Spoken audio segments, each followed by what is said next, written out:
crypto. This isn't all of the ones that somehow make a living on crypto, but the ones that we could say are employed in a way. So if we say, take the examples of the biggest companies, such as Coinbase, I think they report somewhere around 3.6 thousand people, Binance roughly 2,500. We take 10 of those companies, 50 companies of the size of like roughly EF or Nethermind, having 250, 100 smaller projects, L1s, L2s, you name it, at like 50 people a team, 500 of startups of the size of Pondao, thousands of early stage projects, and tens of thousands of like team ups. That's roughly 100,000 people that we can say are employed in crypto, which isn't a lot, obviously. What's the total market cap? This should be the up-to-date number from this morning. So the tokens and coins only result in $3.2 trillion. There is also the market cap, which we didn't include in the crypto native economy report, but it's the crypto economy itself. There would be companies like Binance, like MicroStrategy, maybe even Robinhood. We would be somewhere below $200 billion. I think Coinbase is at like $85 billion of market cap. Plus, there is a ton of companies that are privately owned. Still like Binance, Chain Analysis, like OpenSea. All of those would rank in billions. Obviously, Binance very likely much higher than that. So how does this reflect on the rest of the economy, the so-called real world? To compare these two, we basically picked these three metrics: the market caps, the revenues, and the people. And I hope this will give you some perspective about where we stand today.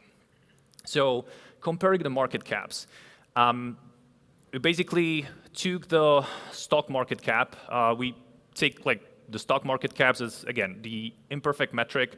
You can take that as like demand to somehow participate on those assets that either can act as a store of value or act as a promise of future value in the form of revenues. So the entire like tech stock market, by the way, there are overlaps between these, would be today valued at $33 trillion. The banking sector, the publicly traded banks, $10 trillion. Energy sector, likewise, pharma, $6 trillion. Gaming, 4.2. And then there's crypto at like 3.8. Then there is automotive, so basically all of the car manufacturers, and this is very real, right? Like we would all agree that like that's the real world, and crypto is actually already valued more than this part of the real world. Then you have entertainment at 2 trillion, food industry, that's basically the large corporations. We definitely don't go deeper into like the entire economy behind like the food industry or any of these, just the publicly traded companies. And finally, airlines. There's one thing I want to focus on, which is the gaming and entertainment comparison. Here are the revenue estimates. Let's just do a quick read through, but let's focus on the entertainment and gaming.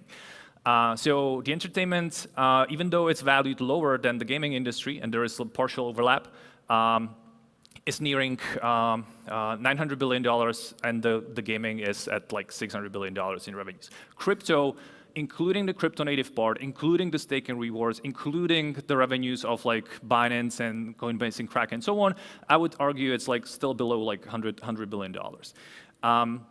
Now, following up on the people metric, this is the rough estimate of like how many people are employed by these sectors. And obviously, like there's over 3 billion people who are employed somewhere or are making a living. So this is, again, just zoomed in on the stock companies.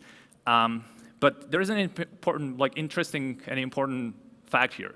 Look at entertainment and gaming, where gaming is like valued higher than entertainment. Entertainment still makes a bigger revenue, but also employs more than twice as many people as the entertainment as such.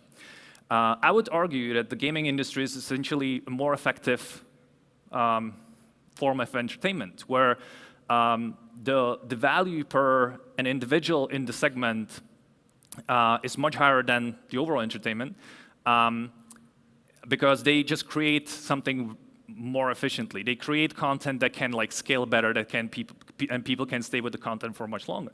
My argument would be crypto does very similar thing for finance. And like we are still in this very, very early stages of just few hundred or few 100,000 people working in the ecosystem, and we're yet to see basically the full scope of where crypto can actually compete with the rest of the financial ecosystem and economy. So that's a rough comparison in numbers. I think we are still very early. I mean, we're obviously like Bitcoin was started in 2009. The World Wide Web was started in 1989, and look where it has led us. Like, with multiple companies from the internet era being in the top 10. This isn't the up-to-date slide. I had to update it this morning because Bitcoin again like popped up into being the 9th most valuable asset in the world. This is from the infinite market cap. Ethereum is quite close. It's a number. It's actually 32 now. And I would say within a year, would actually again see Ethereum to get passed over like the giants like MasterCard or Visa as a contender in this like globalized ecosystem. And if you look at all of these companies, I think it's like very hard to argue against crypto being the real thing. Like this is very real. This is very tangible, and it already competes with like companies like Home Depot or Costco or like whatever, or ExxonMobil.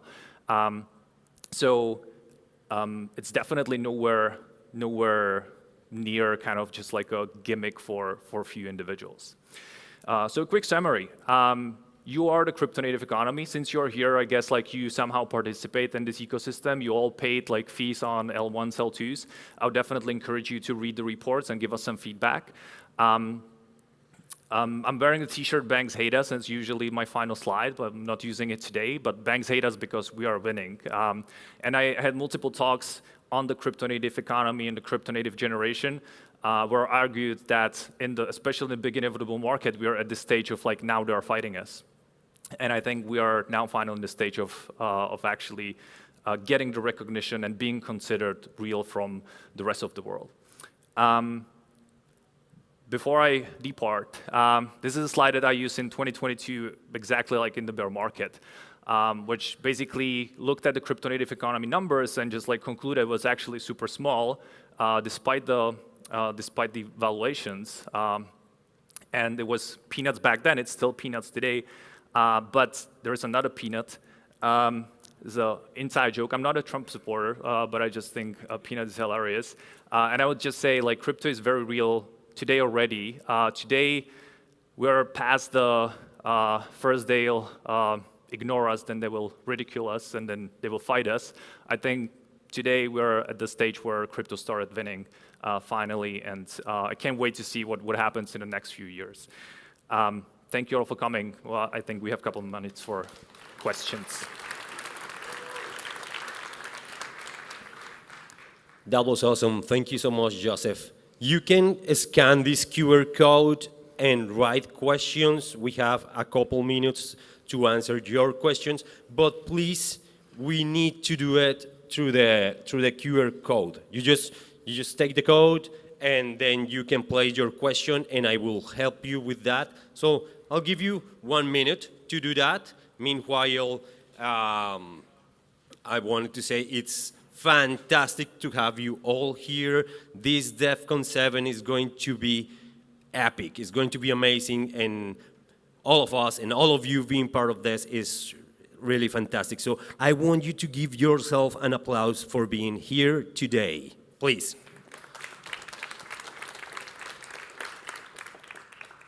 No questions yet. I saw someone raising a hand. Should we just do the questions from people that raised a hand? There's a gentleman right here. We can try that. Meanwhile. Sure we can. Come on. Sure we can. Sure we can. They're giving me directions. Just a second. So anyone wants to shout a question?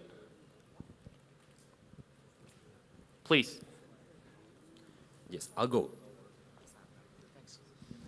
So where you say we are in the first they ignore you, then they laugh at you, then they fight you, then you win, you're assuming that we're right now in the middle of they're fighting us, or that we've passed the they're fighting us? That seems very naive. Don't you think there's much more much harder fights, probably in the near future?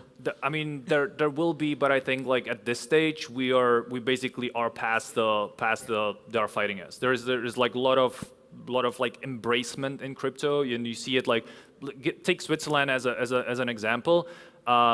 Even like us first starting company in Switzerland, we got rejected by multiple banks, including like the Zug and like Zurich cantonal banks and so on. And last year, they started providing the same crypto services to their regular customers. And it's just like, that's the early birds, right?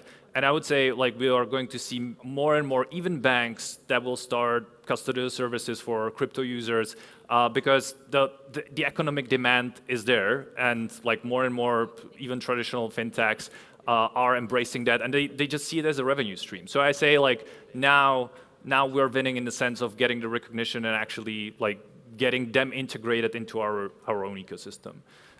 Maybe naive, but I'm like being in the ecosystem for quite a bit. I'm quite optimistic about this being the stage right now. Perfect. So now we have questions on the QR. So Joseph, could you please talk a bit about consumer payments in crypto stables as a real-world usage of tech? I mean, I'm not sure how much time we have, but I think it's actually becoming like realer with the L2s, with the providers that like pay your gas fees. Like 3 years ago, that would be very hard. I used to collaborate with this like group that was running a crypto-only cafe, and it was a burden, like actually paying for gas fees and like teaching people like how it works. Many people used it, but definitely wasn't a real-world use case. I would say now with like gas being paid for you on L2s, it's like very possible. And I mean, I'm sure we are going to see more businesses just like accepting crypto regularly, and it's been happening for a decade now, especially in the past like few years. Fantastic. Thank you so much, Joseph. Please give a big applause for Joseph and this great talk. Appreciate it. Thank you.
Coming next, we have Dev Lewis with Reimagining Layer Zero, New Worlds and Ancient Philosophies.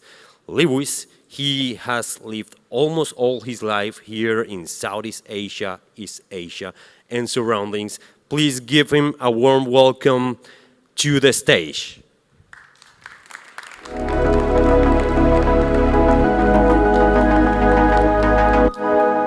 Thank you so much. Hello, everybody, and welcome to Devcon. Welcome to Bangkok.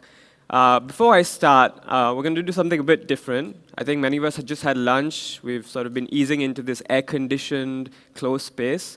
So if you like, I welcome you to just stand up for just a few seconds and just stretch that body, and you can stretch all the way up. You can go on your toes if you like, left and right.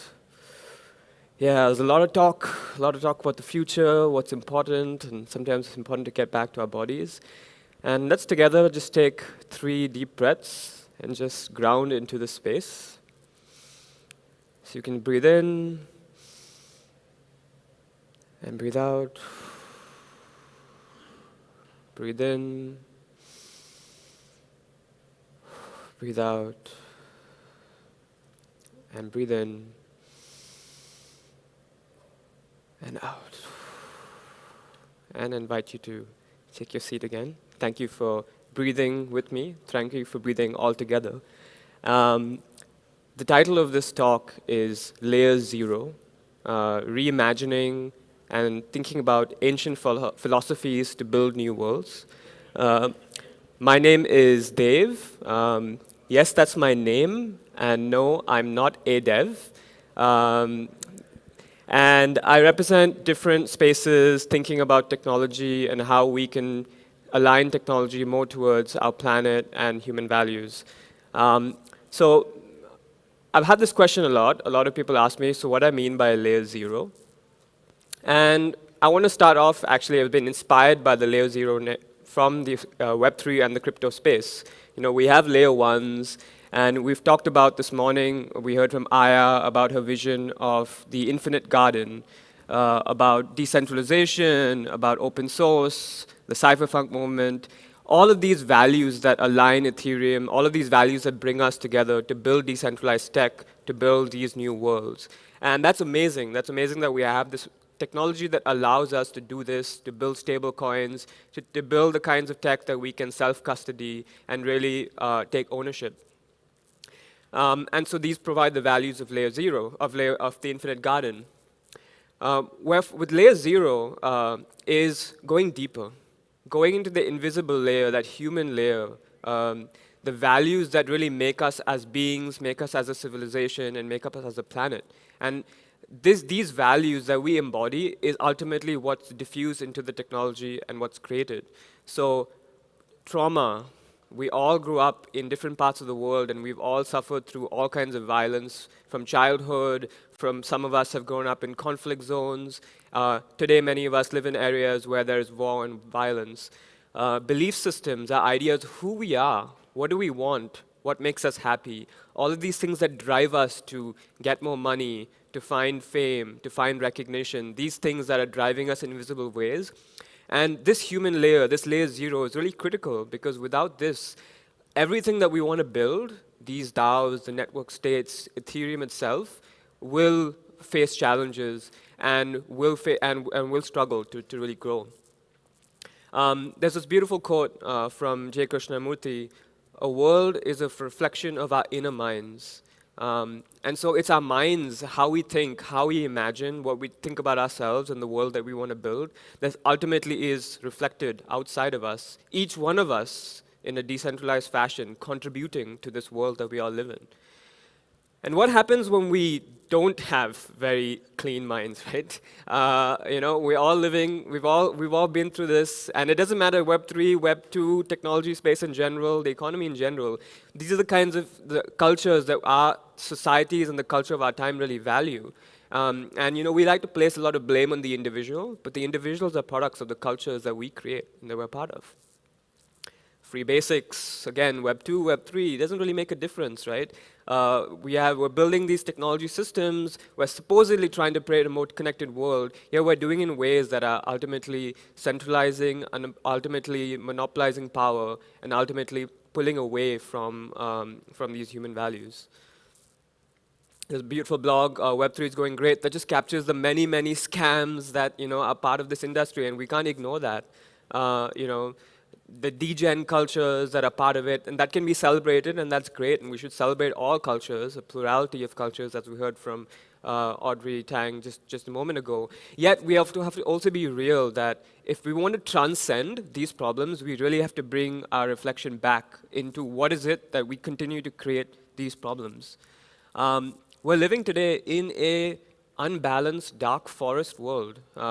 Many of you may have read the Three-Body Problem, science fiction series that looks at how the theory that our world is ultimately governed by fear, where we're encouraged to be silent, not be open, and the world that we're living today is a reflection, again, of our inner minds. And so these are our inner minds that we have to contend with, that we have to make peace with. War, violence, our environment turning around us. For those of us in Thailand, we just went through one of the largest floods in recorded history. Many of you coming from all over the world, experiencing your own disasters, your own problems. And there's been a lot of research over the last 10 years to actually show how many of the problems in our digital spaces, the very problems that Web3 itself, the idea of 3 being different from 2, was created, the idea being of owning is because it's trying to transcend these problems. Yet, as this research is showing, as the problems are systemic, the problems are deeply rooted into our political systems, into our economic systems, into our very systems of being. Tim Wu's book, Master Switch, talks about how all of media, when it started, right from fax to the telegram up to the internet, has started decentralized, has started open. But ultimately, market forces capture, market forces, state forces, create a centralization. And so as we're sitting today in this Ethereum space, in this Web3 space, we have to be aware that we are against the very forces that actually animate our being. The forces that actually create centralization is not out there. It is not a dark, evil force trying to centralize. It is all part of us, and we are part of these systems. And so if we want to transcend, if we want to create this decentralized, infinite garden, we really need to bring more awareness to what makes us our own minds and makes our own beings. And there's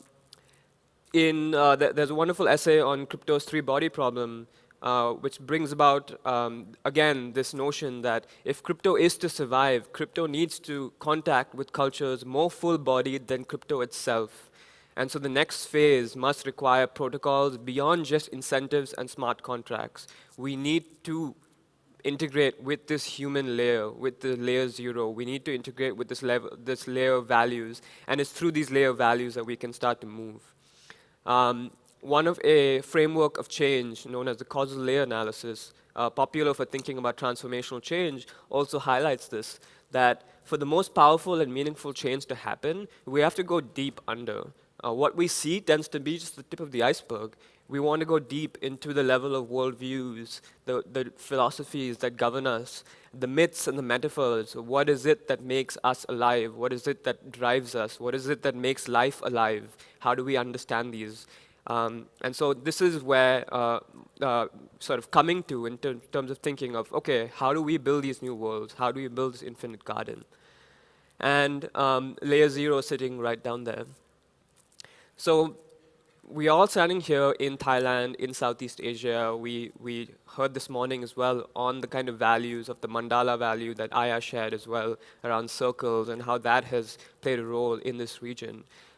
Asian philosophies, particularly 2 philosophies I want to bring up here on Buddhism and Taoism, have been a GPS for layer 0 navigation in Asia for thousands of years. They've helped people understand themselves. They've helped people create societies that are ultimately very linked to human values and to human flourishing. And these systems have existed. And I think they're very interesting for us to look at today, especially as we build decentralized tech and thinking again about decentralizing power and creating more openness. Because all these philosophies, and particularly Buddhism, Taoism, they emphasize that there is only one problem. It's really simple. It's disconnection. Disconnection from each other and disconnection from the web of life around us. And it is in this state of disconnection that we act from fear, that we act without feeling comfort, without grounding. It is from this disconnection that we fight and we look towards violence. And so the only way towards really recreating new worlds is to reconnect and to move away from the state of disconnection. There is research emerging now that has been looking at the different cosmologies of technology and understanding that technology itself can be understood from many different philosophies and worldviews. We don't have time today to go deep into any of these works, but I'll mention a few key ideas that I think can be useful for us to think through. One of them is from the idea of cosmotechnics and cosmotechnologies in China, which is really looking at how technology itself and the fundamental ethical principle of everything in our world is to keep us more aligned with nature and with our true nature. And so even the role of technology is to keep us in balance with each other and in balance with nature. And technology itself is fundamentally just as part of nature as all of us. It contains matter, it contains minerals, it contains nature, and part of all of us. And this idea that we exist as separate selves, each of us individual disconnected from each other, our minds and bodies disconnected, itself is something that's only really been a notion for the last 300 to 400 years. For thousands of years, this idea of disconnection itself was never there. In Chinese cosmotechnics, Yu Kui, a scholar, brings up this idea of Dao and Qi as a way to think about how we can think about technology and our relationship with it. Very quickly, the idea of the Tao is the universe, the cosmos, the web of life that everything exists within. And Qi is a concept of technology tracing back mostly to Confucian principles, this idea of how technology plays a role in aligning our society to be more aligned with life. And today, our technology is disconnected from the Tao. Today, our technology is disconnected from this web of life. And so we have today a world where we are living with a very disconnected space. And so the idea or the framing is to think about is how do we reconnect technology to the universe? How do we reconnect technology to the Tao? And these are seemingly initially very difficult to grasp and fathom, but there are ways where we can start thinking about it. What does it mean to connect technology to the cosmos, to the Tao? Here there's another concept from Tao's cosmology, thinking about intelligence and what is the source of intelligence and how can we get intelligence from this web of life. In this cosmology, there's two types of knowledge. There's conscious knowledge, which is this everyday awareness of life. Essentially, I'm using conscious knowledge right now to speak in words, and you are hearing me in words and concepts, and we are engaging in this space. And our world today is completely built on conscious knowledge in ways. The other form is real knowledge, which is an immediate knowing inherent in all human beings. That's not the product of knowledge. Other ways you can think about it is wisdom. You may have heard things like trust your gut, creativity, these flow that comes in from a place deeper, a much place deeper than the mind and the rational mind.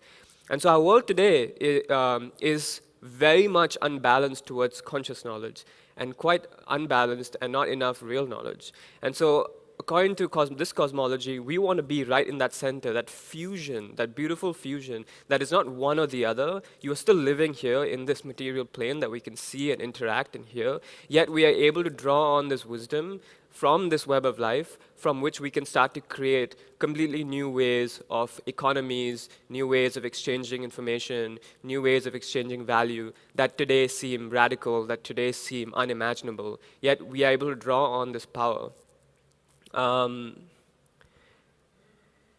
Because let's face it, we've all been trained on this dark forest world of information. We've all been trained from institutions and systems, the very institutions and systems that this crypto world seems to want to take on, seems to want to transform, seems to want to change, yet we are part of these systems. And so we have to undo our very programming, the very conditioning of our mind in order to transcend these very systems that we want to change.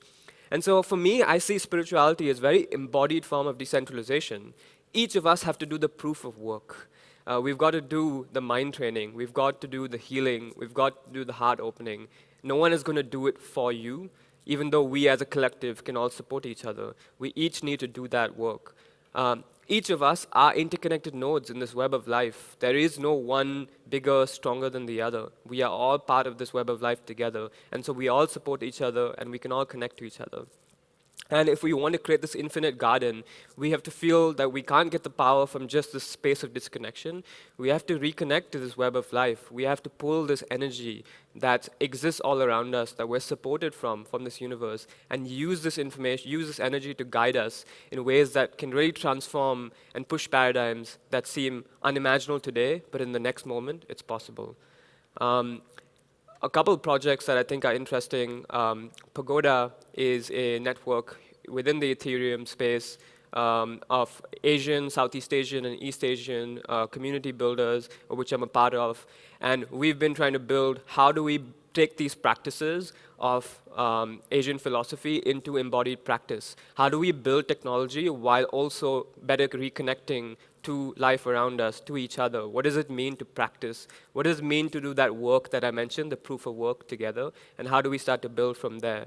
And so a reflection question that I'd like to sort of pose to you is, how does the crypto world make you feel connected to life? And you may find different answers for yourself, and it's wonderful to think about, is what are the ways that the technology that I use, the crypto that I use, make me feel more fulfilled, more content? And what are the ways that it makes me feel more disconnected? What are the ways where it makes me feel more alienated, more frustrated, more angry? And through these reflections, we can start to think, we can start to have conversations around what is it that we're building? How is it that it's actually improving or changing or making me feel more connected, and perhaps start to make changes in our own lives and in the decisions we make. Many of you here are builders, might be investors, users, consumers, husbands, daughters, sons. All of you play roles, many identities in your lives. And how can we start to use technology to ways that make us more connected to this web of life? Perhaps we can start to then think about what it means to build a metaverse. In Buddhism, metta is love and kindness. This idea that we can build this metaverse which is infused with love and kindness and respect for life around us, which can go beyond just empty words, buzzwords, if you will. Our world is no short of buzzwords. But again, it's going back to this embodied practice of how can I, every day, moment to moment, start to think about what is it that who is it that I'm helping? How am I being more kind to people around me? And what kind of energy do I feel when I actually help people in different ways? And how can I start to feel into that energy even more? So some of the projects that I'm building today that are hoping to sort of create this alignment between spirituality and technology and crypto. Light Forest is a project I've created working with the kernel community at the start of the year towards thinking about how do we bring more light into how we regenerate. How do we start to do these inner journeys of healing, yet also start to imagine, create radically new technology systems. With DigiConnect in Chiang Mai, where I'm based, we're creating a culture of conscious stewardship towards more connection, to have digital nomads like many of us here today, be more connected to the earth, to the land, the soil that we're touching, to be more connected to communities around us, yet be hyper-connected to the world and have the sense of global consciousness. Because we are living in a unique moment where we truly have this global identity. And so how do we harness this global identity in a space while also feeling extremely local and grounded into the earth? And Pagoda, which I just mentioned, well, we're thinking about how do we rewild Web3? How do we bring Asian values and a protocol of being that all of us can bring into our daily lives, bring into our practice, and start to really build these new worlds? So I would love to continue these conversations with all of you. All of you are doing, no doubt, really amazing, beautiful work. I think all of you are motivated towards creating these new spaces, towards creating new systems. And I think we are at this time right now when I think the future of spirituality and the future of this is no longer centralized. It's not about going to a temple or a church, or it's not about going to one leader. It's actually about feeling into the power that we all have and learning how to harness that. And through that, we can start to guide this regeneration and building this infinite garden that Ethereum and many other communities here want to build. So with that, I'll end with this, one of my favorite quotes from a Buddhist monk, Thich Nhat Hanh. We hear a lot about the future. Oftentimes in these spaces, it's completely future-driven. But sometimes it's important to ground in the present and to feel that if we, in every moment, can be truly grounded, to be truly present, and make each moment that we're in better, to make focus on this moment and what you can act, the future itself will emerge as a reflection of that. So I'll leave you with that. Thank you very much. And I think we have a couple of moments for questions.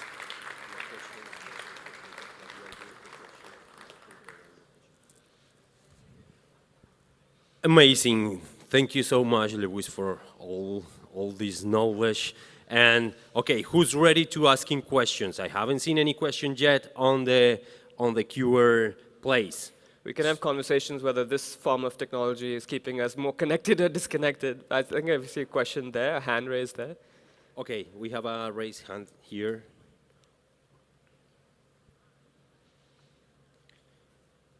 Just 1 second, they are coming to you.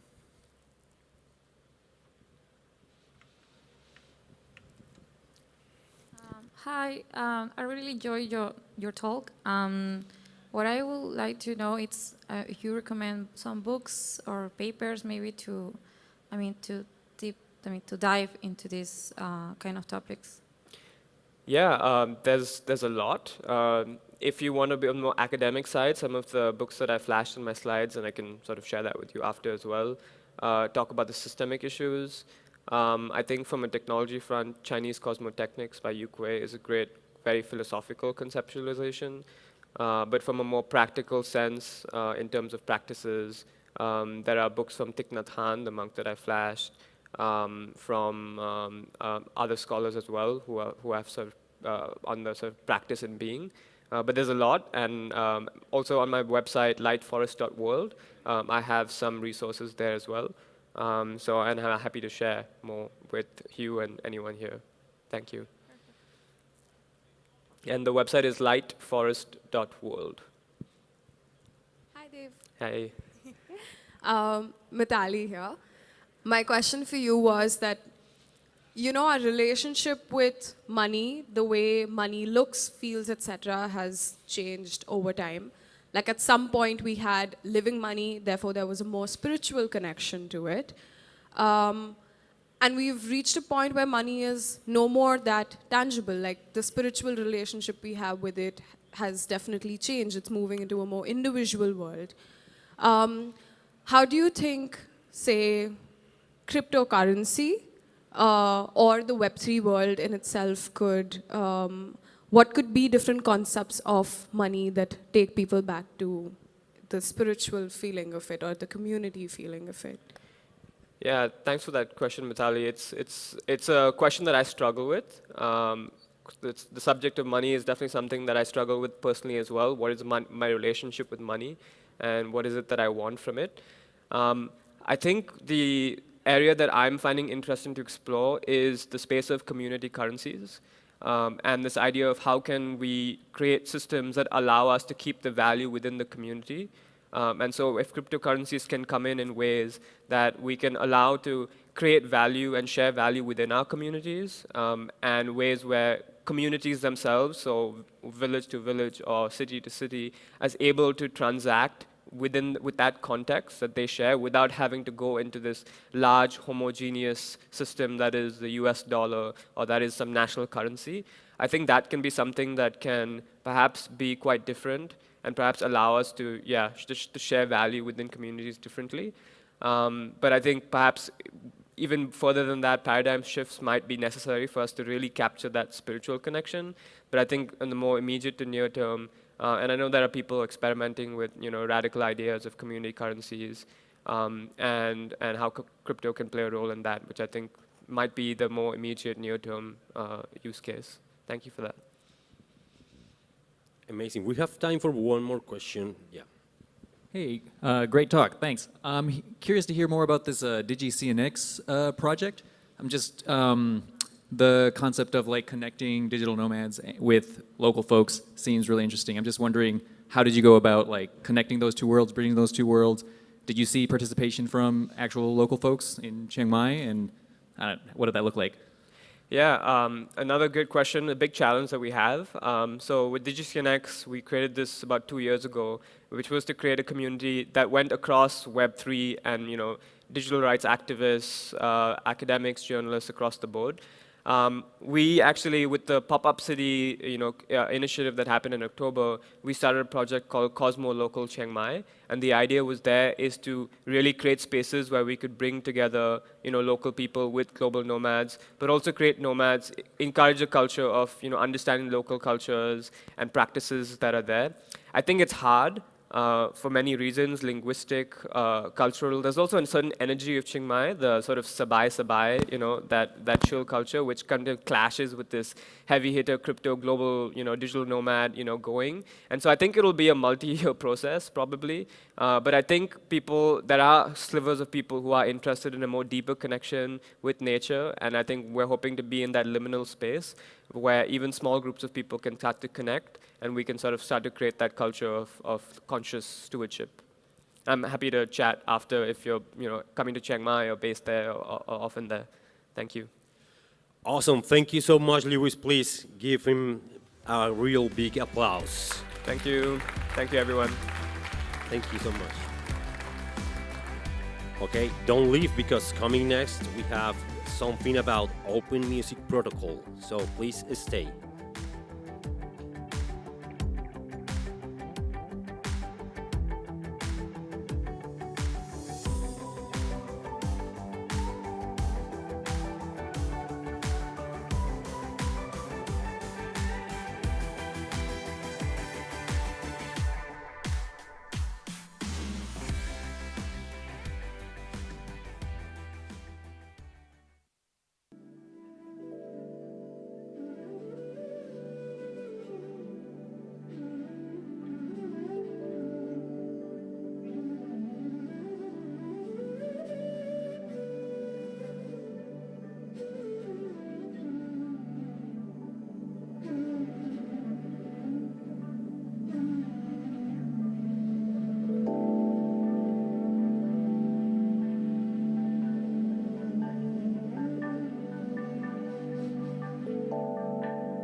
Hey, how is everything going? Coming next, we have Ray Jacobson from Audius, who is bringing an open music protocol into the real world, onboarding millions.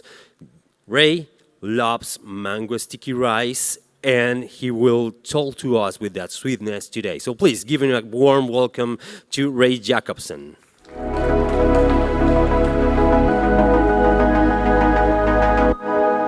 He asked me for a fun fact. I really do like mango sticky rice. It's awesome. Anyway, hey, I'm Ray. My talk is called Onboarding Millions. If you were just here for Dave's talk, this is going to be a very different vibe, but we're going to get down to brass tacks, and we're going to talk about how we onboard people into the Web3 ecosystem. My name is Ray. I'm the CTO at Tiki Labs, which is one of the contributors to the Audius protocol. Is this on?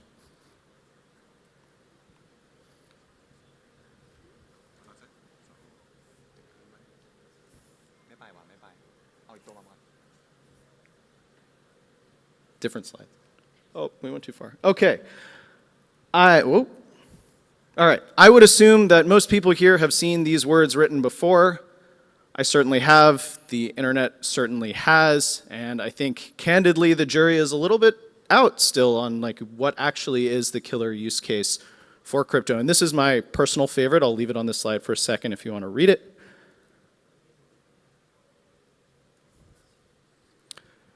So I think that crypto can probably be all of these things, but we really need to focus on consumer. And we need to do it in a way that we really haven't been so far. So my presentation today, I want to talk to you in a few minutes about some of the pretty hot takes I have about the ecosystem and things that everyone who's in the consumer space really should be thinking about. Before I get into that, a little bit of background on what Audius is, just so you know that you can take my words to have some amount of weight. Audius is a decentralized music streaming service that's governed and operated by its community, Web3 music platform. Why are we doing this? We want to help artists and rights holders of music control their destiny online. And how do we do this? We're providing direct access between artists, labels, and their fans with really deep engagement tools and monetization tools to make it happen. At a quick glance, these are some of the stats.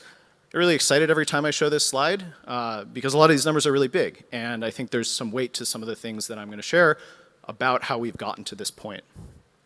So, hot take number one. I'm not going to spend a ton of time here. Let's call them apps. The term DApp is meaningless out there. Most people in the world are still using phones and browsers. I assume most people here are doing that. Until we have some radical new hardware, we should not be using terms that alienate Web2 users. Let's call them apps. Number two, emails are amazing, and I think we should try really hard to not reinvent things that we don't have to reinvent. We have so many hard problems to solve as this industry, but I think decentralized identity is not actually one of them that we need to spend that much more time on. This is our biggest competitor. Probably have seen this logo before. This is their sign-up form. It has one input field. Pretty much universally across the world, anyone who's using a computer knows what to do here. This is what we seem to have adopted. And if I'm a Web2 user and I look at this, I have no idea what I'm looking at. I don't know what any of these words mean. I don't know what any of these logos are. And this is almost dead in the water from day one. What I'm proposing in this hot take is that emails are decentralized identity with billions of users and can be used to make really great Web3 native onboarding. And there are a lot of products out there that do this really well. We have our own home-rolled one. There are many people at this conference who are building things like this. So you can make something like this. And we've spent a lot of time trying to make our onboarding process as familiar as possible. Number three, sometimes fiat is okay. We should settle in crypto. We should let people custody their funds. We should provide sometimes fiat UX. Show balances in fiat where we can. We are in a transitionary period as an industry, and we should meet users where they're at. So here's a quick case study from Audius. This is an artist named Kato. Kato on the track is what he goes by. He ran this remix competition on Audius where he listed things you can see here. It's in dollars and cents, $49.99. He made $30,000 in revenue in 2 weeks, and not a single person who purchased this track was Web3 native. But behind the scenes, everything was settled in USDC. And the thing that I want to articulate here is that we can still get all of the perks of programmable money without users even knowing that they're on crypto. And that is an incredible use case for us. Number four, we should stop teaching users unnecessary things. Our users don't give a shit if we are an L1, L2 app chain, Kafka, Postgres, like whatever it is. Make the right technical decision, weighing all of these things, but make a decision where you can build UX that doesn't have to explain this to your users at all.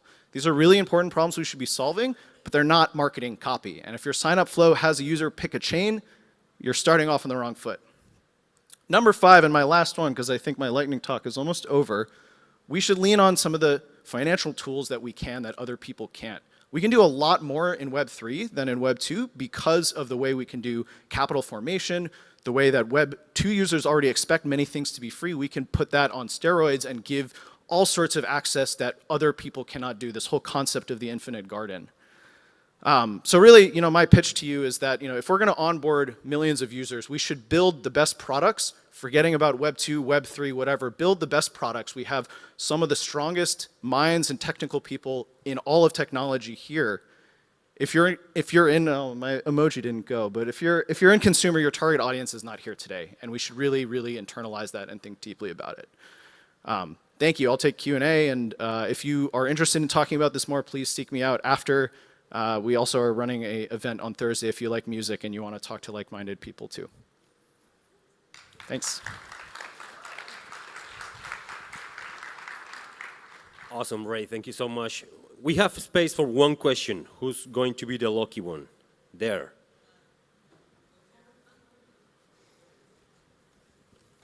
Hi, my name's Nefertiti. I was signed to Universal for like too long.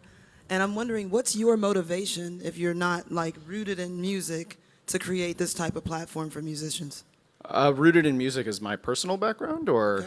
Yeah, just in general. Why do people like you make these types of, I want to go against Spotify?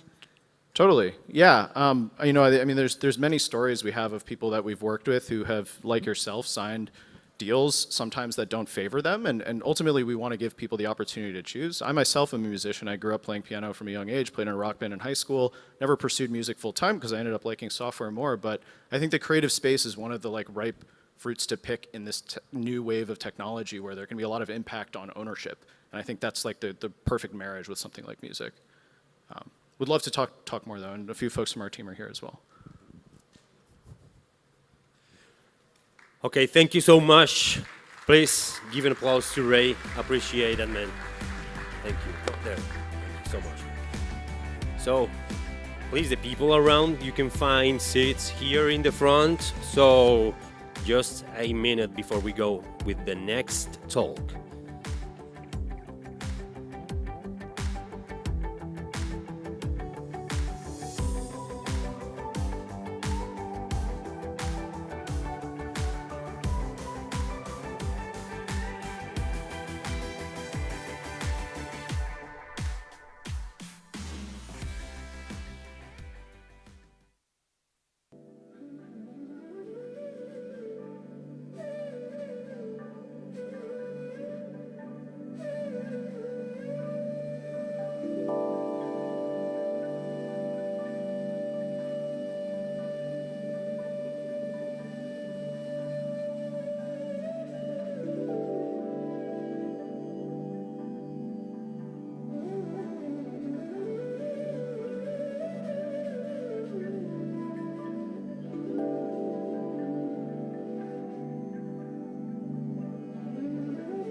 Hey everyone! Coming next, we have Julian Nisset, who is going to talk about something that is really, really important for Ethereum, and it's how to use account extraction tool to get to many more people. So, bringing Ethereum to 1 billion Telegram users with Julian Nisset. Please receive him with a warm welcome.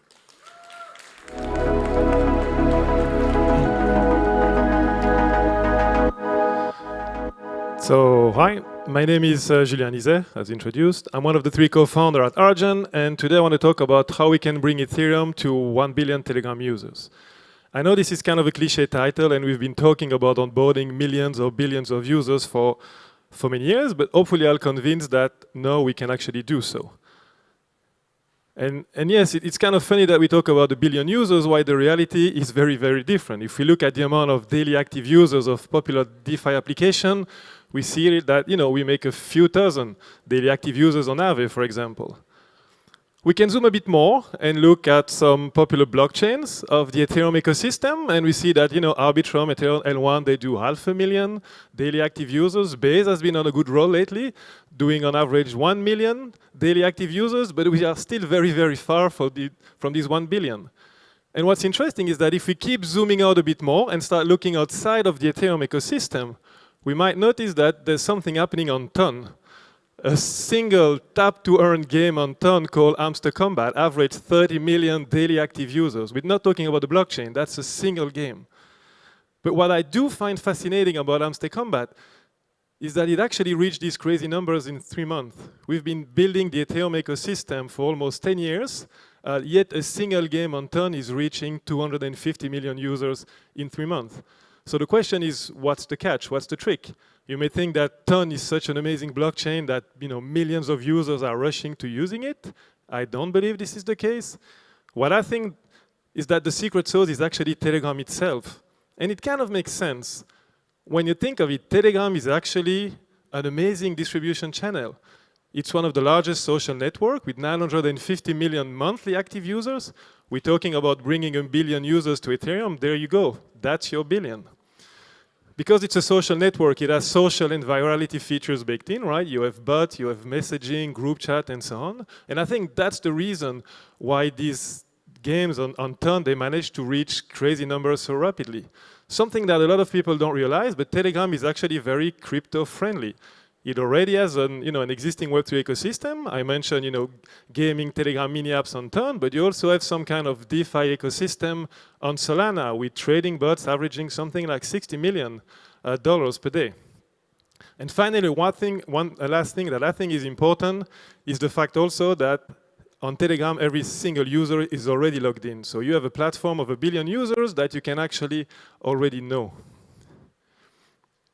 So I've mentioned Telegram mini apps. I'm sure many of you know what they are, but still so we are all on the same page. A Telegram mini app is basically a full-fledged web application that runs inside Telegram. They build with the normal tech stack, and they have access to some cool technical features. For example, if your phone enables it, they have access to biometric and a secure enclave. They can have access to the Telegram cloud storage. They've been available since 2023, but what's fascinating is that they've been really built for the Web3 ecosystem, and that shouldn't be underestimated. So Telegram mini apps are part of Telegram's strategy to actually bring their users to Ton. And of course, they've been fueling the growth of the Ton network. So the question is, can we bring these 1 billion users to Ethereum instead of Ton? And I believe the answer is yes. We can really build, and I hope I will show you that in the remaining time of this talk, we can build the perfect invisible non-custodial wallet for these 1 billion users. And why do I say that? I do believe we have 2 cards that we can play to our advantage. The first one is that we have now layer 2s that scale. For example, Starknet achieved 867 transactions per second a couple of weeks ago. And we know they will double or triple that in a few months with something called Cairo Native. So we have layer 2s that can actually support 1 billion users. But we also have something that is fascinating, is account abstraction. Today, for example, at Argent, we have session keys in production. We have social recovery in production. We have paymasters in production. And so using that, we can build a platform for users and for developers. So we've built a wallet, a Telegram mini app wallet, and there's a few things that are very interesting. The first thing is that there's no onboarding required. That's really cool. We can use biometric, and you have the typical Argent model. But what's even more interesting is that using a wallet, you can send token to anyone on Telegram, even if they don't have a wallet. So you can pick one of your friends, a Telegram contact, and you can send them, for example, USDC. And because we have integrated a paymaster, that friend can be onboarded in a second and use this USDC directly. So now we have a solution to bring people from not knowing what Web3 is to having a funded Web3 wallet that they can use directly in just one click. As I've mentioned, we've also built a SDK for dApp, and the goal of this SDK is really to leverage something that's called session keys. Unfortunately, I won't have the time to explain what they are, but they really enable mini dApps to build an experience where the wallet has become completely invisible. And so this is, for example, the example of a game. Oops, sorry. Of a game being built on Starknet, called Gladiapet. Hopefully I'll be able to make that work. No. Sorry, this is not going to work, so I'll just explain what it was supposed to show. So basically it's a game, Telegram mini app. What's fascinating is that as a user, when you click connect your wallet or connect your account, like in Web 2, what happens is that the wallet pops out, tells you the authorization it's requiring. As a user, you say, okay, approve. The wallet disappears, and now you can play the game for a month, and the game can make transactions on your account. They are secured because of session keys. So for a month, as a user, you never see the wallet again. So we really enable a Web 2-like experience, but fully on Web 3 with a non-custodial wallet. And so unfortunately, I wasn't able to show you the demo, but I really believe we have built an invisible non-custodial wallet on the layer 2 that scales. So now it's really time to finally onboard these 1 billion users to Ethereum. Thank you.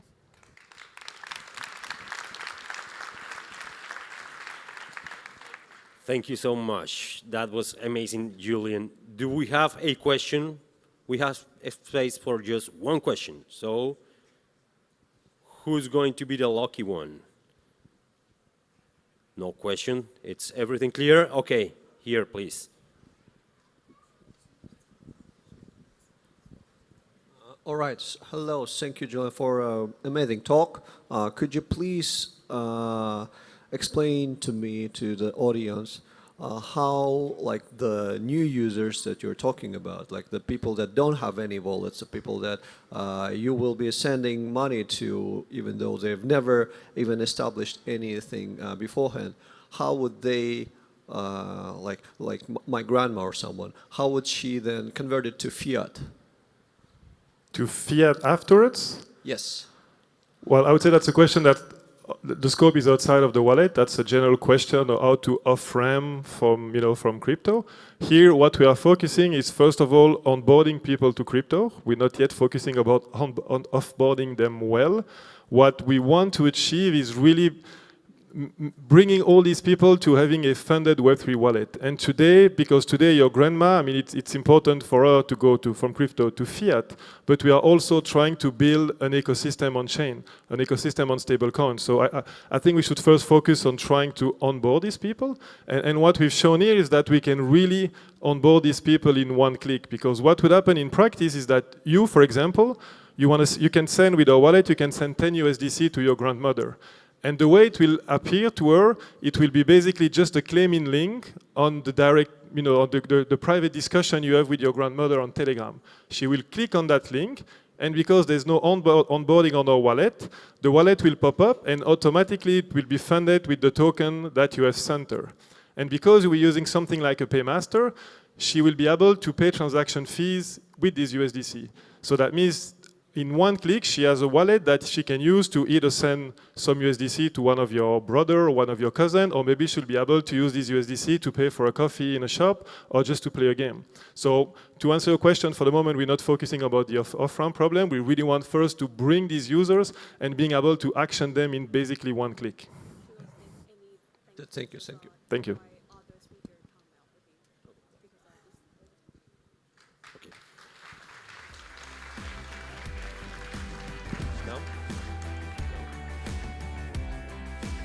Awesome.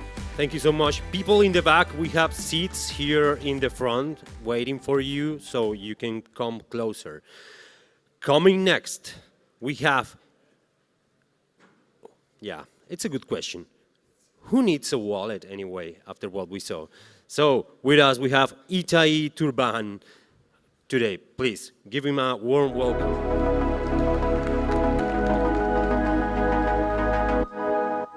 Shall we do it? Hey everyone, how's it going? Good? Bad? Terrible?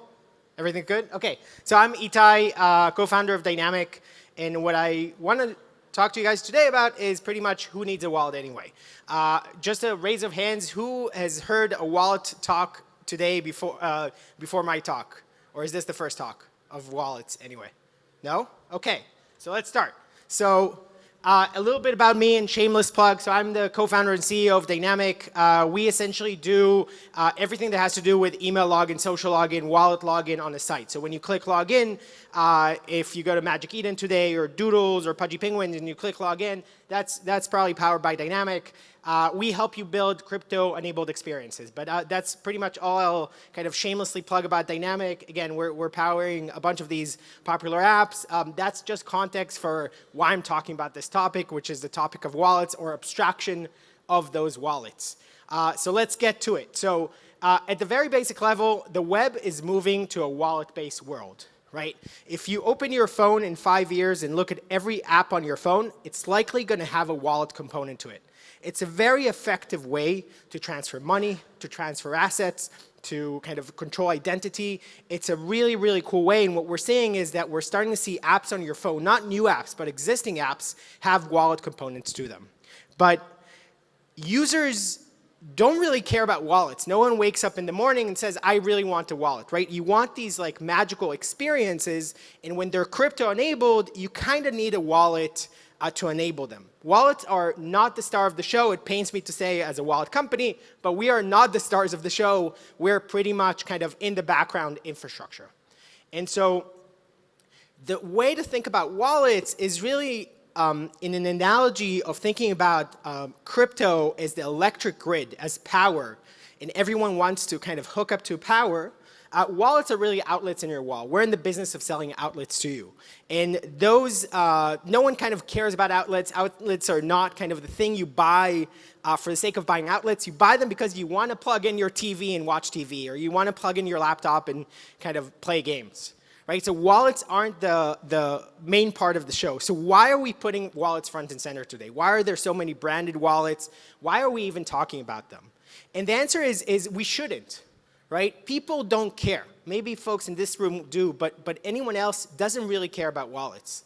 Right? And that's exactly what we're seeing in this market. And so what I want to show you is 2 examples of companies that are abstracting away wallets and deferring that to later on in the process and focusing on building these magical consumer experiences where wallets don't kind of come up front and center, where you don't log in with a wallet first. And one example, and let's see if this video works. Oh, I actually did. Okay, that's great.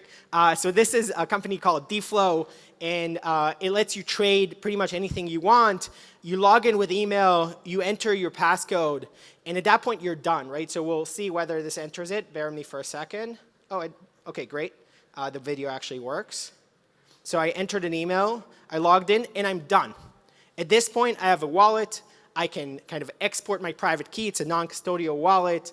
I can trade, but I really don't need to care about the fact that I have a wallet. It's my way of accessing crypto without really knowing it's crypto. In the same example, there's a really cool app out there. Let's see if this works. Bear with me for a second. It actually did, called Bags. Who's used Bags before? Love it. Okay, so it's a really cool app. The idea is, again, it's a trading app. In this case, a meme trading app. You can buy memes, you can kind of chat, but you shouldn't really care about the fact that you have a wallet. It's just a means to an end, right? But the challenge with that, and the challenge with what I've shown, is that while we're seeing this daily across everything, whether it's DeepIn or RWA, et cetera, the challenge is that it kind of optimizes for local maxima. Right? It optimizes for, we're going to have hundreds of wallets, right? We solve the new user onboarding problem, but we don't solve the interoperability problem, right? We optimize kind of each one of these apps optimizes for them. It doesn't optimize for kind of a global, really nice, hey, everything is in a single wallet. But we can actually optimize it. And this is the only technical slide, apologies, but my point here is to say that everything we're seeing in this market, everything that we're seeing with hundreds of these wallets be generated across these apps, that's totally fine. Because what will happen is providers like us and others will start thinking about ways to let you aggregate those across different kind of apps. Right? So you start with a local maxima. You start by kind of letting someone accomplish what they want to accomplish, and then you start building tools to let them aggregate these magical wallets. And so I'm actually good on time, which is surprising. But my main takeaway from this talk, and I know it's a very quick talk, but my main takeaway, if you take nothing else away, is as you see these embedded wallets, as you see these hundreds of apps or thousands of new social apps or DeFi apps or DePIN apps come up and they don't talk about wallets, and you're worried about, hey, I'm going to start having these hundreds of wallets with all my assets distributed across them in my pocket, know that it's fine. It's a step in the path to kind of these global decentralization type standards. And not all hope is lost. So what we'll see in a couple years is we'll see these kind of apps consolidate into this kind of magical branded wallets that let you kind of connect these small accounts that you generated into bigger ones. So the future is not lost. Hopefully everyone comes out of this kind of encouraged that it's a step, abstracting away wallets is a step towards kind of a really nice crypto future without jeopardizing onboarding experience in the short term. And with that, if anyone wants to talk to me about it, if anyone wants to tell me I have no idea what I'm talking about, just here's my Telegram. Just ping me. You can email me at itai@dynamic.xyz, and I would love to take questions. Awesome. Thank you so much, man. Who's got a question? Who's got a question for Itai at this moment? We have just room for one question, so who's going to be the lucky one? Going once. Here, please. Go for it.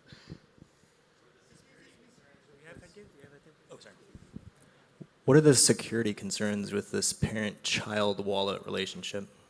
Yeah, the short answer is a bunch, right? The longer answer is that not all your wallets actually need to be connected over time, right? We think about this connection of parent-child and kind of a general account and sub-accounts as required to create the single identity, but we're actually creatures of multiple identities, right? I have my identity at home with my kids, I have my identity at work, I have my gaming identity, I have my social identity, and they're different. And you might actually not have this one parent-child, but you might have multiple parents depending on your identity. So that's one way to de-risk it.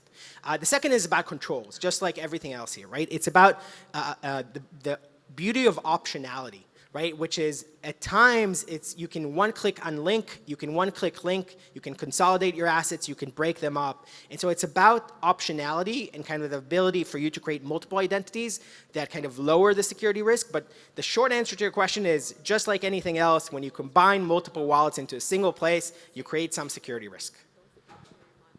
And I think that's all the time we had, right? How am I doing? One more question? One quick question. Do you pass? There's one in the thing. Okay. Oh, yeah, go for it. Or, I'll ask the question. Do you passkey integrations? okay.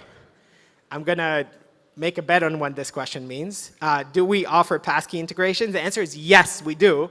Whether that was the question or not, I don't care. But like the answer I want to give is yes, we do. We actually offer passkey integrations. Passkeys are in general this like really magical thing because they're a private public key on your phone and they inherit some really cool properties with companies like Google and Apple that while we sometimes don't like, they kind of have to deal with security, to your point, at the state actor level. And so they really have to think about this stuff at really massive scale, and passkeys are one of the outputs of that thinking. And so yes, we specifically offer passkey integrations. I'm sure others within our industry do as well. They're a really powerful tool to actually get to this both non-custody or self-custody, as well as create this experience that, at least on mobile, feels very native, which is a Face ID type experience. So yes, short answer is yes. Thank you so much, Itai. That was fantastic. Please give him a great applause. Thanks, everyone. Appreciate it. And coming next, we have intention, achieving system qualities through design choices. One reminder, please don't forget to scan the QR code to ask your questions. You can write your questions while he's going to be talking, and then we can read your questions. So please, give a warm welcome to Orin Macmillan. Cheers, thank you. All right. Hey folks, I'm Orin. I'm going to stand over here so I can see my notes. Maybe.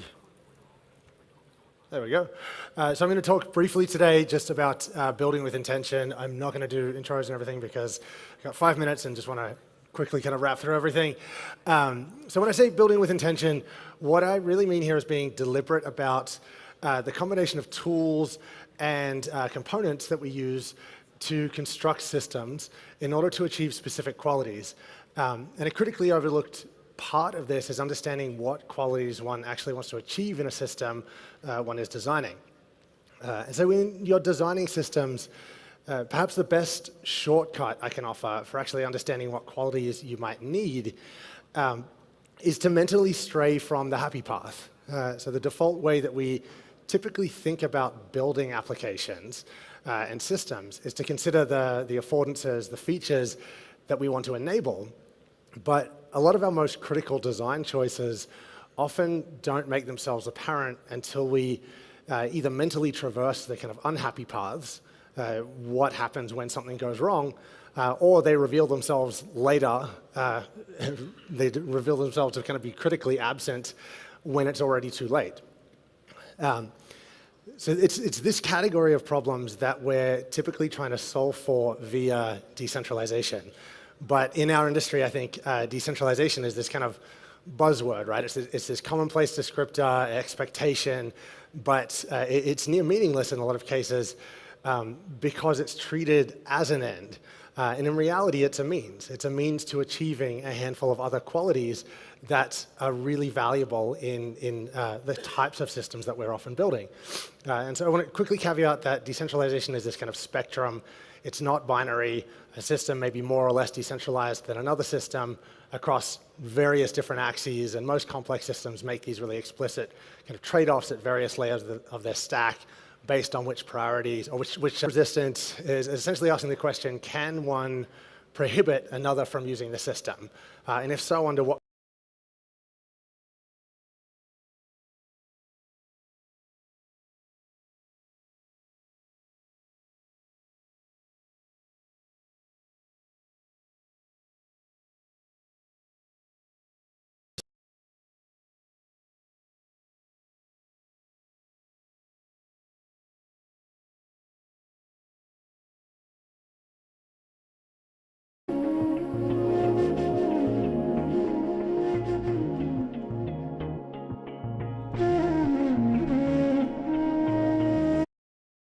Or more decentralized Twitter alternatives, things like Farcaster, to find essentially a different balance between this censorship resistance and then content moderation play in.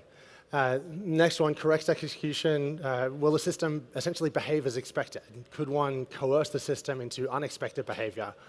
A good kind of example here would be thinking about, say, airline miles, right? You would expect to earn miles when you fly, be able to redeem them to purchase a flight. But those things could be arbitrarily changed, right? By whoever's operating the airline miles. And unfortunately, we've had a kind of trend towards similar patterns recently in the Web3 space, essentially treating points, right? These arbitrarily kind of controlled systems for end up reintroducing some censorship or capture resistance or correct execution vectors. Last one here, availability. Essentially, can one rely on the system to be online? Is the system dependent on any specific actors?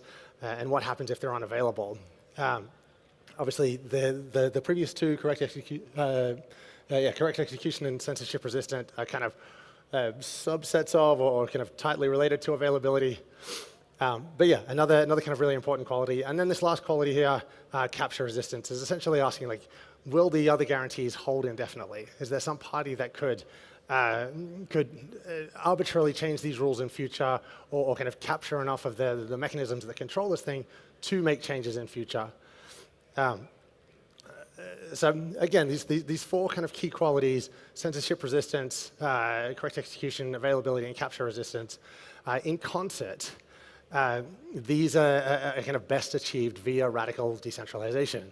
However, obviously, legitimate decentralization is notoriously difficult to achieve.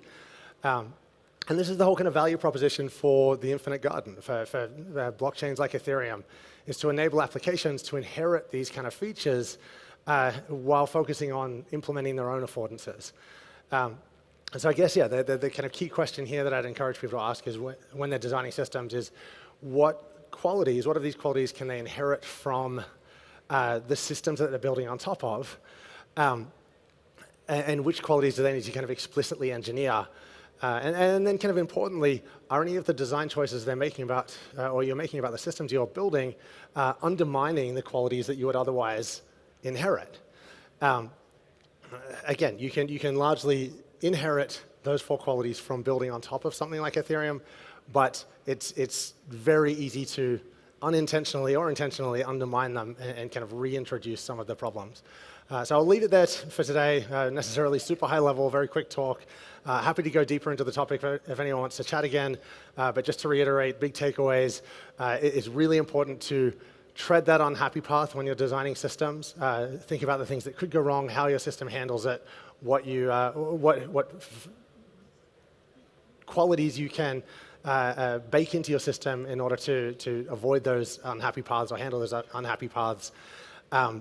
From those that have kind of trodden the unhappy paths before us, a handful of the really critically important qualities: censorship resistance, correct execution, availability, and capture resistance. And then obviously you can inherit those qualities by building on top of Ethereum or something like Ethereum, but be careful not to undermine them. You can find me on Twitter at Oren_Macmillan. Thanks for the very brief talk. Awesome, Oren. We have time for one question. Who wants to go next with the question? Someone? Just one question, not that many hands. Just we have space for one question. Cool. Everything clear, Oren. How do you see? We go on. Okay. You mentioned the road to, well, let's just say full decentralization, that it's quite far. What do you think, like, if you give us like a time frame? Oh, so I'm not necessarily saying like a road to full decentralization. I'm saying if you're building a system from scratch, it's very difficult to build a legitimately decentralized system, largely because it implies cultivating a community of, say, node operators, right?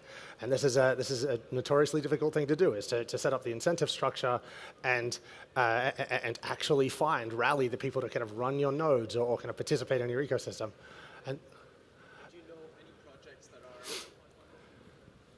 And do you know any projects that are that have that standard that you're looking at there?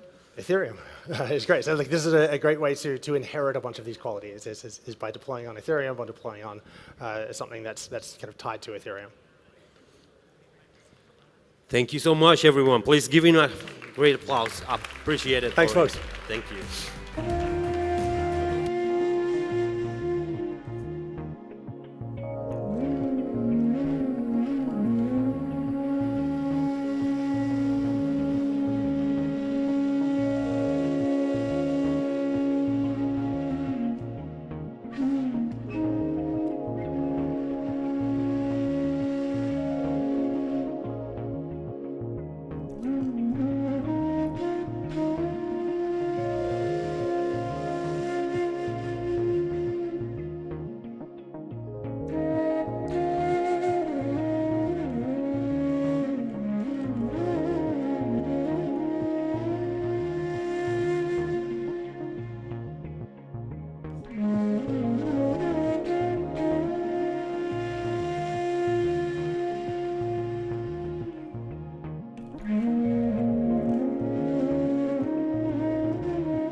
Okay, awesome.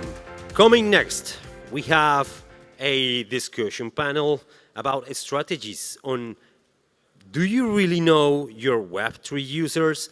Please give applause to Alice Chavreau.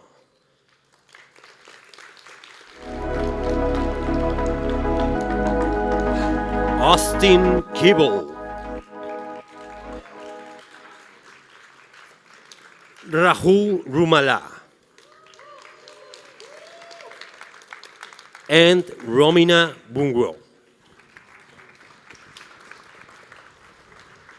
Thank you so much, everyone. Please go ahead. And thank you, everyone, for staying here all this session. Okay, check. Can you guys hear me?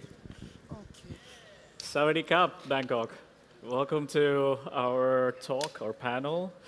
Super excited to be here. Thank you to Ethereum Foundation, Devcon for having us. First of all, so we are going to take the next 45 minutes to talk about some of the topics that we feel super passionate about, which is data privacy, just users and product in general. So with that, I just want to introduce myself. My name is Rahul. I've been in crypto for a while. I'm currently a VP at Safe, leading product engineering. And today we are essentially with these three talented individuals, which I will let them introduce themselves. So first, I hand it off to Romina.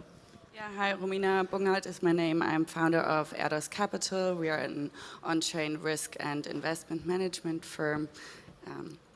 Yeah, I've been in the space since 2017 and mostly building on the capital market and institutional side.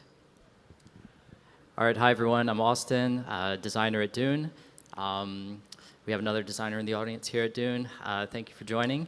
I've been in the space for a while, been designing in the space since around 2020 and hanging out as a participant before that. So.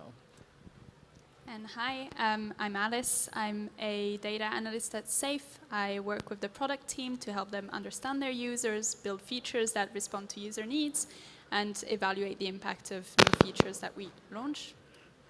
And I've been in the space for about a couple of years, and before that I was working for the UK government with policy designers and also product designers to do exactly the same thing, building for users and citizens. So are you all ready to talk about users and data and privacy and all that shebang? Let's go. Let's go. All right. So firstly, I just want to set some context, right? So product discovery, we call this a process, to understand users' problems and using that knowledge to build the product. So in the world of Web3, where things like anonymity and privacy prevail, the question is that how can teams identify user problems, user segments, and collect the right data to understand their behaviors? So we heard this a lot today as we aim to onboard the next billion Web3 users. So the question really becomes, how should we balance building user-centric products in a privacy-centric ecosystem? And with this panel, we hope to accomplish touching on some of those points. So to set the first question, I want to set another context here. It's been 10 years since Devcon 0, which started in Kreuzberg, Berlin, right, where Romina and I are from, for example. A lot has changed. A lot of new products, a lot of new problems, a lot of new users and opportunities as well. And so it's super nice to see how things have changed and put that into context, right? So kind of like, let's have a little bit of an icebreaker just to kind of get the discussions going, right? So this is a question for all of y'all. What type of a crypto user are you? And what is your current relationship with privacy? Okay, I can start. So I think I come from more like from the DeFi side, also for my personal uses. So I'm not so much using the social aspects of the projects that have been built, but I, for example, organize my wallets. Like I have one hot wallet that is basically my avatar, or it's connected to my Twitter handle .eth, and this is basically where I hold just like some assets so I can pay with DAI or stables, just like I always have like 100 or 200 euros in some stable coins. I have some NFTs and maybe also some additional ETH for gas fees. So this is the one that I want to use for non-sensitive interactions. It's also public, right? Like people that know my Twitter name, they can look it up. So I'm aware about that. So for my business activities, I then have a signer just to sign transactions in the companies, for example, with the multi-sig setup. So it always has like a signature deposit. It manages a lot of transactions. They are sensitive. But there are no assets held on this. It's also nice for me to keep my tax accounting overhead low, because I can basically do my tax filings just like with one CSV download, and then it's more convenient for me. And then for all the other assets or my portfolio composition, and I have like a dedicated ETH wallet, or I have a wallet on another chain, and I basically have a little Excel list to keep an overview of my wallets that are also segregated, and they are also funded sometimes from accounts that are not directly connected to my avatar address. So there is like my personal privacy approach, but it's not a technical solution. All right, so I think that there's different buckets in the space. I mean, you have your privacy purists, maybe your wallet wanderers who are willing to just connect willy-nilly, and then maybe in the middle, utility seekers. I think I'm a utility seeker, so if I see that I can get some clear value from something, I'm like happy to connect and share. And in general, you know, I think I'm pro transparency. But also when it comes to kind of financial activity, I guess I was brought up not to really talk about money, so it's strange to initiate a digital conversation with your I guess like financial history. So maybe yeah, what Romina mentions kind of resonates on that front. But yeah, I think what really inspired me to get into the space was ownership in the end. I saw that creative people could have ownership. You could have more people on cap tables actually owning parts of projects and businesses. So that's what inspired me to get into the space, but I think there has to be that value exchange. So I'd say I'm a utility seeker. I'm willing to, that's kind of my take on privacy. I'm happy to commit information if I understand the value exchange there, so. That's quite well put. I'd say I'm a utility seeker on that point. As a crypto user, I'm probably one of your inactive users. I'm one that puts money in but never takes money out, or doesn't actually really engage with all the products that we have out there, just because I still feel like the learning curve is too big to invest and I don't have the patience. So I put money in, I don't take it out. I don't really do transactions. From a privacy point of view, my personal privacy, I feel like I've not really thought about. I feel like I was born in the internet age and I don't really care how people use my data. I just say, that's the world we live in and I've got to. That's the trade-off I make for the convenience that I get.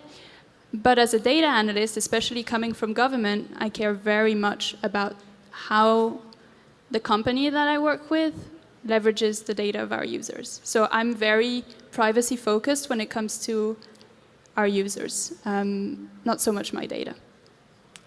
Yeah, that's already super interesting because we have like very different personas of how we use and what type of user you are. So I think this is kind of like an excellent stage for the next question, which I want to ask Romina.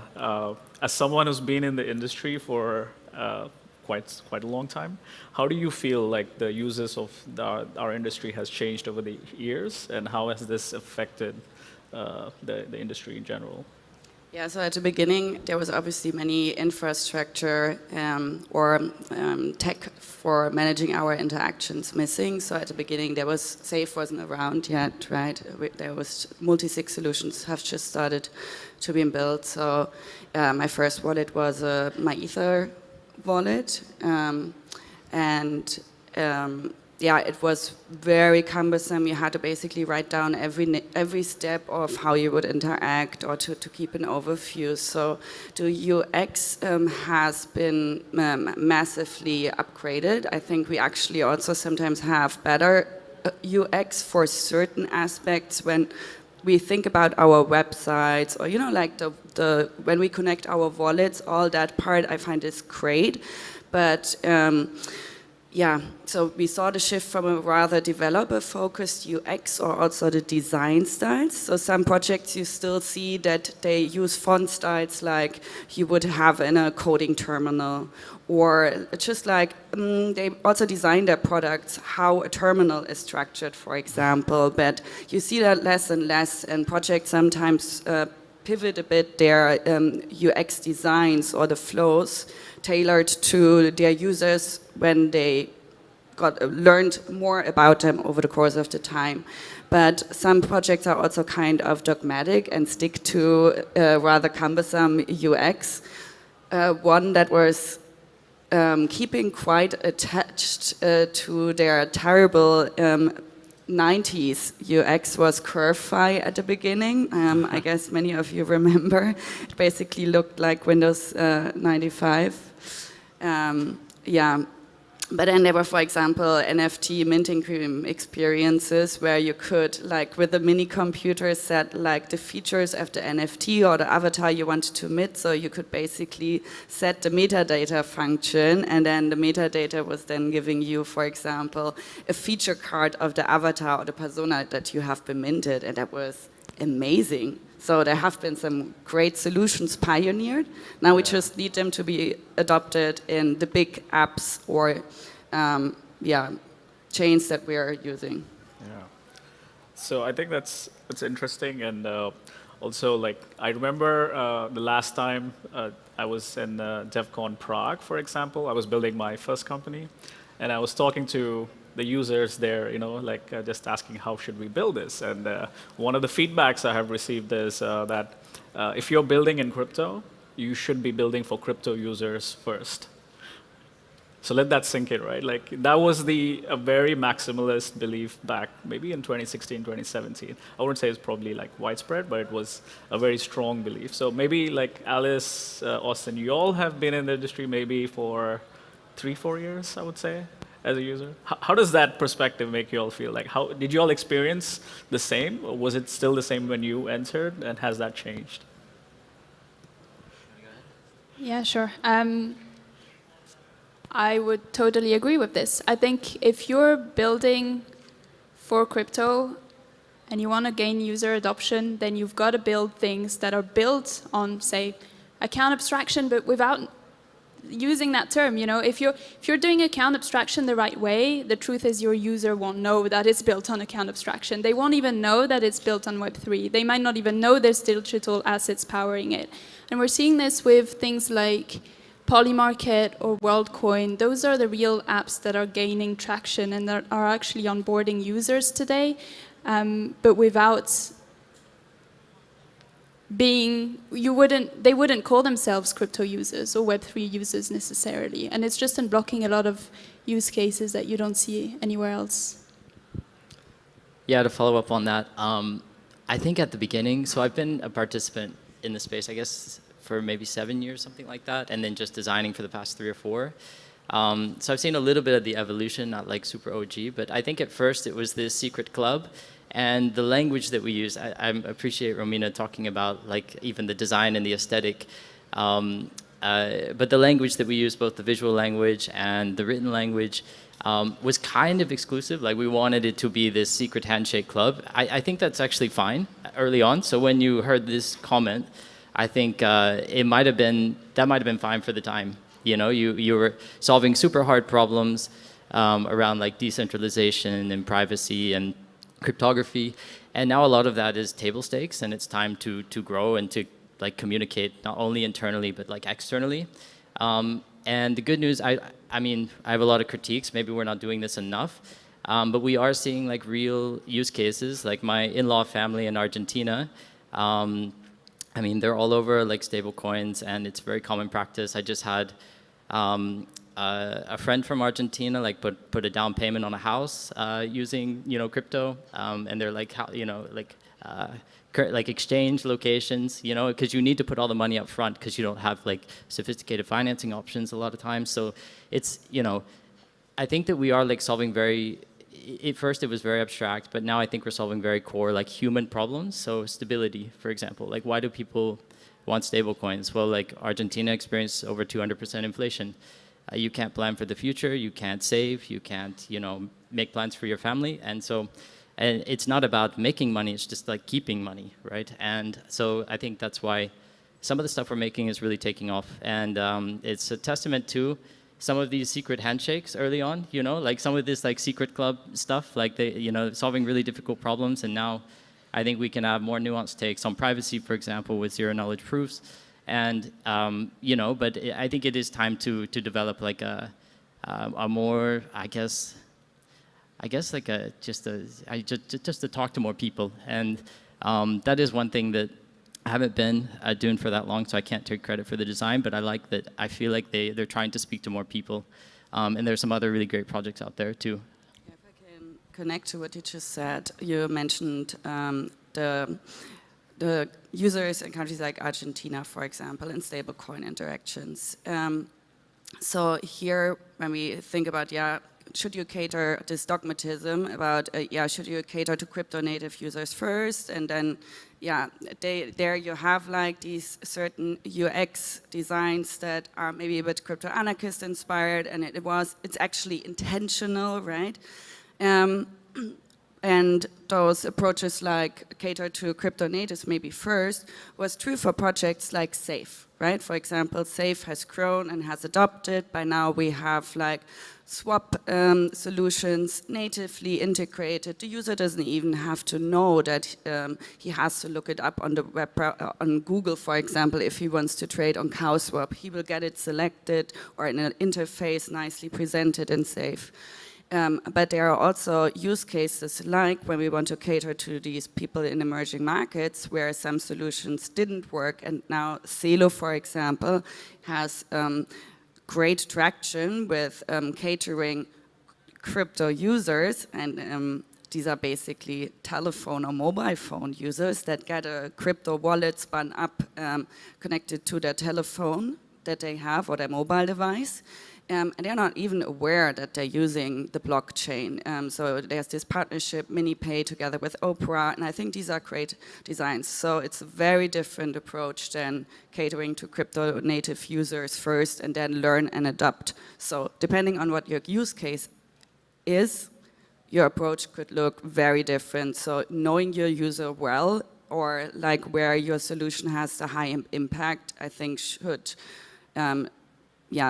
give you the orientation on which approach you follow. I thought the quote said the opposite. I thought you said, if you want to build for crypto, you should not build for crypto users, which is what I believe is what we should do. So I think it's about knowing your users, but it's also about knowing your potential users, right? Because if we just rehash what do we know about our Web3 users today, and what are they doing, and how are they interacting on chain, we're missing all the other aspects, and then, not even thinking about what are the users that are not currently on chain doing, and what is the purpose for bringing them on chain. So that's an interesting segue, right? Like knowing the users and knowing what the users want. Like if I can throw in this very age-old adage apparently by Henry Ford, if I asked my customers what they want, they would have asked for faster horses. Right, so I think we're in this industry where the user is a wallet. Wallet is almost an identity, and that identity does not have like something like an email or a persona, for example. So I think when building for this user, how can we as builders effectively collect data, or what patterns we can observe to actually solve problems? Like what are the actual problems rather than shipping out features left and right? And I think I would start with Austin here, kind of like, because you spend a lot of time of your day talking to users and building for users. So how do you go about it then? Yeah, just to start, I think the Ford Foundation can't confirm this quote. But I think they said something like, that's something like he would have said, so we can all make a tacit agreement that he said it.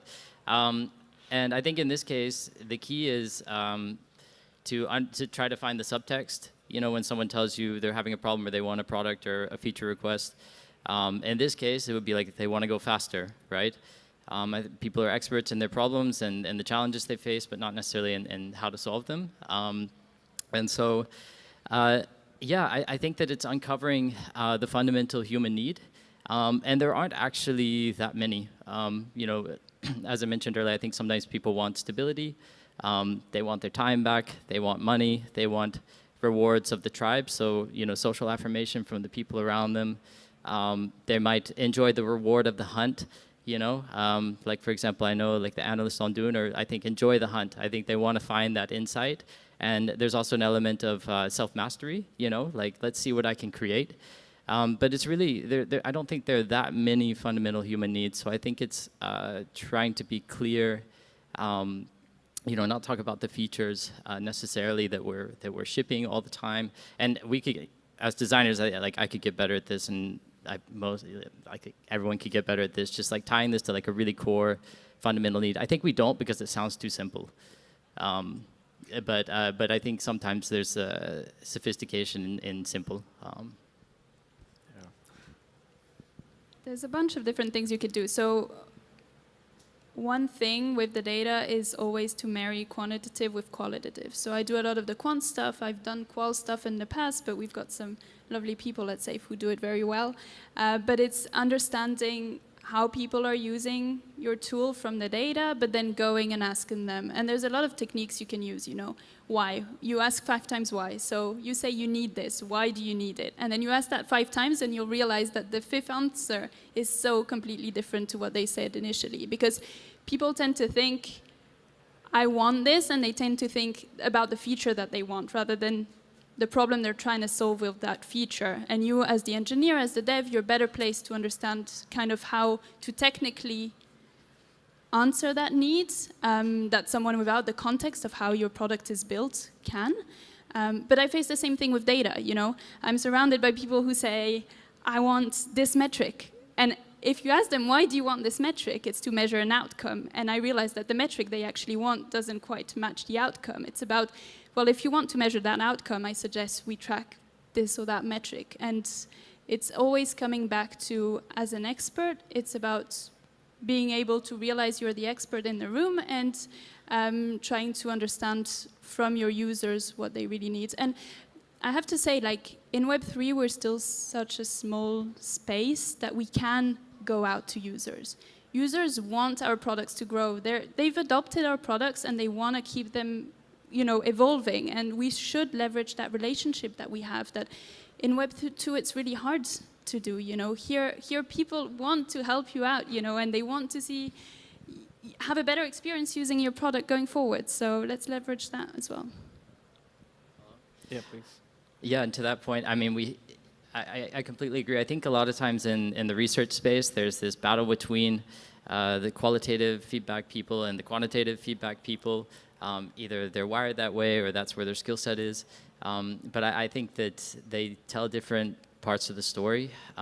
So, you know, you have, I think the quantitative is really good at telling you what's happening and, you know, observing actual behavior, because a lot of times people don't tell you or they're not even aware of their actual behavior. But then you can follow that up with, you know, conversations or observing the space. And this doesn't always have to be like formal, long-form interviews. I think we do a pretty good job right now, just by, you know, I'm trying to do this more, engage on Twitter or in Telegram groups and get, it's not just one conversation, it's kind of a relationship, and you can get that kind of like ambient signal and then see, is there any discrepancy between that and like the actual behavior or the data, and maybe there's like something interesting there, like something that's worth exploring. So yeah. Yeah, I think what you described, how you approach like pulling data and getting like an overview of different crypto interactions is what we can already track about them on chain, but there are also some parts of the user flow or flow of funds that we might not see yet. So from when we look at the capital markets industry, it's very common that for very big trades, when we think about ETFs or large funds, when a rebalancing happens or someone basically dissolves a position, those trades are not made like in the public market, but because they have the potential to move the market. So they are then fractionalized and traded away in, for example, dark pools where there's like an OTC, so an off-chain matching about like where the buy and the sell side agree on a price, and then it gets basically cleared and traded and settled and so on. So those type of more institutional use cases, and they are still done in the centralized exchange context, because here we have rather a logic like we know them from stock markets and bond markets and so on. So there are some data points that we don't see yet. So it's really important to know the user and the ultimate goal where he wants to, but sometimes our technology also has advantages where the user doesn't know what feature he wants because he doesn't really know that this is a problem that's already solvable and you have to pioneer the technology. So this is where we still have some frictions, and it makes sense to pay attention, also have like user interviews often and not only do the data analytics. So I have a question on, you mentioned like a use case of rebalancing portfolios, right? So if I remember correctly, this is like, there are programmable solutions out there that will automate rebalancing of portfolios, right? So essentially these are, I guess you can call them bots. You know, and when you look at, like from a data angle, when you look at activity, on-chain transactional activity, are we seeing essentially bots as real users? Are we an industry where bots are legitimate users? It depends. My answer is always, it depends. It depends on what you're trying to measure, right? So I read a stat the other day, I think ChatGPT gave me that stat, but 50% of internet activity is bots. So I think it's no lower in crypto, it's probably higher. If they're airdrop farmers and you're trying to measure real adoption of your chain and they're just farming for your chain's airdrop, then you probably don't want to see them as real users. But if they're active traders who are actively using your DeFi protocol and are making 60% of the volume, I'd say they probably are active users. They're generating the volume that you're getting fees from, or that you're, they are generating real activity, they are powered by humans at the end of the day, who are using your protocol actively in comparison to another DeFi protocol to make money.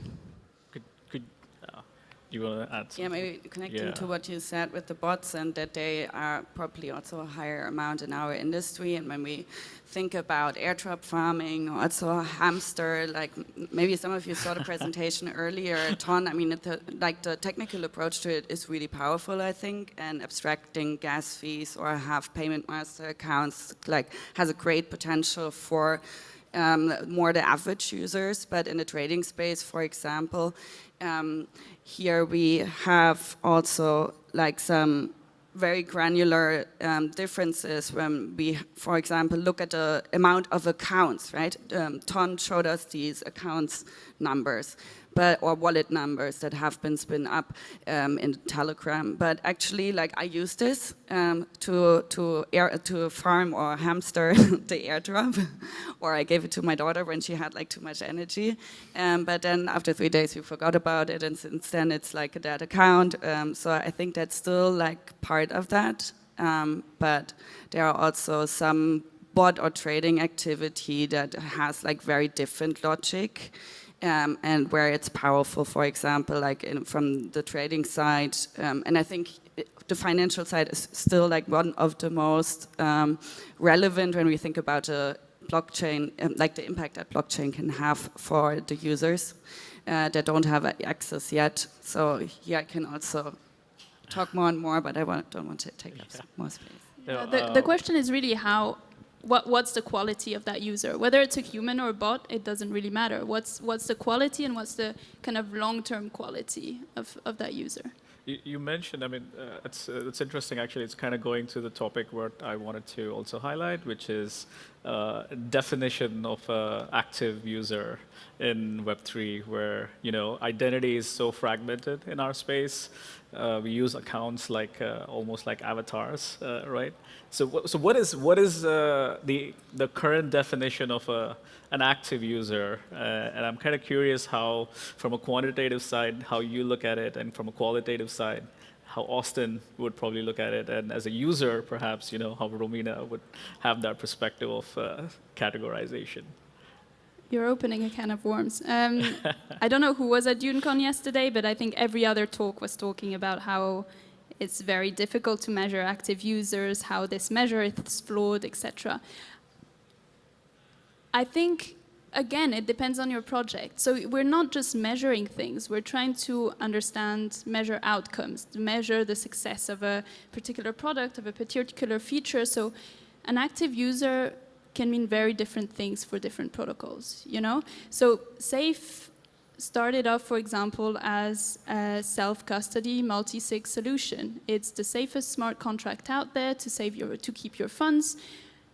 The way we could have measured active users 4 or 5 years ago was how many users are depositing funds, storing value in safes, you know? Now we're trying to get, with the world evolving and smart accounts becoming more prominent, we're trying to bring activity led by smart accounts and not just EOA. So what's important to us is how many users are actually using those funds that they deposited on safes a while back. So an active user that could have been just a user depositing funds now becomes an user that is actually using those funds and transacting volume, right? So it really depends on your product, and you have to think about what definition makes sense in that context. Yeah, I also have like a bunch of user groups in mind, or how I break them down. So I think when we start with the crypto natives, we would have the whales, or we would have the degens that ape. We would have the crypto curious that take the time and get involved, but it's not like they're doing a lot or have like a lot of funds that they're gambling around with.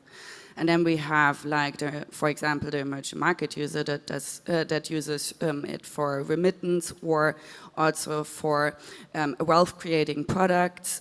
So here, just like stablecoin adoption or whatever. So yes, these are probably also single wallets, or here we can trace like wallet interactions. But when we think about like capital markets, then a wallet is not a user. So I would be careful to generalize that a wallet is always equivalent to a user, because we have sub-account logics, right, where like accounts execute certain strategies, or it's a vault or whatever, and the user is not the wallet, but it's like on a very different aggregation level. And yeah, I think like when we think about in the numbers of, for example, the speed of transaction, right? Like which infrastructure or route are they taking through like the trades? It's very different. For example, high frequency trading would also need to use very different combinations of chain, or would have also cross-chain or multi-chain complexities. They are much easier for, like, let's say, investors, value investors that hold positions and have sometimes like a trade. And here it's, yeah, more about abstracting probably like the general key management, the chain management, and yeah, so I see like very different angles. A lot of what you actually shared as a user, these tend to be like off-chain interactions or workflows. No. This is actually, some can be on-chain as well, but like I guess a lot of it. I just want on-chain examples. All I try on-chain. to give, yeah. But did it like... or not financial institutions, I didn't explicitly describe that, because they also have wallets and need certain user functionalities, and here we have a big impact. For SAFE, for example, there's a lot of off-chain activity of like collecting, approving signatures, which means that the users are actually interacting with your app. And there is just one simple use case, right? And when we spoke about quantitative data, qualitative data, a lot of the industry reports tend to focus or overly focus on like on-chain activity as like... But these are workflows, yeah, in organizations where like wallets are already used. So I think like so SAFE is one approach, right? Just like a multi-sig approach, and there it already has like the permission management, but then there's also other wallets yeah, basically signature tools like Fireblocks, right? We have like MPC and privacy technology here, also security technology that helps to abstract key management, but also allows for like building an interface, and then you have like different permissions for depending on which user or what they can see you know, that they don't see all the data or not, or you can have randomizers over certain wallets so that like if an exchange in the category of a financial institution, for example, that people that send funds to a wallet that is owned by a centralized exchange, they wouldn't be able to trace like all the other wallets of a centralized exchange, right? So. And I think I want to like get some of Austin's perspective. So I just want to shift focus a little bit. Just compared to Web 2, right? Like we're talking about off-chain, on-chain. Like what are some like trade-offs that you feel like we make in Web 3 that differ from Web 2 in terms of like general practices? Oh man, I had a really good answer to the last question. You'll have to come to my next panel. So some trade-offs. I think, as I mentioned earlier, we've been optimizing for like solving very fundamental problems around like decentralization and autonomy. And you know, like I said, I think those are table stakes now. And we have to start thinking about maybe until we really improve the kind of Web3 experience till it exceeds the Web2 experience, we have to think about how we can use those moments. So for example, like, you know, how can we alter our language to speak to people more clearly? How can we communicate? You know, we talked about, are you a privacy purist or kind of, you know, a wallet wanderer or more of a utility seeker? I think copy is actually really important, like to communicate the message. I think a lot of times we put tons of information in the documentation or in the T's and C's, and this is something a lot of times teams don't have copywriters, and it's something that I think a lot of designers reluctantly do, but it's worth taking the time, and this is a pain point, you know, for me, to really communicate clearly the exchange. Like, what are you getting and what are you giving? Especially if you want to onboard more people. I think that's super important. And then just things like, you know, transactions taking a lot of time. You know, these sorts of things. Like, until we fix that, we have to think about those as opportunities to, you know, educate or entertain or engage. So there are lots of little moments like that that are slightly different in Web3, but ideally we just solve that. Yeah, and we can move on to, you know, creating next level experiences, and we're not trying to like fill these moments with fixes. I think I just want to like, as we're nearing probably like we got like 8 minutes left, and I wanted to kind of shift focus maybe like the future outlook of our industry. So the question to all of you all preferably is looking ahead, like how can the Web3 industry onboard like a diverse user base without compromising user privacy? Are there emerging tools or practices, frameworks that you feel you're excited about? Yeah, maybe I can connect to one of the examples I gave earlier that was around signature management, so solutions like Fireblocks, MPC technology, or CKKYC, like Mina protocol, or a few other projects are working on, yeah, basically verifying that you're like, for example, you're on the allowed list to use a certain service without sharing your private data. And that can be like, yes, from examples from the financial world, but it could also be related to health data and so on, where it's really sensitive data that should not get access to other people. So with MPC, you would, for example, expose that data, but you would not expose the data, you would conceal that data. But for example, MPCs, you would always have like, yeah, part of the secret would always be held by the MPC technology provider. But FHE, for example, fully homomorphic encryption, yeah, is basically, yeah, where you can see the data and also, yeah, verify it in a bit more complex technical way.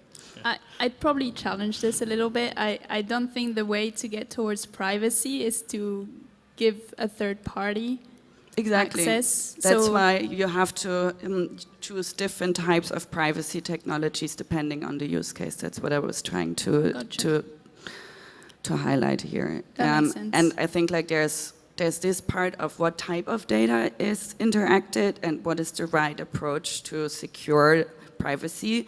And that could be, for example, we don't want to interact with criminals or to have exposure to tainted funds, or that, for example, our insurances would know like what we have genetic, yeah, how to say, like more likelihood that we get like a certain deathly disease. But there's also more like the surveillance state type of data that many people have in mind. So yeah. I think we operate in a little bit of a tricky place because we started, well, blockchain, the ethos kind of started as privacy preserving. That quickly went away when, you know, you had all these tools that are coming in where you can follow the history of all the different wallets and what they do on chain and how they connect to each other. And you've seen, you know, authorities using that data to ban certain activity or to ban certain wallets. I'm not saying that's a bad thing. I'm just saying the truth is everything's on chain. Everything is available, and tools like Dune are making that data even more digestible. So we have to think about, I think we're at crossroads. We have to think about how we use data and how, because the truth is companies, organizations are always going to want to know more about their users because they want to grow, because they want to maximize profits, because whatever reason it is, they are going to want to know more and they're going to leverage this on-chain data. Is it okay? Is it okay that we're able to track a whole transaction history and base our product on this? Is it okay that we're able to connect a wallet to an identity because someone's doxed it or put that information online, sorry? And is it also, you know, what kind of product tracking are we putting in place that's not on chain, that's like proprietary data? And we need to think about how we do that as well. Are we always GDPR compliant? You know, are we, when we match the data we collect off chain to some data that we might collect on chain, are we doing it in a way that is privacy preserving for our users? And most importantly, are our users totally aware of what, you know, they're signing in the TNCs? It's what you were saying earlier, and what they're giving away for the usability of the product. I think that would be relevant in permission setups, right? But if you have permissionless setups, maybe like, being compliant to a current, already outdated GDPR directive is maybe not like what you should orientate yourself about. So let's think about a second example. That would be the transfer rules for financial institutions, where basically for every crypto transactions, and we don't have that in the fiat system, a financial institution would have to store like or collect the data of the sender, the recipients, their identification, the source of funds, or whatsoever. It's like a very poor requirement and technologies that they have been adopting, where we already have like really impactful solutions in the crypto space that could protect also users that haven't been anticipated yet, or technologies in GDPR. And Austin. Let's see. So I think that Web 2 and the internet in general has proven that people are not that concerned about their privacy, for better or worse. But I do think, counter to that, we're given a lot of data and a lot of information. Sometimes it feels like, it can be a blessing or a curse. I think sometimes we have a hard time finding the signal in that data, which can be a real challenge, something we're working on. But I think it's not so, I don't think we need to make decisions for people. I just think we need to communicate clearly. You know, what is it that you're giving? What is it that you're getting? For example, I'm not transactional when it comes to my friends or my family or my community. But if I'm engaging with, a government, if I'm paying taxes, or if I'm, getting a subscription with a company, like, I want to know, like, what am I giving and what am I getting? And I think we be as clear as possible about that and the design and the product, and let people make decisions for themselves. And obviously there'll be a parallel, government conversation. I assume someone's handling, compliance. That's they'll usually tell us. So yeah. So I want to have one last round of like a lightning round of questions. So if you had a magic wand and you could ask for any feature as a user in Web3, what would that be? Okay. Connecting to my most recent painful experience, I would like to have like an account that abstracts the gas fees and allows me for multi-chain interactions when I, for example, want to do multi-chain bridging of funds and trades, or having pool assets from different chains, for example, something from the Polkadot environment where this is not, where it's even more painful than Ethereum. So at the moment, we're working on integrating AI more into kind of the data analyst workflow at Dune. And unexpectedly, I found that really powerful personally. I'm relatively new to the space, trying to learn SQL. But being able to kind of have this conversation, it's really like an education. You can see the diff on the left and the right. And so I think more of that. Right now, we had this kind of past year of an explosion of AI, but like using it like intelligently, like where people already are, I think is could be a lot of fun. It could be really useful. Probably wishful thinking, but I'd like one place where I can interact with all crypto Web3 stuff. Like all my balances in one place, being able to use all my funds, and one place that I trust, and I can self-custody my funds in a secure way. I agree as well. I think as we mature as a user and industry, I think we converge to having simplicity, essentially. With that, we're a minute over time. That concludes our panel. Thank you to Romina, Austin, and Alice. Thanks for sharing all the information. Really. Thanks, everyone. Thanks, Raul. We have Q&A, I think. Yeah. That was an amazing panel. Thank you, everyone. Please don't forget to scan the QR code so you can write your questions in the app, so we can follow up with some questions for the panel here. So please, we are going to have a minute to have that. So please, because we ran out of microphones, so we need to do it from here. So please go ahead.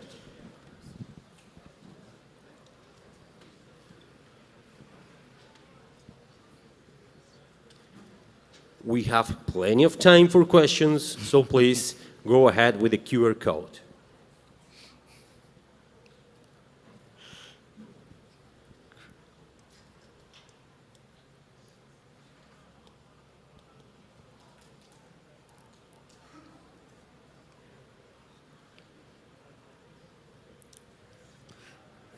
It's the awkward silence. No, I think there are no questions. People have already left, and the next ones are waiting for. Do we have one question? Is it? Yeah, there is a question. Maybe we can pass the microphone. That's more user-friendly. No. It has to be through technology. Okay. Then maybe we have to go to that person with the microphone. You can come ask your question on stage. Do you want to yell out your question?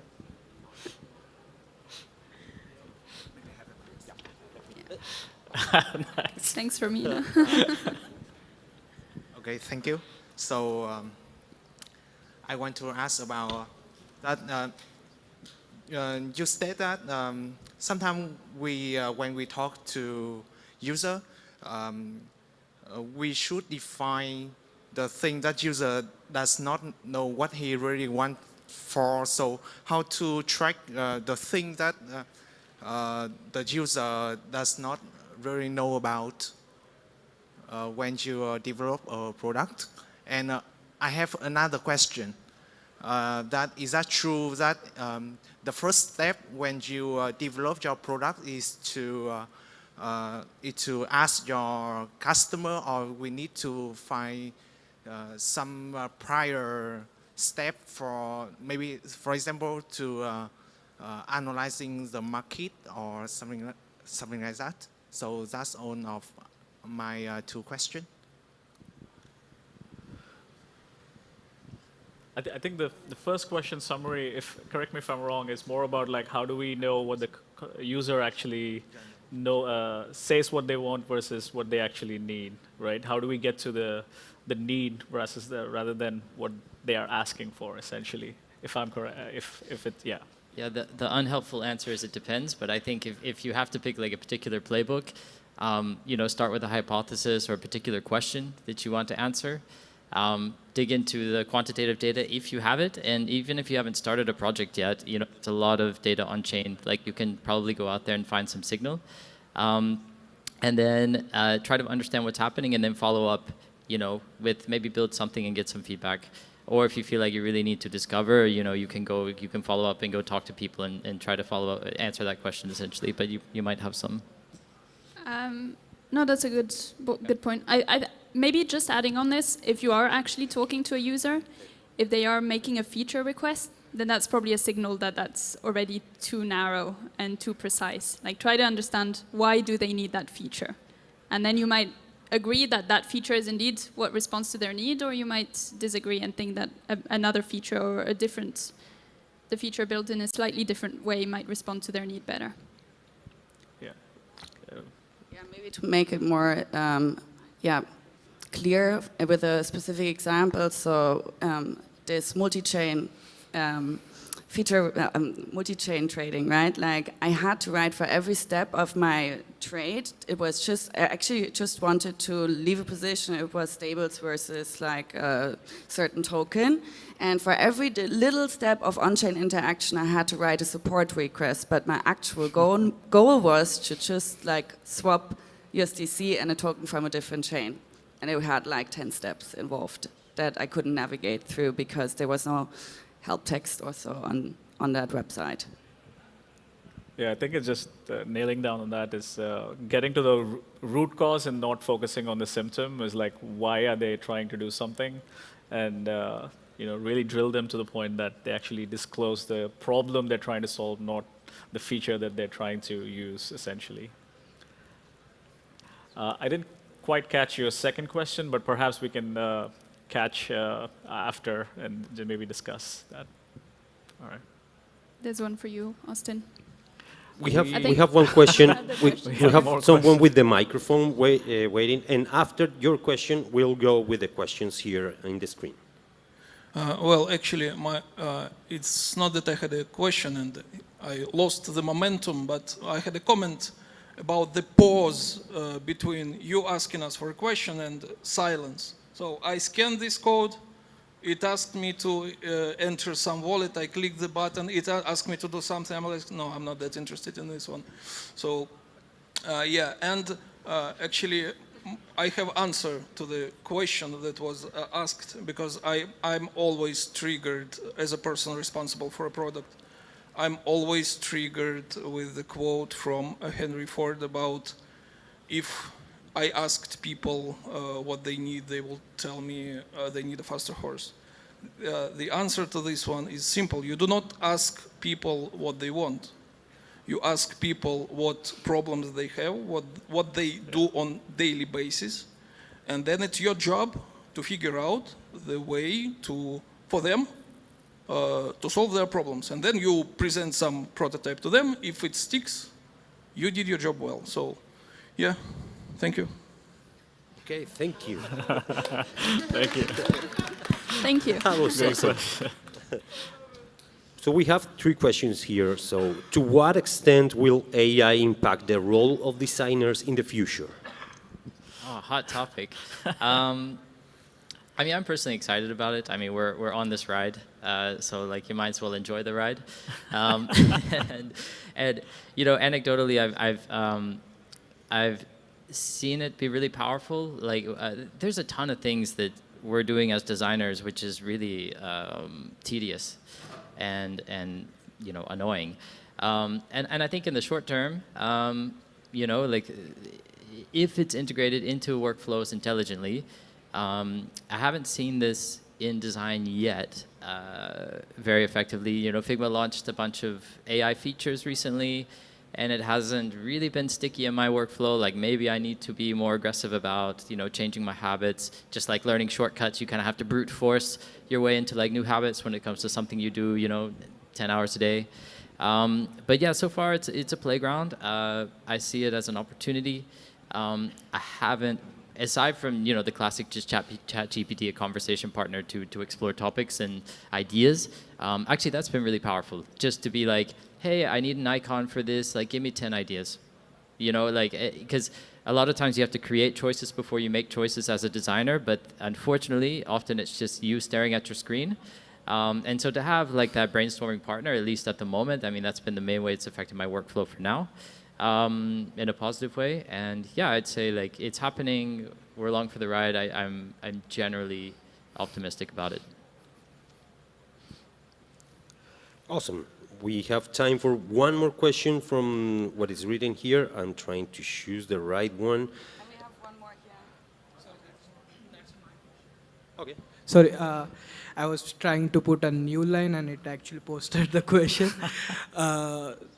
My question is like when you are trying to develop a B2B application and other, the business is not working in a Web3 space, what is the best way to onboard such business users?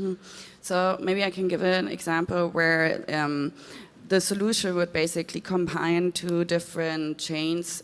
So for example, a friend of mine has developed AI agents for Web2 users, or, you know, like from that world. And basically the approach was to combine a near-based approach, so where it's basically abstracting a bit more, designed for Web2 users in mind, and then basically there was like a bridge or basically interactions with Ethereum or EVM compatibility. So navigating Ethereum was actually not so relevant. Everything that this B2B Web2 user was experiencing was pretty much like the same UX as you would have in the Web2 logic. So there are many solutions to different problems. Awesome. Thank you so much. Please give a great applause to this panel today. Appreciate it. We will have a break and we'll be here in 30 minutes at 3:30 to begin the afternoon talks. So thank you everyone, and we will wait for you for the next sessions.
Hey, hello everyone. Welcome to this afternoon session at stage 2. Thank you very much for coming on time.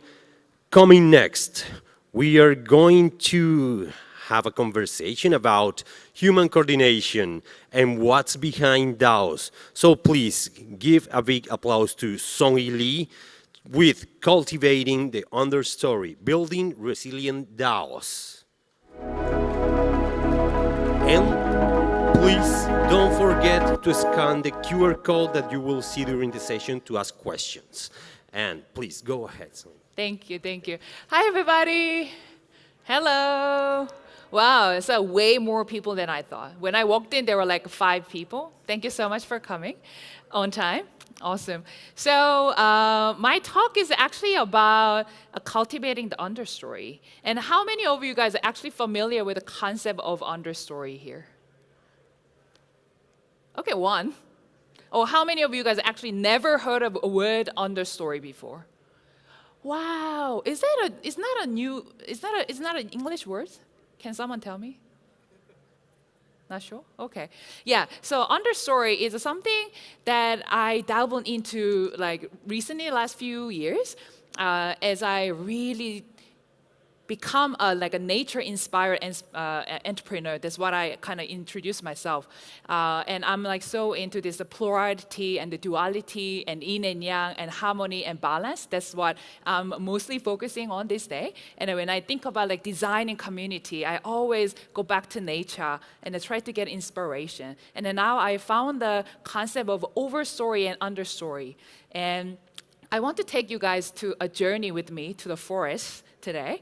And it's not about I'm going to share something completely new to you. It's more like I'm going to zoom out and then really share what you already know, but rediscovering with me. Does this sound good? Awesome. Cool. Yeah, so in a healthy forest, what's really happening is actually there's an understory and an overstory. An overstory is what you see above the ground, which is like plants, trees, canopies, big things that is so visible that you always get distracted by. But to have a healthy trees and healthy overstory, you would need an understory that is healthy as that. Without understory, you would not have a healthy overstory, right? So what's in the understory, which is basically a network of roots and a fungi system and a soil organism that is so important, but it's not visible enough, and it make all the life evolve possible.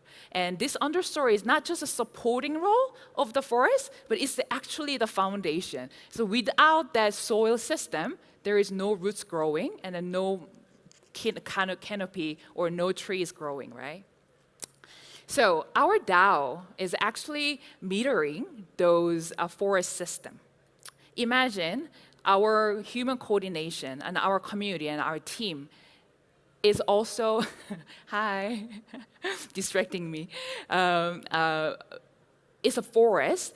Then we in DAO space right now obsessed with our visible structure, like our token system, our on-chain governance, and the frameworks and tokenomics and the voting and everything that is not really an understory when you look at it. And it's so much of like, okay, I'm the tree, I want sun, I want to be higher. So that's all the energy that we're spending to grow an overstory, but not taking care of the understory. Yeah, so I went back. So, but if our DAO system and our community, our team is like just like a forest, imagine if we keep feeding only the overstory and then just admiring without investing our energy and time into the understory, what's going to happen? And our success is purely depends on something that are far less visible that is in the understory. So what is that? So my name is Sung-hee. I am from Korea, living in different parts of the world. I built one of the first Bitcoin SMS wallet in the 2012-13, and after that I built the DID system, and then last 5 years I've been delving into this community design, governance design, and building real resilient community, which is very hard. I've been doing a lot of different experiments, bringing Web 2, and Web3 and together, and also bringing ancient wisdom into the technology spaces. So I call myself like crypto anthropologist, if that makes sense. So that's who I am. I just wanted to unpack today with you guys what is that understory. And don't be surprised, again, it's not something new. You already know what that is. It's actually, it's actually you. You guys are the understory. I will tell you a little bit more what does that mean. When I say you, it's actually your story, it's actually your experience, it's actually your belief system, and it's a value system that you carry. It's a hidden assumption that you carry, and it's a cultural background and cultural wisdom that you actually carry with you. And that's the understory. And how many of you guys here actually felt like I've heard by my team member fully? Okay, 1, 2, great. And how many of you guys feel like, you know what, they actually know my story, my journey, all right? But still not my majority of it. Yeah, and how many of you guys actually witnessed the team member that are absolutely great builder, but left the team because of the human issue? More. And how many of you guys feel like I'm not really fully connected with the mission of organization, unless the founders doesn't count. If you're an employee, you know, like, you know what, I kind of get it, I'm doing this for money, but I'm not really connected and convinced. And there's no communication whatsoever. They don't feel like, they don't treat me as a person, but more like a tool. Or have you ever experienced that before? Okay, good. Yeah, so I just wanted to show you guys not just a feeling of what's missing, but what's really missing in the industry. And this is the number. $359 billion is annually spent to solve the human conflict in a traditional organization. And also 40% of almost every manager's time, which is a 2 full day, is spent on human coordination. And then also 213% of a brilliant key contributor of a salary, 213% of their salary is actually spending to replace them. So there is it's not just like a feeling or sad or, you know, I'm not heard, I'm not seen. It's actually the organization spending so much time and energy and resource to solve that understory issue. So if you're neglecting understory, this is the money that you spend. Okay, you say like, oh, you know what, this is like traditional organization number, but in DAO, it's actually worse, right? These challenges are intensified during the DAO action and work. Because traditional organization, at least they have some rule, they have a clear contract, and they have to deliver some certain thing, and they come to the office every day, they work together, they eat together, they try something, whatever they can do, but still it takes so much resource to solve all this human issue and cultural issue. In DAO, our work across the time zone, and a culture, and the value system is all different. And our governance tools are often just assuming the rationality of it, but not touching emotional or context enough. And also our focus on the trustless system, like we focus so much over like building trustless system, and we sometimes forget that what we are yearning for is actually the trust. So that's what's happening in DAOs. And how are we addressing this? You know, I don't think I've never been in a DAO that is have like a trillions, whatever, like so much of like resources and in the treasury, they're focusing on this as their first priority. And then what happened is they actually lose a lot of their treasury money. They even shut down because of human issue. I've been in this space for like more than 12 years. I've seen so many times teams broken, including my own team. Teams break, project break, and community disappear because of the human issue. It's not about technology. It's not about a governance framework, right? So you guys kind of get it where I'm heading right now. Yeah, so to do that, again, we have to invest in the understory of the forest. We have to have like really healthy soil to make sure that our trees are growing well. And it's,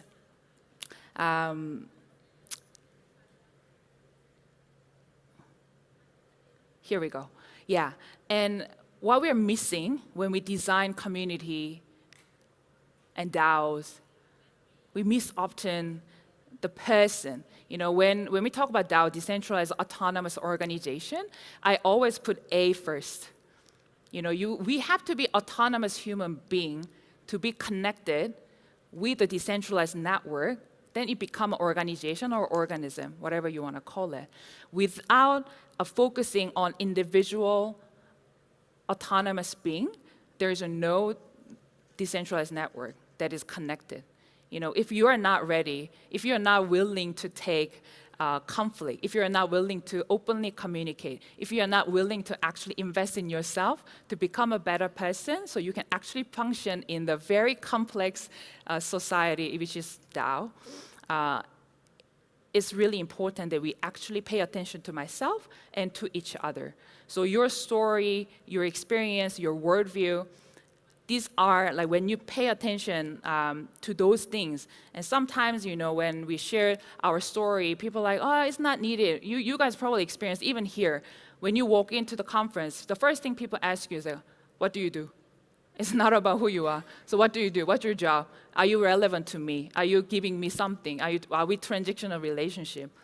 If it's not valuable for me, the people just walk away. I mean, Ethereum ecosystem is a little less. But if you go like somewhere else, it's like really like a jungle, right? It's like everybody like, okay, what do you have? What do you have? This is what I have. Like, show me my card. And if it doesn't connect, we are done. And we're just wasting our time and energy. But if you really sincerely care about that person, including your team member, and then your DAO people, to ask, what's your story? What's your experience? Why are you thinking that way that I cannot understand sometimes? And just unpack those stories. It's not a distraction from the work. And actually, they are the foundation of your relationship and your work and your DAO. So that's I kind of key message that I want to bring it up. So then, now I know, okay, your story and our individual story, our individual value system is the understory. Then how can we cultivate that, right? And oftentimes, we are human. The people think that we know what we are doing and how we interact with the other human, but sometimes it's really hard. And I have like a specific 4 nature-related elements that I want to share with you guys. And this is basically, again, using the understory narrative. And then there is a 4th thing that I want to share with you guys. And this is the order, right? Like, I mean, not ordering to do what you do, but like this is in order. So thinking about like following the journey again. The number 1 is actually a context. So when you start a conversation with your team member, if you're a leader, you want to create this is really safe space for everybody and then try to cultivate the understory of your team, you have to understand the context is number 1 thing that you do. In our nature system, is like a living soil. So everything begins with a context, and it's a soil component, right? And when there is no soil, there's nothing can grow.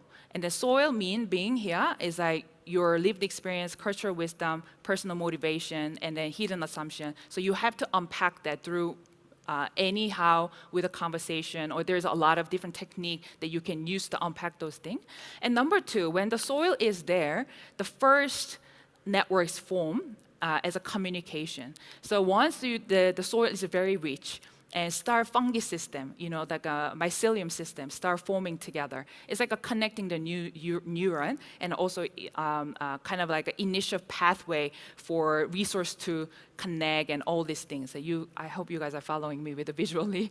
And once that's done, the information is start to flowing naturally, and the trust in the network is start to arise, and then invisible connection is formed. The people start to feel comfortable and safe, and then stories and ideas are popping up only once you connect it well and have a good context. And number 3 is a coordination. So finally, now we have a soil, now we have a fungi system, and then what's happened is the root system start to grow.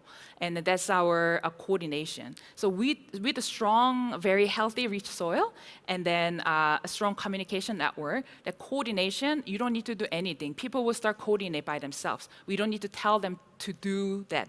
So it will just form slowly, and like a root system grows.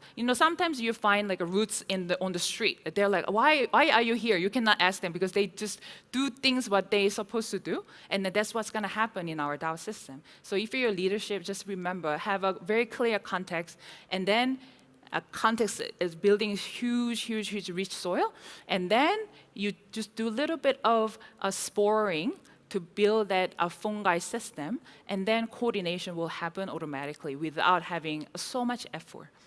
But last thing, it will be interesting take. I love to hear your thought on this.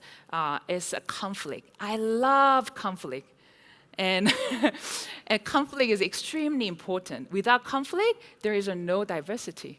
And when I say conflict, it's actually, you can take that as a resource. Once you have a good soil, good fungi system, good root system, actually the conflict is maximizing your growth.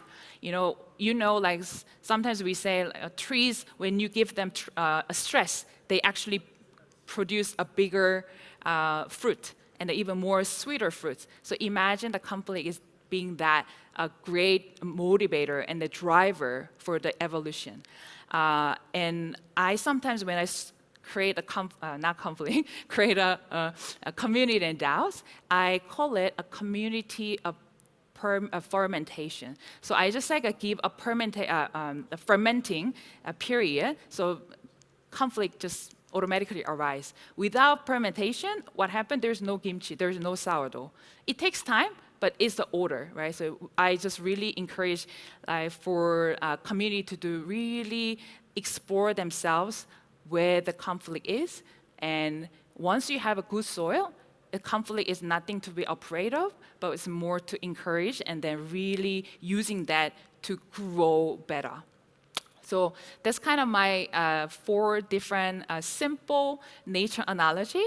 And these are so simple that you can actually review and then revise today at night When you go to bed, like, okay, Songi says the 4 C's, right? Context, communication, and coordinate, and conflict. Just remember those 4 things, and I hope you're using this for your understory cultivation.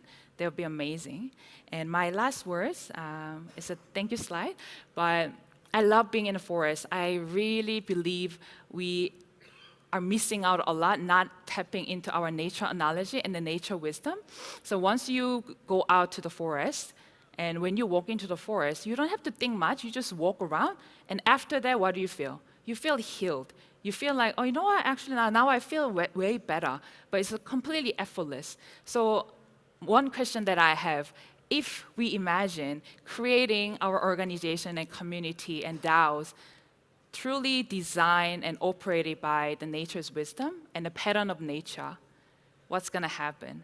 I'm already experiencing with some of the community that we recently started with a complete nature analogy and then nature wisdom, and people are saying, you know what, this is actually really helpful, and I feel like a better person.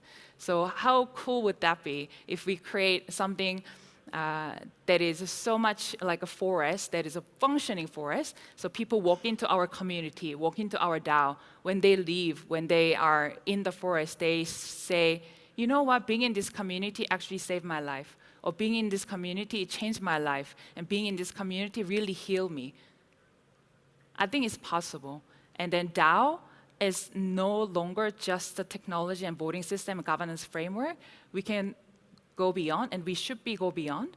And I'm really, really looking forward to build those amazing nature-inspired DAOs with you all. Thank you so much.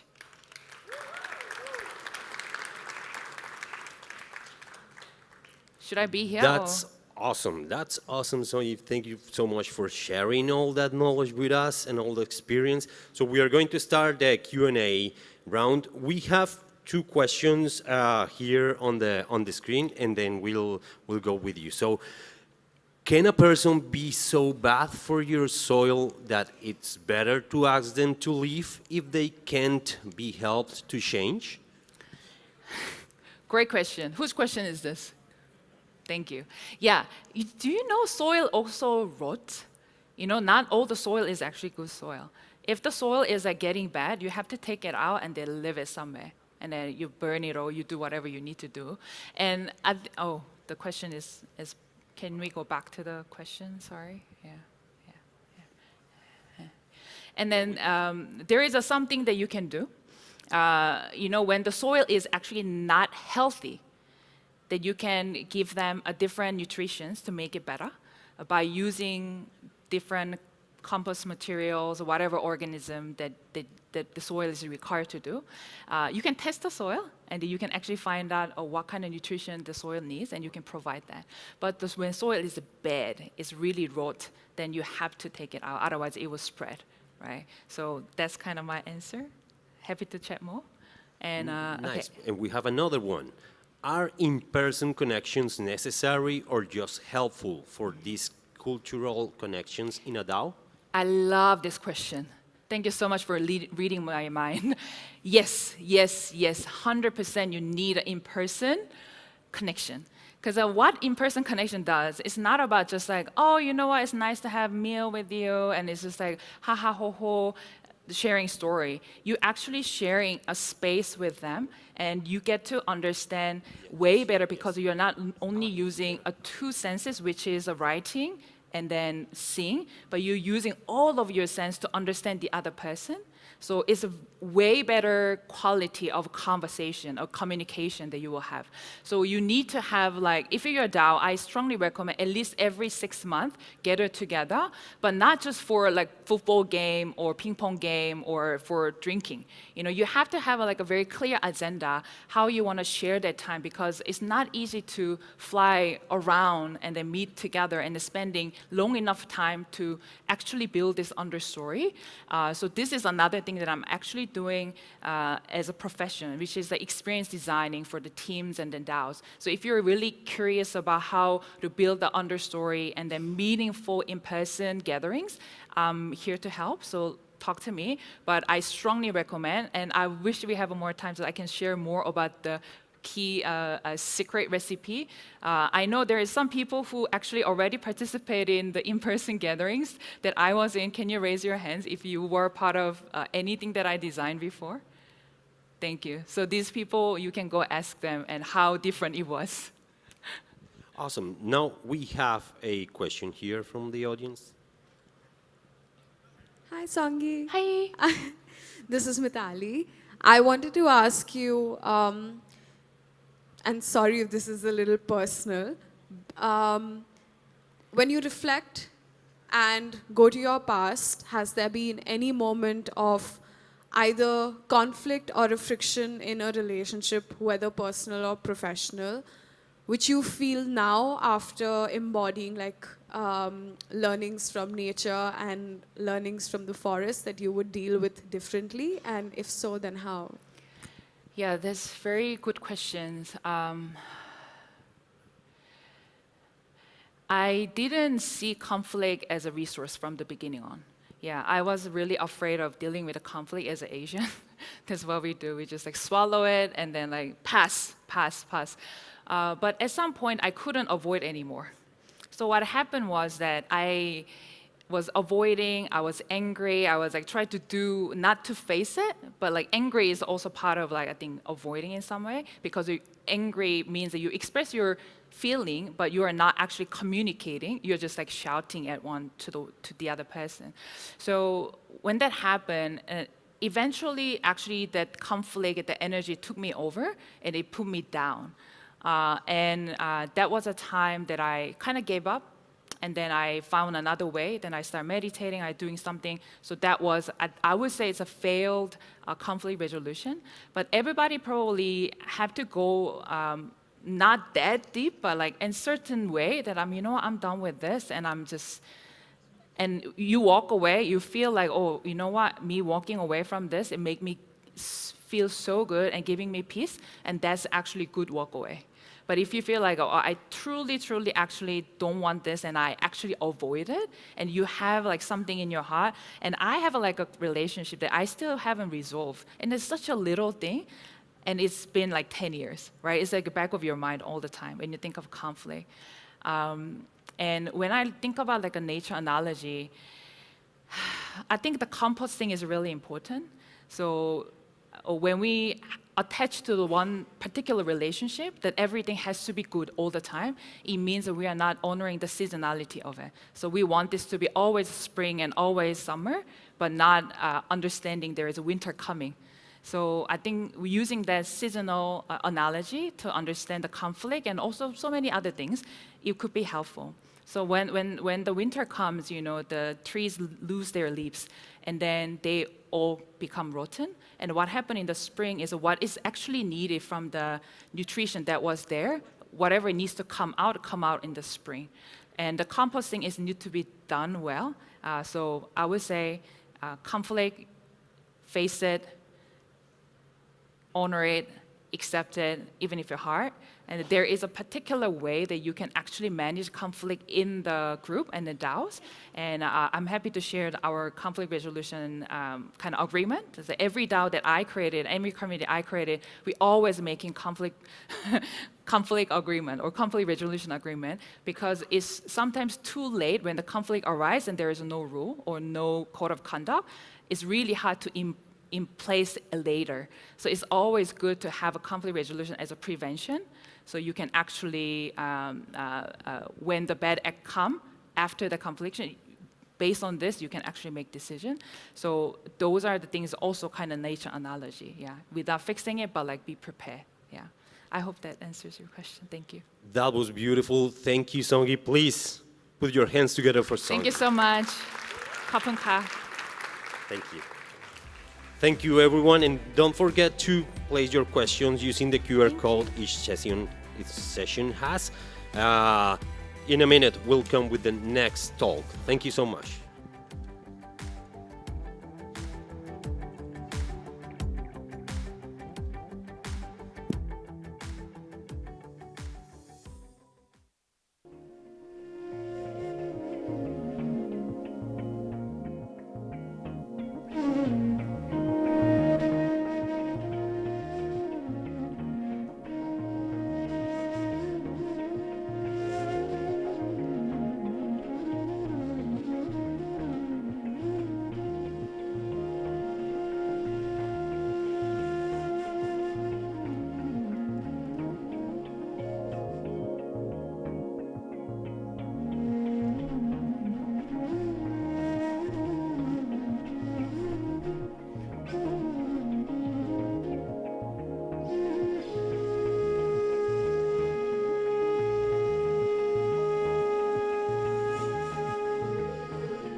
All right, coming next, talking about coordination, there's legal challenges that are very important to face to keep on going.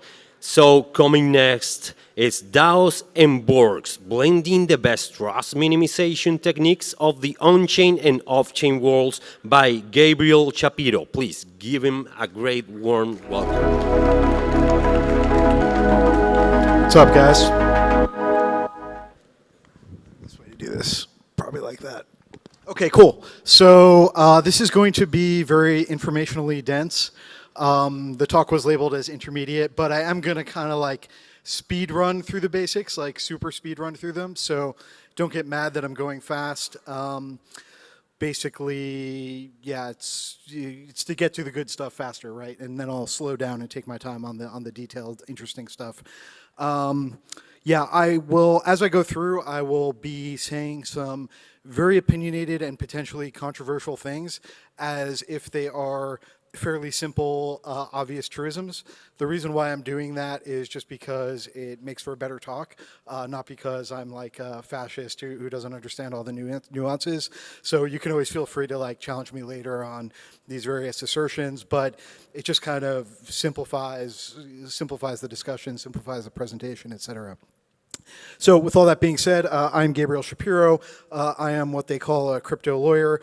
I'm also more recently a founder of a company called Metalex that researches and develops certain what we call cybernetic law solutions that include governance issues for DAOs. Covered that. So first question is like, what is a DAO? I'm sure you guys have heard this question ad nauseum today. I will just say that like, basically no one agrees, so the DAO that can be defined is not the true DAO, thus spake DAO Zoo. There are kind of like two basic answers you can give to this question, right? Oh, and let me start my timer here so I don't take too long. One is like basically if you just looked at everything that is called a DAO and tried to honor that nominal essence, so to speak, that everyone gives, it's just way too many things, right? It's like venture capital funds that use smart contracts, it's art collectives, it's protocol DAOs, things that are governing, you know, DeFi protocol parameters, just like some people even call like Bitcoin itself a DAO as a network, just many things. And about the best you could say is that like it's some type of group of people who use blockchain for at least some of their governance or like storing their assets or something, right? That's not a very satisfactory or precise thing. Just to give like an example there, yeah, like Metacartel Ventures DAO, which I actually helped found and I'll be mentioning throughout. You know, it's really a venture capital fund. It's an LLC, but it uses like tokenized voting, right, and uses smart contracts to hold the assets. But you know, at the end of the day, it's just a venture capital fund, right? So that's an example of like how diverse these things called DAOs can be, right? My answer is like, I have a much more opinionated answer, which is I go for like a purist definition of DAOs, right? And I just look at the word, right, the acronym DAO, right? So at a minimum, DAOs must be decentralized and autonomous and some kind of organization, right? What does decentralized mean? It means that whatever like the human discretion is in running this thing, like it's dispersed over a large, agile, and potentially anonymous group of incentive-aligned persons, and we prefer that it's like a permissionless or relatively lightly permissioned like entry into that group, so that it can be very broad, and so that there are no like unfair hoardings of power, so to speak. And autonomous to me means that it's self-governing, trust minimized, and resistant to extrinsic exercise of power. So the intrinsic power is decentralized, and the extrinsic power is hopefully close to eliminated. And you can actually go back to the original thing that inspired DAOs, which is an article by Stan Larimer, not Dan Larimer, although I think they might be cousins, arguing that Bitcoin is a decentralized autonomous corporation. And he had 3 rules for what he called DACs, what we now call DAOs. That they basically have 3 laws of robotics, or what we call 3 laws of DAObotics. Law number 1 is that a DAO must run under the control of an incorruptible set of rules that are implemented as publicly auditable open source software. Law number 2, a DAO must not be able to change its rules without the consent of its stakeholders, and such consent must not violate law number 1. And law number 3, a DAO must seek to protect its own existence as long as that does not violate law number 1 or law number 2. Now, what is a Borg? You may have heard this term. Maybe not all of you have heard of it, but it is a cybernetic organization, hence Borg. And what that means is it's some kind of like real legal entity.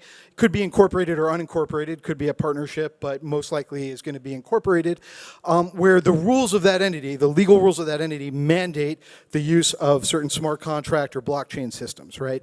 So this represents a blend of legal and on-chain technology, right?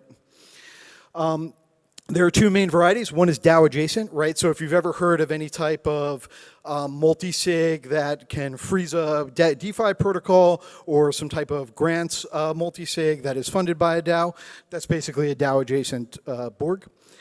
An example would be like Curve's emergency multi-sig. It can freeze pools that are that are 30 days or younger, and it can stop Curve rewards to a pool, and it can't really do anything else. And the other would be like BizBorg. So this would be like something like Metacartel Ventures DAO, which I mentioned earlier, or like a corporation that like tokenizes all of its shares and lets them vote on chain and distributes funds on chain. Why is a Borg not a DAO? Well, it lacks autonomy and it lacks decentralization. Basically, it violates those rules I mentioned earlier, right? I won't dwell on that, but it's there in the slides if you want to see exactly why. Also, side note, why Borgs and not sub-DAOs? You may have heard of the sub-DAO model. Well, sub-DAOs are usually not DAOs. They are usually small groups of multi-sig holders, again, that for some reason people call sub-DAOs. So again, they violate those rules. They're not decentralized. They're not autonomous. From a legal perspective, you really don't want, if these things are like some small group of people who may incur liabilities or do bad things, you don't really want them to be sub-DAOs, because then the DAO may have legal liability for them. You want them to be more separate and autonomous. Securities laws also, you know, if like the DAO token holders are basically like electing, like just fully electing these people, and it's more of an agency type relationship, you might be turning your DAO tokens into shares, into securities. So these things, we have various trust problems with DAOs and with multisigs. And the ethos of crypto is verified, don't trust, right? So the point of this talk, the point of this entire track is coordination, right? How to solve these problems. And Borgs are basically a technique for doing this. The first trust problem that is faced by these multisigs in relation to DAOs is member management. Right? Oftentimes, when a multi-sig a DAO adjacent multi-sig is proposed, it's with like a very specific membership set. It might be people who are doxed. It might be people who are pseudonyms, like the well-known Bantag, who's like very high reputation as a NIM, right? But nonetheless, it is a specific set. But how do you accommodate over time membership changes? Who decides that? And the default is that these things are just a standard safe, and therefore those people decide the membership changes. But the DAO seems to care who the members are. Yet the people who were appointed, they can change their membership willy-nilly and they never have to go back to the DAO. That's a problem, right? Particularly a problem if there is no other recourse against these people, as is typically the case, other than quote-unquote reputation slashing, right? If they do something bad, they will lose their reputation and they will never be appointed to one of these things again. Okay, but that's great for the initial set of potentially high reputation people who are appointed, but what if it changes over time to like lower reputation people? Or what if the people who like claim to be on it like immediately actually just like assign the keys to someone else or something, and you could never know, right? The other trust problem is asset management, right? Often these things, I mean, I think like Arbitrum recently approved like over 100 million to some like gaming grants board type of thing, right? And they're putting in place trust mitigation measures, but this thing happens all the time, right? These multi-sigs these DAO adjacent entities get large amounts of money from a DAO, right? And this presents various issues. Number one, like transparency of asset management, right? And like one thing to notice is that if you just like, you may think that the fact that these funds initially go to a multi-sig means, oh, it will be transparent.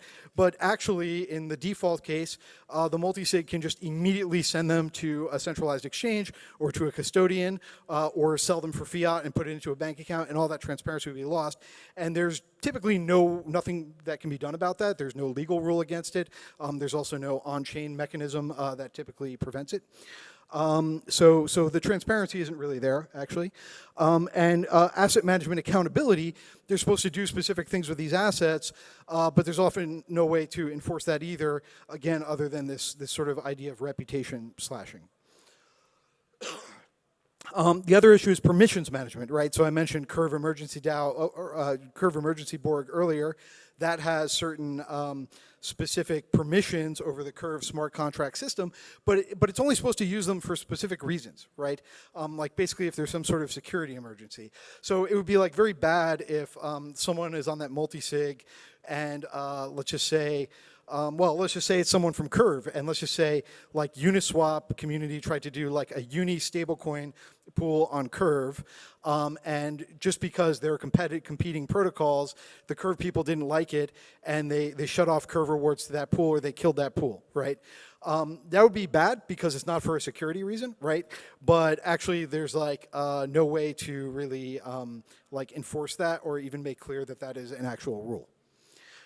An example here from real life is that Kujira, basically the devs had a highly levered position themselves in their own borrowing protocol, and they used their multi-sig authorities to like change the parameters in their favor and just like kick the can down the road over and over again, and eventually resulted in a protocol insolvency that could have lost people a lot of money if they were not bailed out by Thorchain people. The other thing is that like you can actually have bad mitigations to all the problems I mentioned, right? One is that you, like basically you just put the DAO in complete control of everything. And again, that lapses into the sub-DAO model. And then it also may really result in like an adverse selection effect in terms of who can contribute to the community, so to speak, right? Because if like you can get rugged at any time by a DAO, well, really valuable, serious people are not going to operate under that. They want either employment law protections, or they want some kind of deal where like, if I produce X, you will pay me Y, and if you don't pay me Y, I can come and sue you, right? And that is not really possible with that type of just make the DAO supreme type of mitigation. So it will lead to adverse selection. And in fact, I know of quality teams that just have a rule of, you know, we will not work with DAOs. We will not do projects for DAOs. A concrete example here is Juno DAO had set up a very complicated and I thought somewhat promising looking sub-DAO structure earlier this year. And I think it took like months, I don't know all the details, and the DAO just kind of changed its mind and rugged all those people before it even really got rolling. Now maybe they were doing some stuff wrong, I don't know, but you know, it shows how things could be bad, right? And how people could be reluctant to do these. There also are trust issues faced by like extrinsic counterparties, right? Like many law firms will not represent DAOs, cannot represent DAOs, right? Because they're not legal entities. Basically, some of the things that I mentioned, like during the last slide, like third parties can get screwed and will often not want to do deals with DAOs. So to address these with Borgs, there are basically two sets of techniques. One is on-chain techniques and one is off-chain techniques.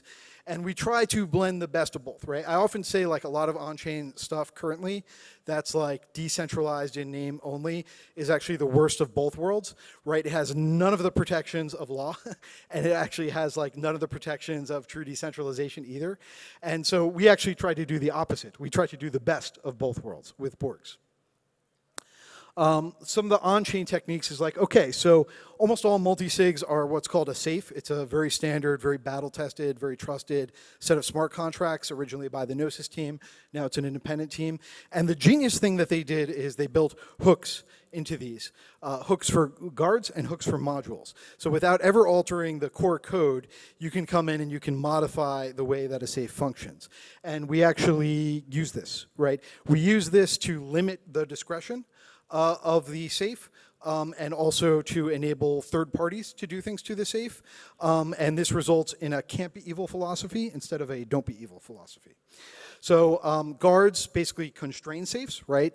Like they basically can check, you know, they could literally limit it to like only sending money to a certain account or something like that. And then modules expand safes. Like they could allow a DAO to come in and send money out of the safe somewhere without the multi-sig signers signing that transaction, right?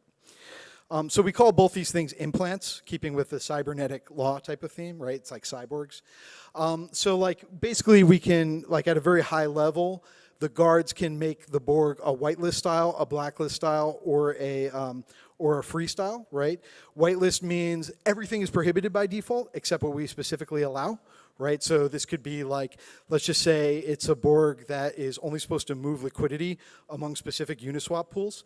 You could just whitelist those pools and nothing, and they can't do anything else. They could just shuffle liquidity between these certain pools, right? So it tends to be good for Borgs that have a lot of money in them. You could also do, we'll talk about grants Borgs, but you can like rate limit the speed at which money comes out, or like add transaction size thresholds or things like this, right? Blacklist is like everything is permitted except certain things, right? So an example of this would be like a Borg, let's just say it's a token that retains a mintable function, so it doesn't have a cap supply, and there's a trust issue there, right? Because the people don't want to get infinitely diluted for no reason. So you could blacklist this Borg, you could give it the permission to sort of, basically it could like partially own the mint function, right? So in order to exercise the mint function, you would need the approval both of this safe or this Borg and the DAO, for example, right? And that would be an example of a blacklist. And then free is like basically the safe can do anything, but maybe you want some of the other functions that we're going to talk about, like member management functions.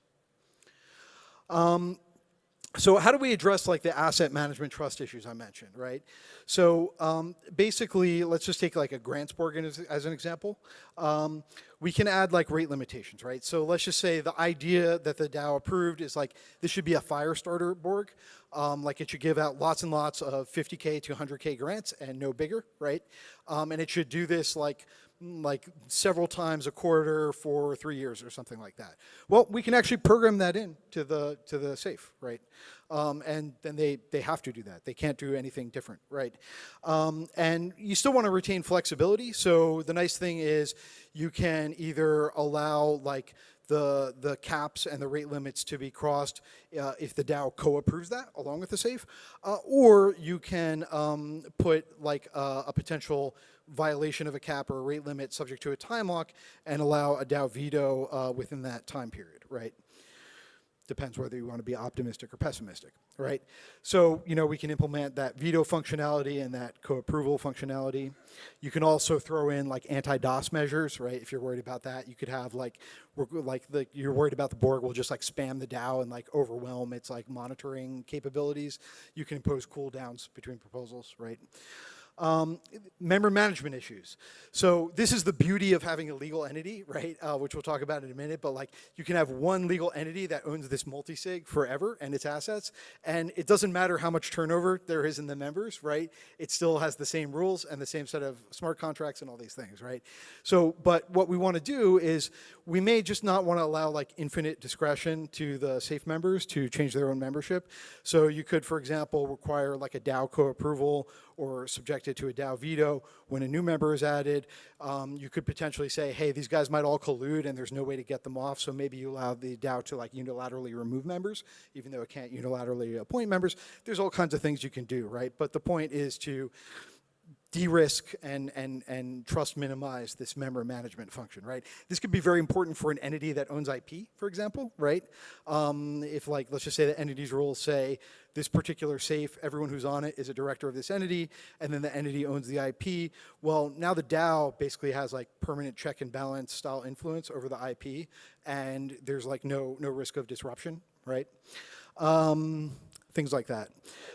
You can also put in like fail-safe measures so that if like too many, like you can allow people to resign. That helps basically with like trust minimize it for the contributors, right? Because like typically someone can resign from a company, but you can't actually do that in a default safe. You have to be voted off. You can also do like asset reversion measures, like if too many people resign or whatever, all the money goes back to the DAO, whatever you want to do. And then there are off-chain techniques for managing these issues, right? So the first thing is like have a legal wrapper for your DAO adjacent Borg. We could sit here and debate whether to have a legal wrapper for your DAO itself. I think this is very, very debatable, and there are significant cons to it. But there are almost no cons to wrapping your multisig, your DAO adjacent multisig in a legal entity. As far as I can tell, it's like pure upside. Other than maybe some added expense, right? So, you know, it gets limited liability for the workers, it gets continuity for the DAO that we discussed, and then like entities are much, like legal entities, incorporated entities are much, better counterparties for third parties than like a general partnership with unclear rules is, right? So there's all kinds of benefits. Basically, you say in the legal docs of the entity that the entity owns this particular safe and all the assets in the safe, and you also can say something like, everyone who's on this in this safe is a signer in the safe is automatically a director of this entity, and vice versa. Anyone who's a director needs to be on the safe. Things like that, right? You need to choose the type of legal wrapper wisely. I'll kind of skip through this quickly because we're running out of time. But like corporations are not very good legal wrappers for DAO adjacent multisigs. They have very rigid rules. LLCs are more flexible, but they still have the problem that like they're geared for like to be owned by people, right? And we actually don't want these entities to be owned. We want them to basically be as close as possible to like the idea of a legal smart contract, right? There's a set of rules and there's people who have to follow them, but there's no owner, there's no specific beneficiary, et cetera. The best for that, as far as I've ever been able to tell with all my research, is Cayman Foundation. It's the only one that kind of checks all the boxes. Some other foundations can work, but they have like more rigid like founder structures or beneficiary structures or reporting things. It's just Cayman is the best, right? And so here's how we actually do this in like the legal documents, right? So one, you really want to define like the purposes of what this entity is supposed to do, right? If it's a security multisig, its purpose is to defend against security threats, right? You want to say that in the documents. Therefore, it cannot use the assets for anything else. It cannot use the permissions for anything else, right? So we literally spell that out. We define security threats. In this case, it means any actual or reasonably expected, threatened, imminent, pending, or ongoing frauds, thefts, misappropriations, extortions, abuses, hacks, attacks, et cetera, against these specific systems. And those systems will also be defined with like specific contract addresses and things like that. Of course, you could always debate these things, and then of course, like you may end up in court, but it's still better than having like no standard or no rule at all. You can also, we already discussed like making your safe members the same as your board of directors. You can be much more parsimonious in your legal drafting than you could ordinarily, because instead of like spelling out pages and pages of rules, you could just say, whatever the rules are embedded in that smart contract, we have agreed to them. We've diligenced these smart contracts and they embed our rules and we just accept their outcomes, right?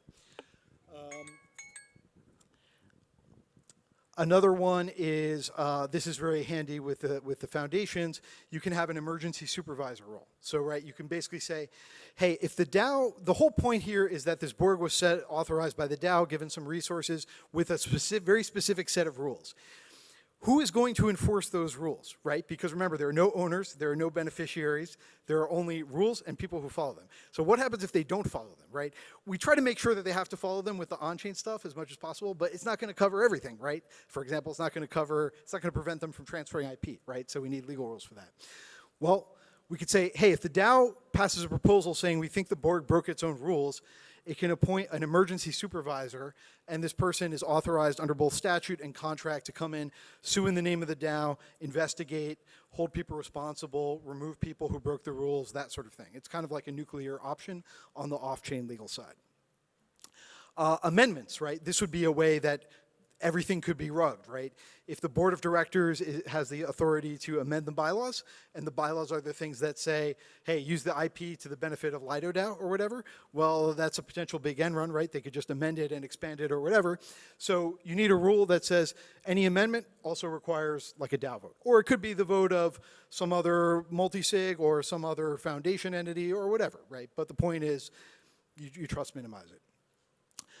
And kind of like the last technique is like people, if these Borgs are going to be entering into legal agreements with people, the broader community probably wants transparency on that. So one thing we're doing is what we call Ricardian triplers. This has a technical definition, which I don't have time to give you right now. But the basic idea is like you can have a standard agreement And if someone is signing up to the multisig, well, they would just sign this on chain, and the variables are literally instantiated on chain, right? So anyone could look at the chain and reconstruct. They could look at the chain plus the IPFS hash of this agreement, which would have been in the function call, and they can know exactly what agreements this has and who agreed to them and who signed it. So that's really it. One kind of like big meme I will just give you guys that I wasn't able to like fit into this very short presentation is like, think about the modular trend in blockchains generally, right? You have these big, highly decentralized, highly autonomous L1s. And then you have L2s that are more centralized, but also sort of like more expendable, right? And they have feedback loops with the L1. What have we just described with Borgs and DAOs? Same thing, right? It's the same exact trend.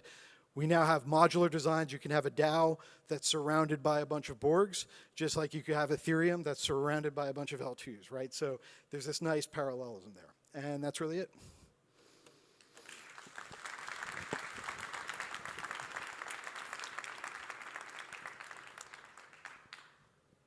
Awesome, Gabriel. Thank you so much. We have time for one question. So who wants to go and be the lucky person? One question for Gabriel.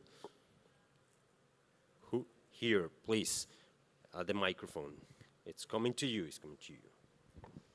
Gabriel, thank you very much for the presentation. I would love to have it because there is lots of valuable stuff.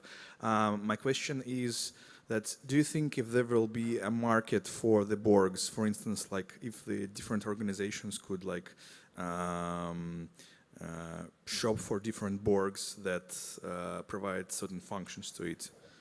Yeah, absolutely. I think there could be like even a market for like the implants, right? Like you can just add and remove implants as you need them, as your organization evolves. And we talked about the DAO adjacent ones here, but actually I think the same approach makes sense for any type of entity, right? Your ordinary corporation, well, the board of directors could be a safe. The stockholders can be like a tokenized DAO with like tokenized shares that vote, and everything can be much more transparent and, in my opinion, efficient, right? Because right now, if you do like a board of directors resolution, it's called an action by written consent in Delaware. Well, that's saying something should be done or it's authorizing something to happen, but it's not it doesn't in one and the same moment actually cause the transaction to happen. But if your written consents are safe signatures, in one and the same, and it's authorizing sending the money somewhere, in one and the same action of approving it, you're also doing it, right? So it's just obvious to me that it's much more efficient and much more powerful, much more composable, all those things. And I think we will have, marketplaces that have these implants, marketplaces that have Borgs, and if they're all on the same standard, it actually makes them much easier to do deals with each other. Like imagine a merger of two Borged up corporations where the tokenized shares are on the same standard, so that literally you could just call a function and one set of shares merges into the other, right, on chain. So that's the kind of stuff we're trying to build at my company, MetalX. Thank you so much. Please give a great applause. I appreciate that, Gabriel. So don't leave. We have just a few minutes to go to the next session.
Okay.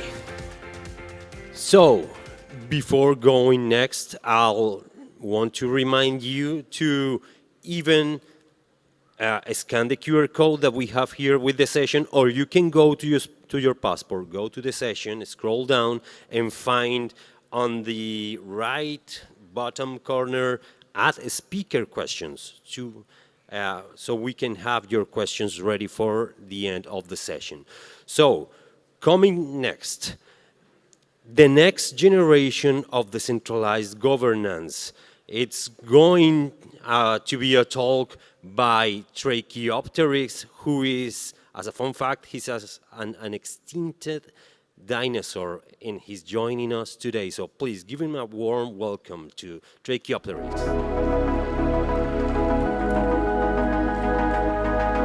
Hey, everybody. All right, so yeah, I'm really happy to be here. Take a moment to just enjoy that for a second. Hey, everyone. So I'm going to be speaking about decentralized governance today. I'm Tracheopteryx. I'm a dinosaur. I'm the Chief Governance Officer at EigenLayer, or at the Eigen Foundation. That's where I'm working. Previously, I was a contributor to Yearn Finance, where a gentleman who's leaving right now who spoke before, Gabe Shapiro, and I both designed a governance system called constrained delegation, which informs a lot of the work that you just saw in Borgs and also what we're building at EigenLayer. I also was a co-founder of Coordinate, which is a system for decentralized compensation. So I want to start, why does it even matter? Why do we need decentralized governance? Why is it important? I think we talk a lot about governance minimization, which is really important. If you can minimize it, do. But there's no way to minimize things at the frontier. You can't reduce the most new, confusing, misunderstood things into immutable code. There are periods where human beings have to come together in subjective reality and reason things out and make decisions together. We need some form of collective decision making, and we always will. And the forms that we have now and have for centuries aren't so great. They lead to wars and various other things. So beyond just the ability to launch a token and not get sued, decentralized governance has the potential to do much, much more. It has the potential to give us ways to not stop killing each other, for instance, which we haven't figured out as a species. It's a tall order, and there's a lot to do to get there, obviously. But here we have 3 predators that are already doing it. So we're going to take our cues from them. I want to talk a little bit about what DAOs are doing now before we talk about the future of decentralized governance. So today, DAOs are really good things like increased transparency in organizations. Beautiful. More permissionless access to information and control. Capture resistance. All of these on-chain technologies allow for much greater security and to reduce capture by small groups. Give more access to people. And they allow for decentralized decision-making, which has been an incredible advance over the past, 5 years, 8 years. But it's not all happy stories, right? There's a sad dog as well. For instance, DAOs are pretty bad at power concentration. If you look at a lot of what seem like decentralized DAOs, you find that under the hood, they're maybe not so decentralized. They're also bad at skilled task matching, which is something we'll talk about a little bit more. There's tons of principal agent problems all throughout DAOs, and low accountability. And while they're doing decentralized decision-making, I'd argue that it's pretty ineffective, low-quality decision-making in most cases. So what's the next generation? So far, we've done well at decentralizing, but what's next? And it's pretty simple. It's making them decentralized and effective, which we don't really have any examples of today, but we're getting there. And so that's what we're working on at EigenLayer. So EigenLayer, we're doing Ethereum restaking, helping create a new ecosystem of AVSs and taking things off-chain, putting them on-chain on Ethereum to expand what's possible. This is a big, ambitious vision. It's a big, open ecosystem that we're building, and we need effective and decentralized governance. We need the people building on EigenLayer to have control and ownership over what happens on the commons that we're creating together. It has to be, for now, it's a tricky question. Decentralized or effective, right? You can kind of choose one. We don't have the technologies to do both yet. So in the beginning, it's kind of okay to be a little bit more centralized. And if Lefteris is out there, we're not a DAO yet, right? We're trying, but we're not yet. We're starting more centralized, and we're going to decentralize over time. And that's because we're focusing on quality decision making. We're not going to give that up. And we believe that we can do both. But later, over time, it really does have to be centralized because you can only trust, in the beginning, the participants in the ecosystem need to know that EigenLayer is making good decisions, right? But over time, after the honeymoon period is worn off, you need to trust that they're not going to screw you. And that needs to be decentralized.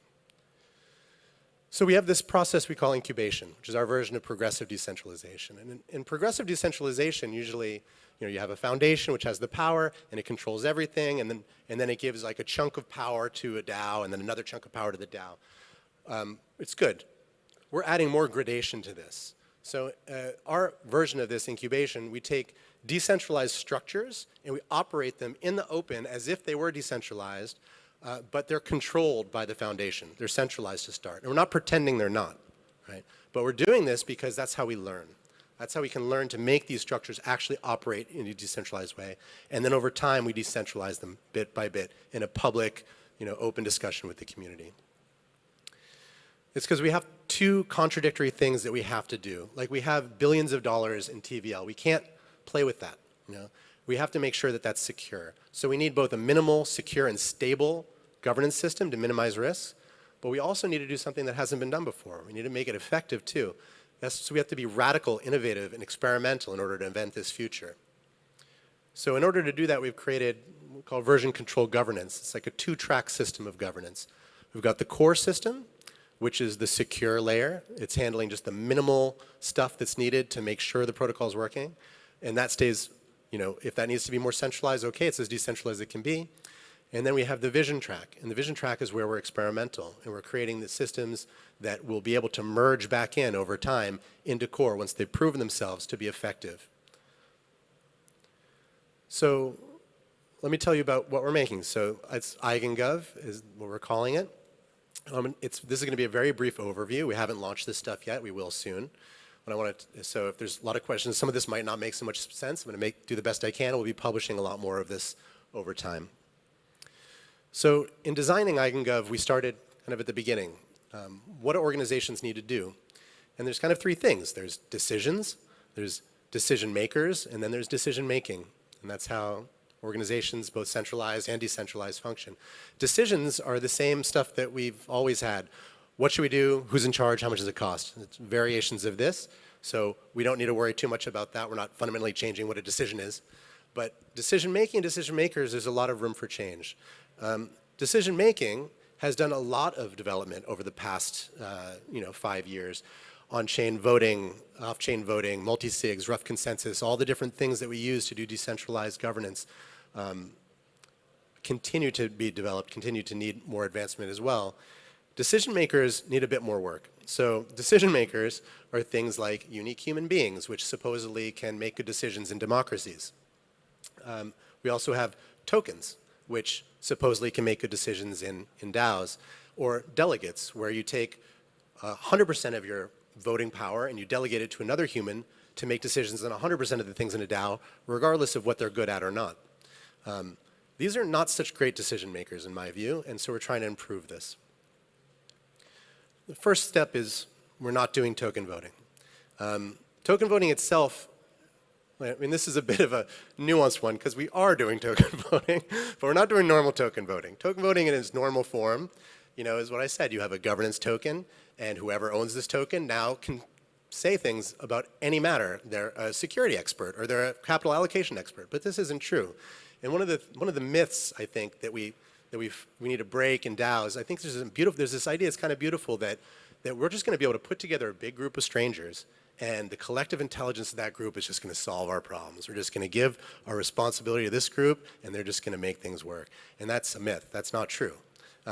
Decision making, business, operations, organizations, these are things that require responsibility, accountability, relationships over time. You can't just give this to an anonymous group of people. Now, anonymous groups of people can make certain classes of decisions quite well, but they can't do these in a vacuum. Vitalik's written about this convex concave decision making. And it's true that you want to estimate an average of certain types of decisions. A large group might do better than a small group. But again, these decisions don't happen in vacuums. So what happens is if you give this power of an organization to just the wisdom of the crowd, you might get decisions that work in a small box, but they don't work in reality, like giving hundreds of millions of dollars for grants when you don't have the ability to really oversee it. And this is not just one group. Many groups make decisions like this. But if you're a small group of people with relationships and accountability and things at stake, you probably won't make those decisions. Another thing about token voting is that, it's going back, tokens, using a crypto economic token to, provably make a decision about something is a great system. That's great. The problem is who are the deciders that are using that, and what is the structure around it? Often there's this idea about governance fatigue, like this is the problem. Governance fatigue, if you think governance fatigue is the problem, you're seeing the thing completely wrong. It's not, that means you're giving people the wrong jobs to do, right? What you need to do is we need to give people the right jobs to do, and then they won't be fatigued. So in EigenGov, the starting premise, we're not sacrificing on decision-making quality. All decisions are made by small groups of high context, high trust domain experts. That's the foundation, that's where we start. Why? Because we do have a superintelligence on this planet, and it's not an LLM, and it's unsure if that will even get there. The greatest superintelligence that we have on the planet is a group of 7 people that trust each other and have worked together for a long time, or fewer. That is the smartest thing that we know of, and we've known this for a while. But a lot of research shows is after about 7, intelligence drops about 10% per person. And once you get up to large group sizes, you get pretty dumb. So we're trying to hit that sweet spot of a small group. And this is, like a family, like a small team. This is what does the best decision making. So we start there. Why? And then we could talk a lot about why, but if you look at the relationships, so work in life and creative work, it's about relationships. If you have a group, you have 2 people, 1 relationship, 3 people, 3 relationships, then 4, 6 relationships, 10 relationships, 15. Each relationship needs to be maintained. Each relationship is a vector that can have misunderstanding, conflict, tension, confusion. So as you grow, it becomes unwieldy. But we can manage in small sizes. This is slime mold. It's not a non sequitur. So if we wanted to keep scaling and just think we want a homogeneous group of decision makers, the best we can think of is maybe slime mold. So slime mold is all these different cells. They're all kind of the same cell, but there's lots of them. And they make decisions as a group, and they do pretty miraculous things. But, it's kind of limited. What we need is actually something more like a fly brain. Now, this is a heterogeneous group of centralized and decentralized actors woven together in really complicated ways to make complicated decisions. This is what we need for DAOs. And so EigenGov starts with this idea of small teams making decisions. And it starts with the idea of councils. And councils, there'll be a variety of councils, we'll talk about them, is how all decisions get made. Now, how do the councils get populated? Elections are a great way to put popular people in charge of things, but not a great way to necessarily put the right people in charge of things. We've created a system called endorsements, which is a way to create reputation. And decentralized reputation is a research area that we're super invested in and will be very important in the future. A lot of people are working on.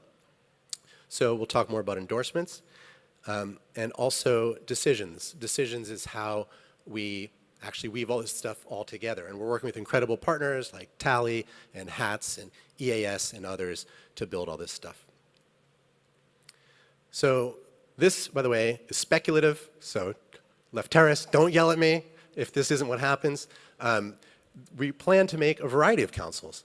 And using the incubation process, powers will incubate within Foundation, and then they will be spawned into councils, groups of powers, and then over time, as they mature, spawn into more councils, pending the amount of overhead needed to make all these things work together.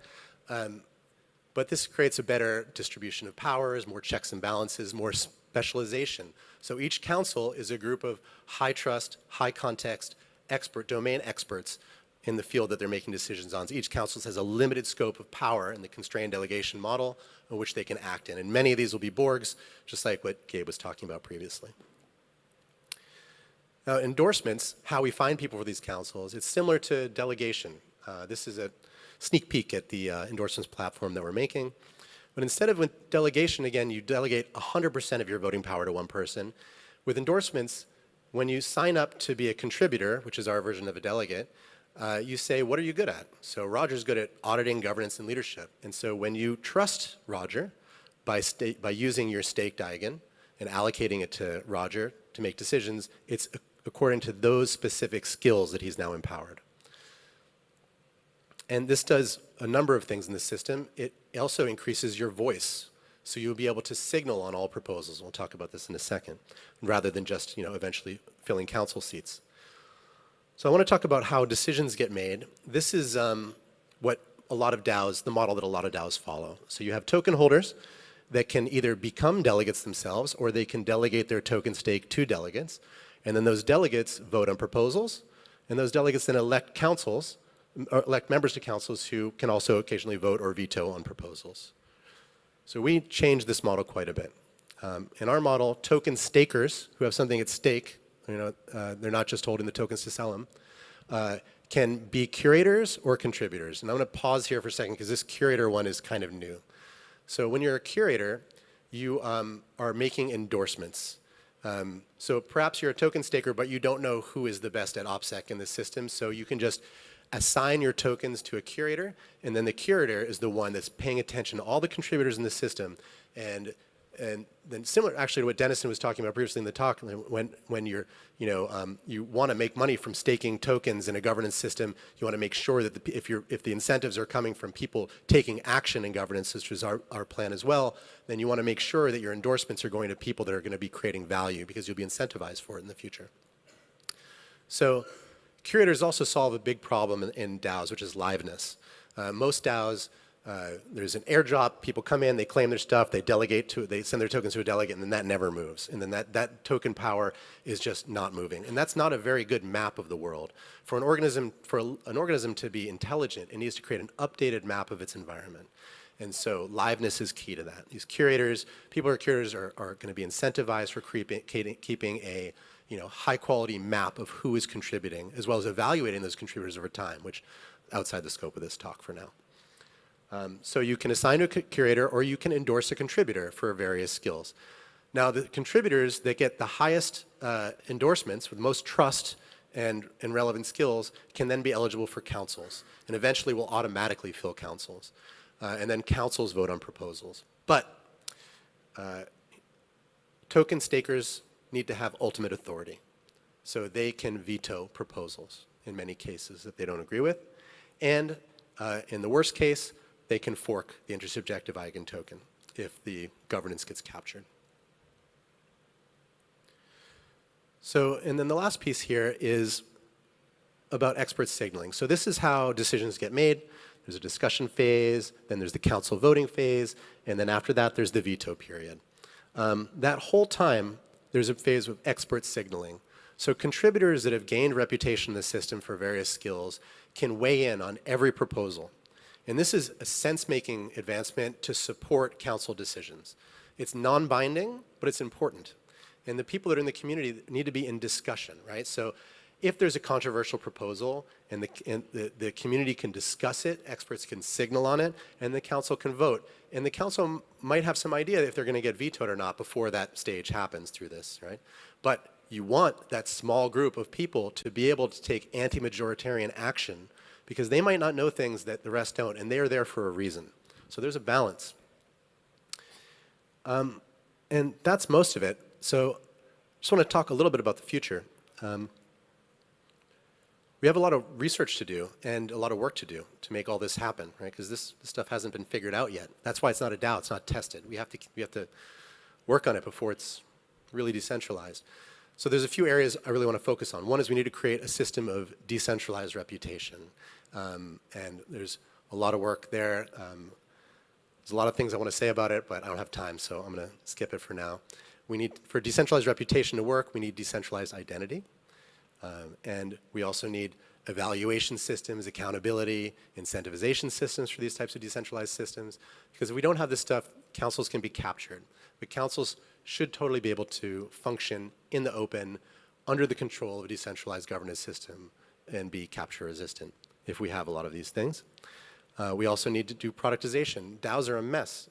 We need to apply product development standards to the way our DAO tooling and systems work, so that all information and processes have UX that works, people can understand and figure out how to use. And we also need to have credible commitments, because this, along with decentralized reputation, is what will allow for these things to really function at a high velocity and change this kind of messy, beautiful experimentation period into really the future of work, where high-velocity, small teams of groups come together in ad hoc ways to create products and incentives and get retroactively funded, build things, deploy them, and then break up and go on to other jobs. Like the nature of the firm is changing dramatically, from these large, centralized, vertically integrated systems to these small groups of autonomous, sovereign contributors able to gain reputation, to gain incentive, to make use of their gifts in the world. Because all of these problems that we have, the meta crisis, everything, it's all solvable with all the gifts in all of you and all of us in the world. If we can figure out a governance system, a system to support us in offering all of these gifts to the world and in service of solving these challenges and taking our civilization to the next level. So that's everything. I'm Tracheopteryx. Thank you.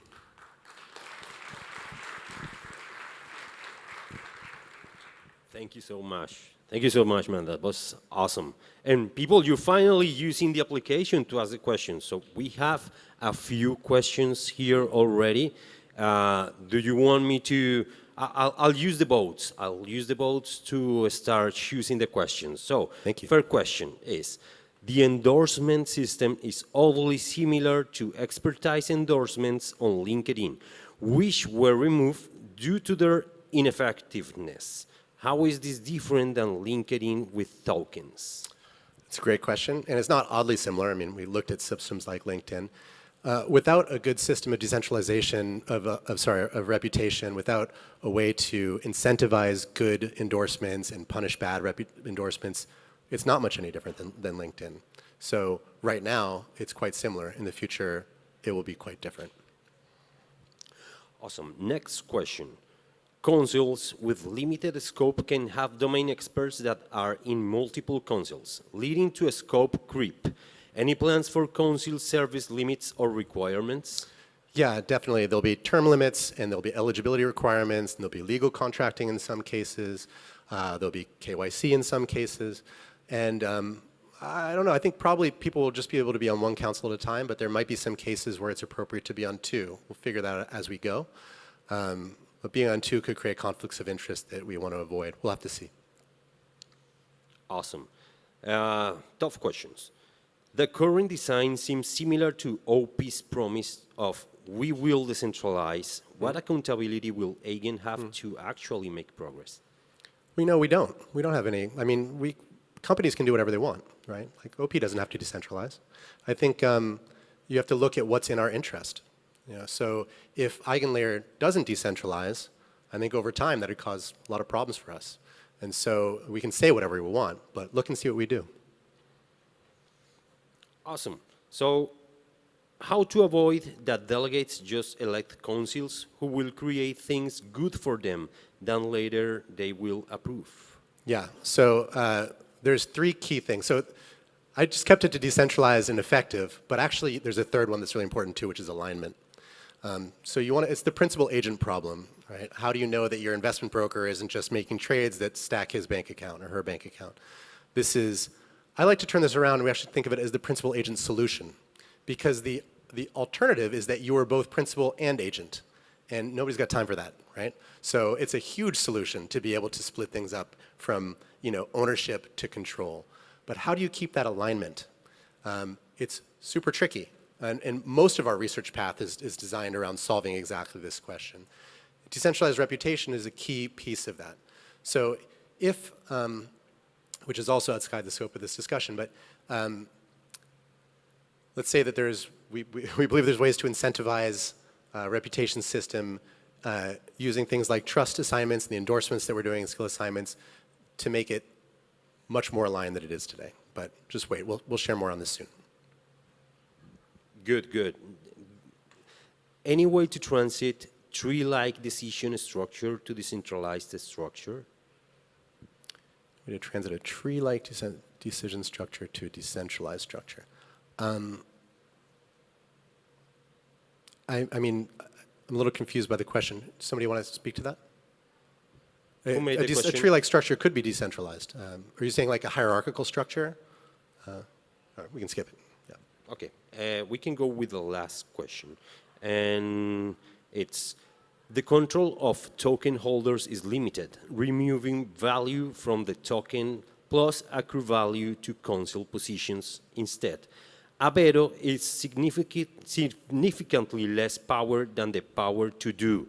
Why token at all then?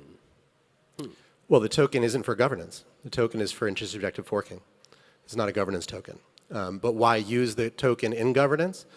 Well, because token holders are the owners of the protocol. And if they always have a governance action that they can take, which is to sell their tokens. But before you sell your tokens, why not, you should have voice as well. We believe one of the things I could have mentioned in this talk is that everybody in the ecosystem has value. The token holders, the AVSs, the operators, the LRTs, everyone building on it, all the partners, all have value. And one of the big magic of putting together a governance system is figuring out how to help that value flourish in the right ways. And what's the right job? What's finding the right job for the right group? And token holders have a really important job. They're the ones whose finances are at stake based on the actions of the organization. And so you want to give them a lever. You want to give them a voice. The problem is giving them the voice of making all decisions for a DAO is just not a very good connection of skills and opportunity, right? Or skills and challenge. So what is the appropriate voice for them? And we feel that the appropriate voice is, it's two things, right? One is deciding on who makes the decisions, right? Which is similar to a lot of forms of nation-state governance. So they can endorse contributors that then have the power to make decisions. And they're in charge of those endorsements. They're in charge of curating the space. But then they also have this fear response, like in a body. Like we're creating a body. There's another thing I could have talked to. There's an executive council that is a kind of authority, the top authoritarian layer. Then there's expert councils, most of the councils making these domain-specific decisions. Then there's the majority layer of token holders and reputation holders that are curating the space, vetoing the space, and at the bottom there's this self-enforcing layer of token forking. So, yeah, token holders have a really important role, but it's just not the role that we're used to. Okay, thank you so much. And people, please put those hands together for Tracheopteris.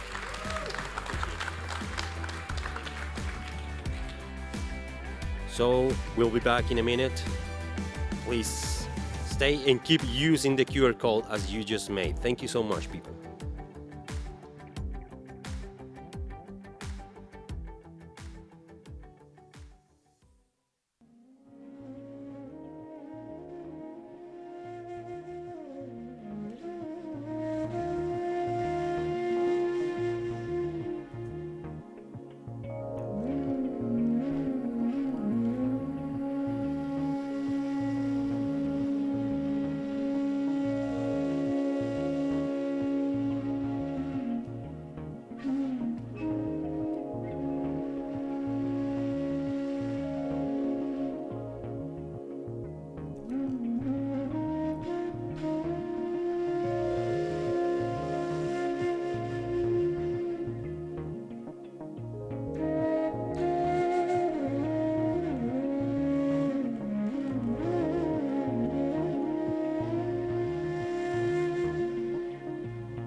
Okay, so we will keep going with DAOs, and now is the turn to Dark DAOs and Private Coordination by Sarah Allen. Please, people, give her a warm welcome.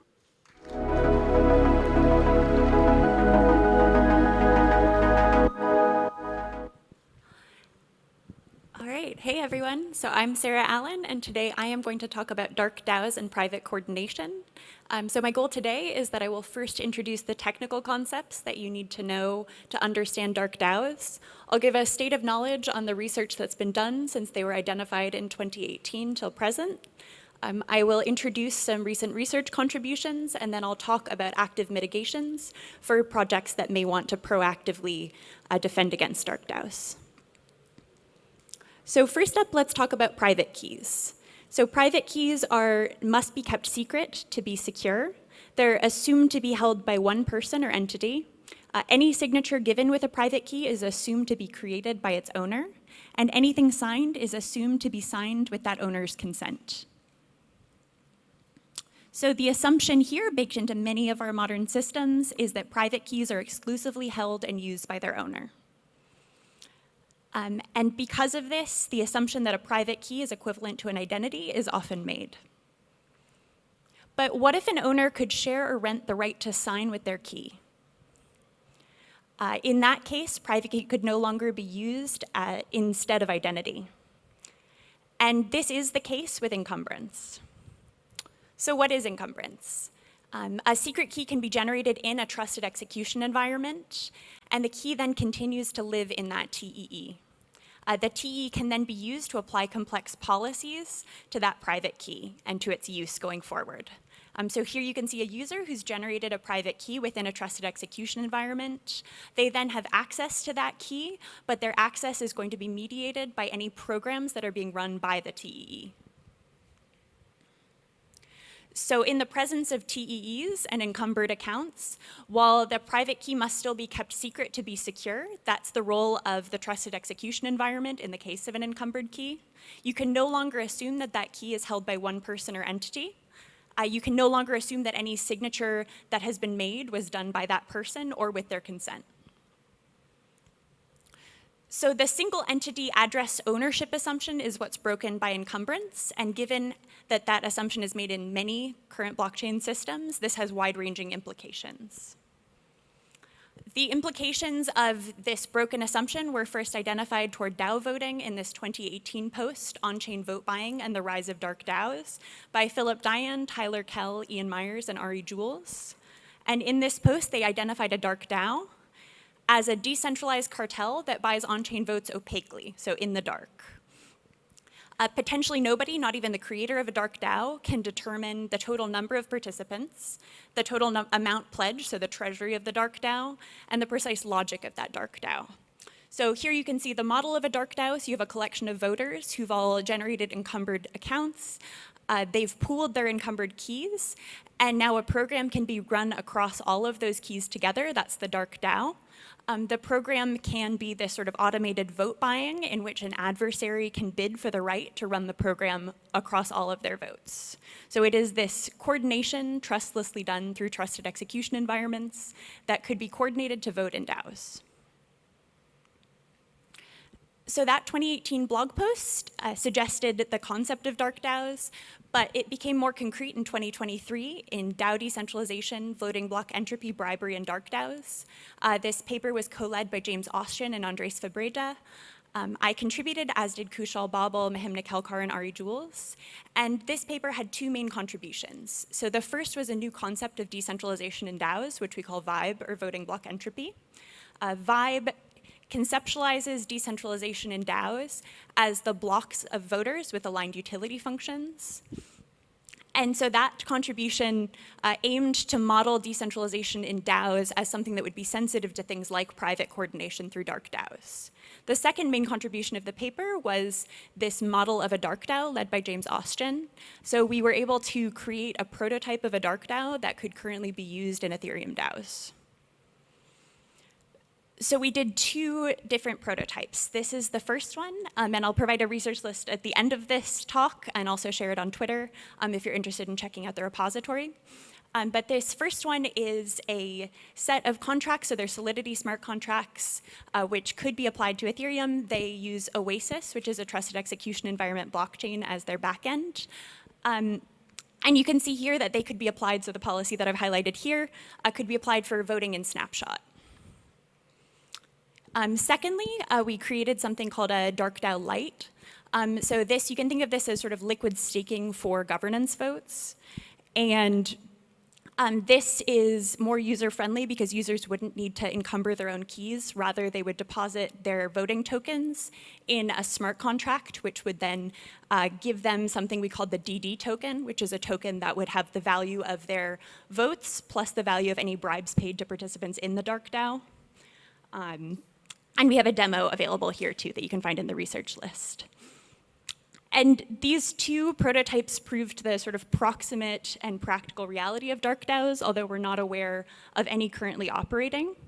We posit that this is because DarkDAOs are an effective coordination tool in a truly decentralized DAO. And so the current means of sort of collusion and coercion or private coordination in DAOs haven't yet needed DarkDAOs to support them. However, the goal in releasing these prototypes was to highlight that this is a threat that DAOs should start thinking about and taking proximate steps against.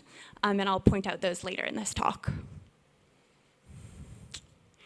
But in the creation of that sort of DarkDAO Lite, it occurred to us that actually what's happening here, this encumbering of private keys, has much broader implications than DarkDAOs themselves. And so we call that liquefaction. Liquefaction is an encumbered wallet platform which allows users to attach rich multi-use policies to accounts. It enables the credentials and assets of a single end-user address to be freely rented, shared, or pooled, and it accomplishes these things privately with no direct on-chain traces. So broadly, it enables the transfer of things thought to be non-transferable. So what is impacted by liquefaction, this broader tool? So first, let's talk about private DAOs. And the important thing to note when going through these impacted areas is that liquefaction is this general tool that has both pro-social and anti-social consequences. So this first one is a particularly pro-social one, which is that you could create a DAO that is privacy preserving, so its treasury is not known and its participants are not known on chain. This would have been particularly helpful in the case of Constitution DAO. So Constitution DAO was a DAO that was coordinated to try to pool funds to participate in an auction for a copy of the US Constitution. Constitution DAO did not win that auction. It's not possible to know whether they could have won the auction had they had a privacy-preserving DAO. However, participating in a public auction with your max bid known, aka your treasury size, certainly put them at a disadvantage. So had they incorporated as a private DAO, they may have been more competitive as a group. Next up, quadratic voting and quadratic funding. So liquefaction and encumbrance are important things to note for system designers who are considering doing quadratic voting or quadratic funding, even if they do have strong identity systems. This is important because, so quadratic voting, quadratic funding, as I expect many of you in the room know since we're in the DAO track, these are systems designed to subvert tyranny of the majority. So they aim to empower many small voices as opposed to direct token voting. However, the problem with empowering many small voices in the case where small voices are able to sell access to their accounts is that it would allow a whale to potentially square their voting power or their funding power. So if a whale were to separate their account funds across many small accounts, and those accounts were encumbered, so they're able to do that in a way where they can trust that they can vote on behalf of those accounts, and they can vote with their own token weight from those accounts and then return the funds to themselves after the election. That whale is able to command much more power than in direct token voting. So definitely something to be aware of for people designing those systems. Next up, soulbound tokens. So soulbound tokens are designed to be non-transferable NFTs. By being non-transferable, they're supposed to have this special sense of identity that sits with that user account for its whole lifespan. However, if a soulbound token is sent to an encumbered account, then the user who owns that account is able to rent out, fractionalize, or potentially sell the access to that soulbound token while retaining the soulbound token in their initial account. So they won't have broken the policy in any detectable on-chain way for that soulbound token, but that soulbound token will no longer be non-transferable in practice. Next up, rights to airdrops and activity-based rewards. So rights to airdrops are often, or can be predicted for accounts ahead of time. However, there has not been a way, to my knowledge, for this sort of speculator class to arrive for individual airdrop rights. But if individuals encumber their accounts, to which they may receive future airdrops, then they could potentially sell the right to receive airdrops to their account in a way that is trust minimized for these speculators who might buy those rights, but would unlock liquidity for those users at an earlier date than the airdrop itself. And then similarly, activity-based rewards. So decentralized exchanges and some other services provide, for instance, better trading fees for users who do a lot of volume, who do a lot of trading, have a long history. An encumbered account could be shared across many users, even those who don't know or trust one another. And so they could sort of pool their activity to get these rewards like lower trading fees together on their accounts. Next up, dusting attacks. So dusting attacks are the sending of potentially unwanted tokens to many addresses. At least to current date, there isn't a way to prove whether or not you have custody of those funds. So they've been sent to you, now your account is potentially tainted. However, using an encumbered wallet, you can prove whether or not you have access to those tokens and whether or not you truly hold in custody them. So you could provide a proof that you do not actually own or command those tainted tokens. Next up, locked tokens. So when projects issue tokens for grants to investors, to early project participants, often those tokens are locked and have a vesting period, and that can be automatically enforced. However, if they're deposited to encumbered accounts, then individuals could credibly sell the right to those future unlocked tokens while not transferring them from their current accounts. This might be desirable for those who don't want to show an on-chain transfer that they've done this, but do want to unlock liquidity or decrease their stake in a protocol earlier on. Next up, on-chain and off-chain transacting. So transactions among encumbered accounts could bend what we currently think of in terms of what needs to happen on-chain versus off-chain. So for instance, a set of encumbered accounts could trade with one another, but send only a few transactions on-chain or messages on-chain that they are making transfers among themselves. So this would be an interesting strategy to minimize gas. Next up, multi-sigs. So in a multi-signature scheme, if you encumber one member of that multi-sig, you could do two interesting things. So the first would be you could add additional security by creating this multi-sig of multi-sigs that wouldn't be visible on chain. So you could have many signers not identifiable on chain for this multi-sig who need to command each visible signature. But the second is also a more sinister one. So an adversary could potentially rent the use of a signature as part of a multi-sig. And then lastly, allow lists. So it's much more complicated to think about what it would mean to create a binding allow list in a world where users can trustlessly share accounts through encumbrance. And there are more potential implications, both pro-social and anti-social, in our upcoming liquefaction paper. So stay tuned if you're interested in more. So now that I've gone through the many potential implications of encumbrance, I'm sure many are wondering, what should one do in settings where you don't want undetected encumbrance? You want to be sure that these things are not possible. So you'll need to use something called a proof of complete knowledge. This is a cryptographic technique that was created by Mahimna Kelkar, Kushal Babel, Phil Diane, James Austin, Vitalik Buterin, and Ari Jules. And a proof of complete knowledge is a way to show fully unencumbered knowledge of a secret. It goes beyond proving that the key, it does this by proving that the key has been leaked over an insecure channel. And it can be done with either a TEE or an ASIC. The TEE version of this is possible to do on the local enclave in an Android mobile phone. So that's the more likely one to be applied. So where is this all taking us?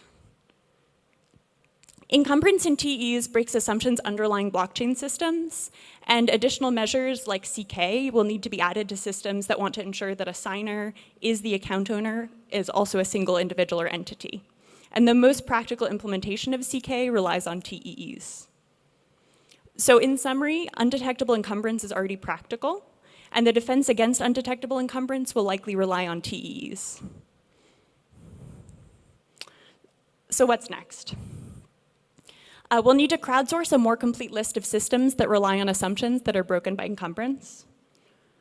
We'll need to spread awareness that the signer may not be the account owner in current systems and design to either accept this or take measures against it. For those wishing to take measures against it, they'll need to adopt CK.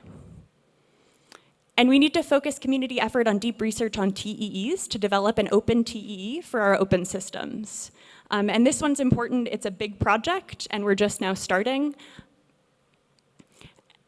So if you're interested in getting involved here, I would suggest that you head to the Flashbots forum. We call this project Trustless TEE. And there are some posts already available on the Writings website where you can check out the sort of early understandings of what's going to be involved in developing truly open hardware. And I have a resource list here with clickable links to all of the papers and posts that I've discussed today. I will also be sharing this on Twitter, and I believe the organizers are sharing the slides as well. All right, thank you for your time and attention, and thank you so much to the organizers.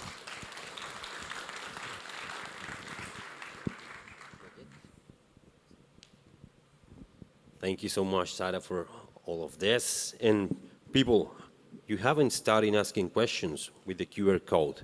So before someone starts placing questions, there's someone who wants to have the microphone and start breaking the ice with the questions. There, cool. I'm so sorry for the very basic question, but just to make sure, encumbrance is basically like lending someone your ID, like to get into a club or something, and then just getting that ID back. Is that about accurate?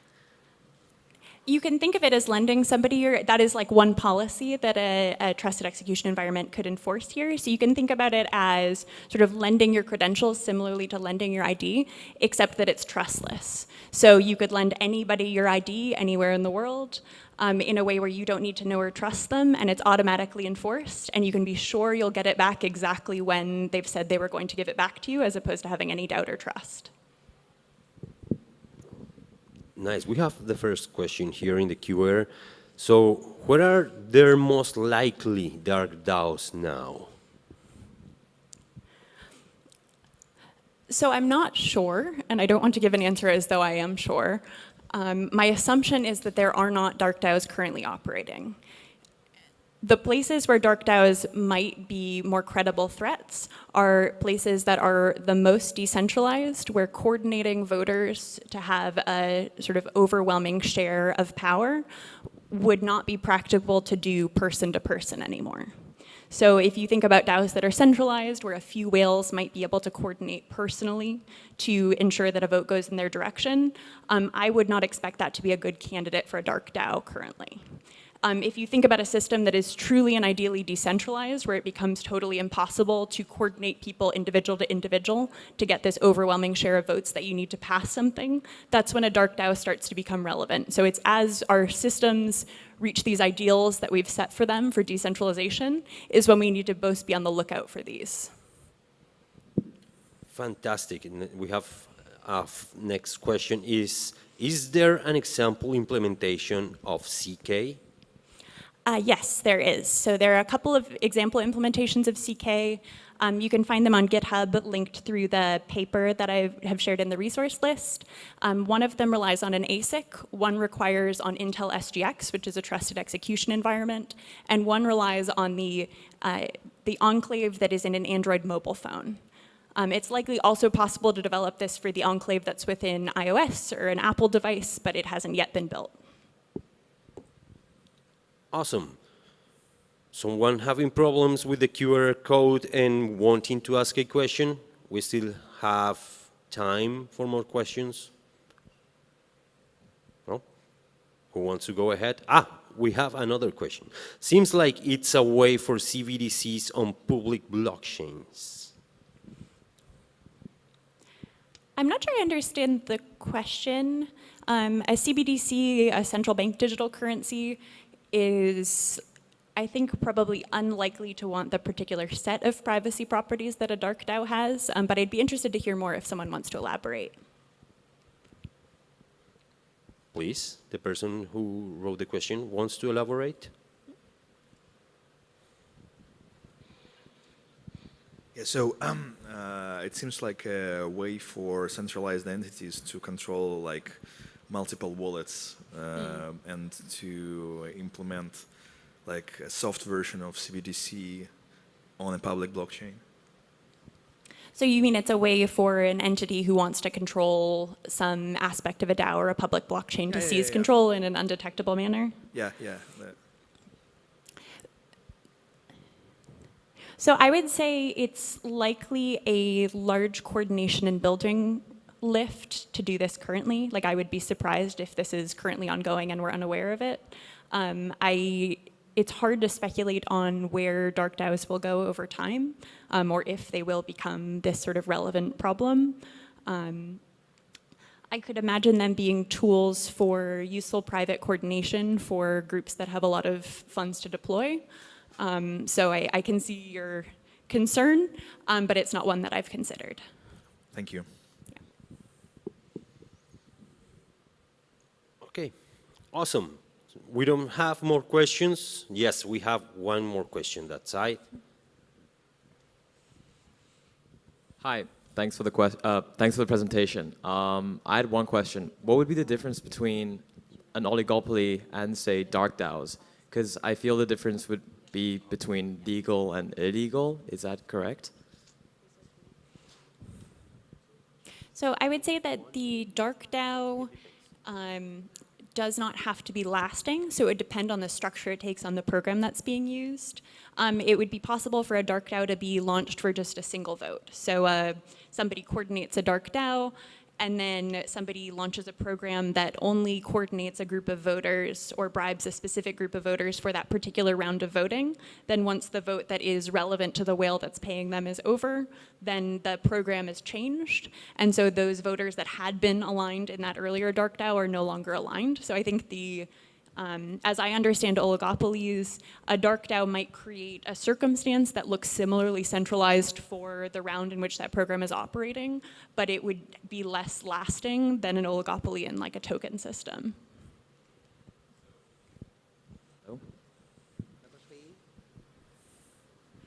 So it's kind of like a bot network, but it can be turned on and off. I'm struggling to understand what the incentives of creating a bot network is, and then for just one proposal and then turning it off, unless, of course, that proposal means the collapse of the DAO, right?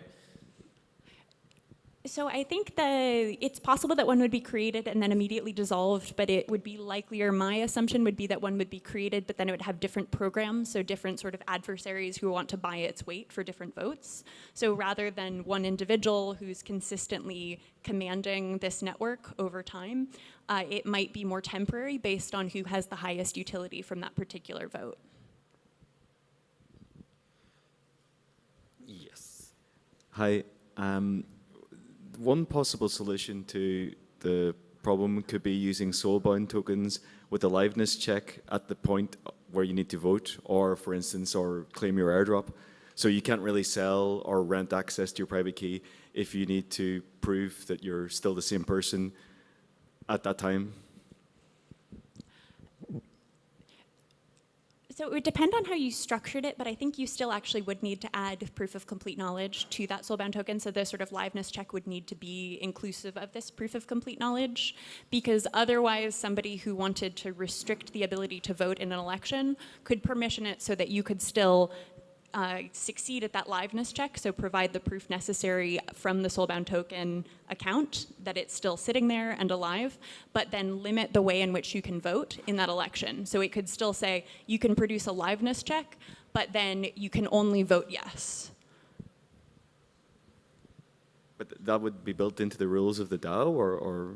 That would be built into the program that would be commanding the use of the secret keys within the enclaves. So the Dark DAO would create this set of rules by which you could cast your votes, but you can do anything else from your account. So what you need to prove is actually that full unencumbered access to the secret key. Yeah, okay, I think I see what you mean. Okay, people, thank you so much. Let's please give a great applause to Sarah. Thank you. And in 4 minutes, we'll go with the next session. So please, let's stay.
Hey everyone!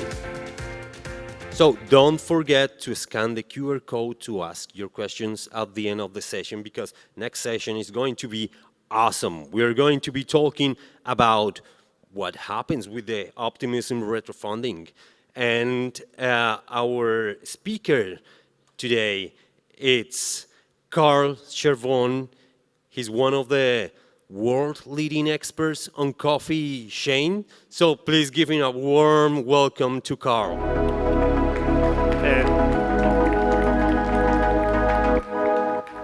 Thanks, everyone. Before getting into crypto, I did work in the coffee supply chain, and I've been getting a lot of questions about where the best coffee is in Bangkok, and I'm still looking for an answer. So if anybody knows where to go for some excellent specialty coffee, please hit me up. Would love to check that out. Today, I'm going to be talking about Optimism retrofunding. It's an experimental grants program being run by the Optimism Collective, and as a data enthusiast, it creates this incredible substrate for looking at the effectiveness of different grant programs. I'm the co-founder of an organization called Open Source Observer. We're building a free analytics platform and a community of data scientists who care about measuring impact in the open. And so today we're going to be talking about the impact that Optimism is achieving and identifying some opportunities to improve and double down on where that impact has been most effective. So I guess just a quick check. How many of the people in this room are familiar with retrofunding Optimism? All right, pretty good. So I have a few slides that will be a bit of a cursory introduction to Optimism. I think the main point that I want to get across here is that I believe this is a really important experiment for the world to pay attention to and to understand. Regardless of whether it succeeds or fails, in the long run, there's something special and different that is happening here, and it's worth paying attention to. So another chart, or first chart of the day. We have a lot of charts coming, but it has another poll. How many of you have seen this before? How many of you are familiar with the Electric Capital Developer Report? Have you seen this? All right, not as much awareness. This is one of the most looked at reports that the crypto industry puts out, and they track a metric called monthly active developers. They've been putting this out for quite some time now. It's basically an indicator of how many developers there are working across all of crypto, not just Ethereum. Every ecosystem is captured here.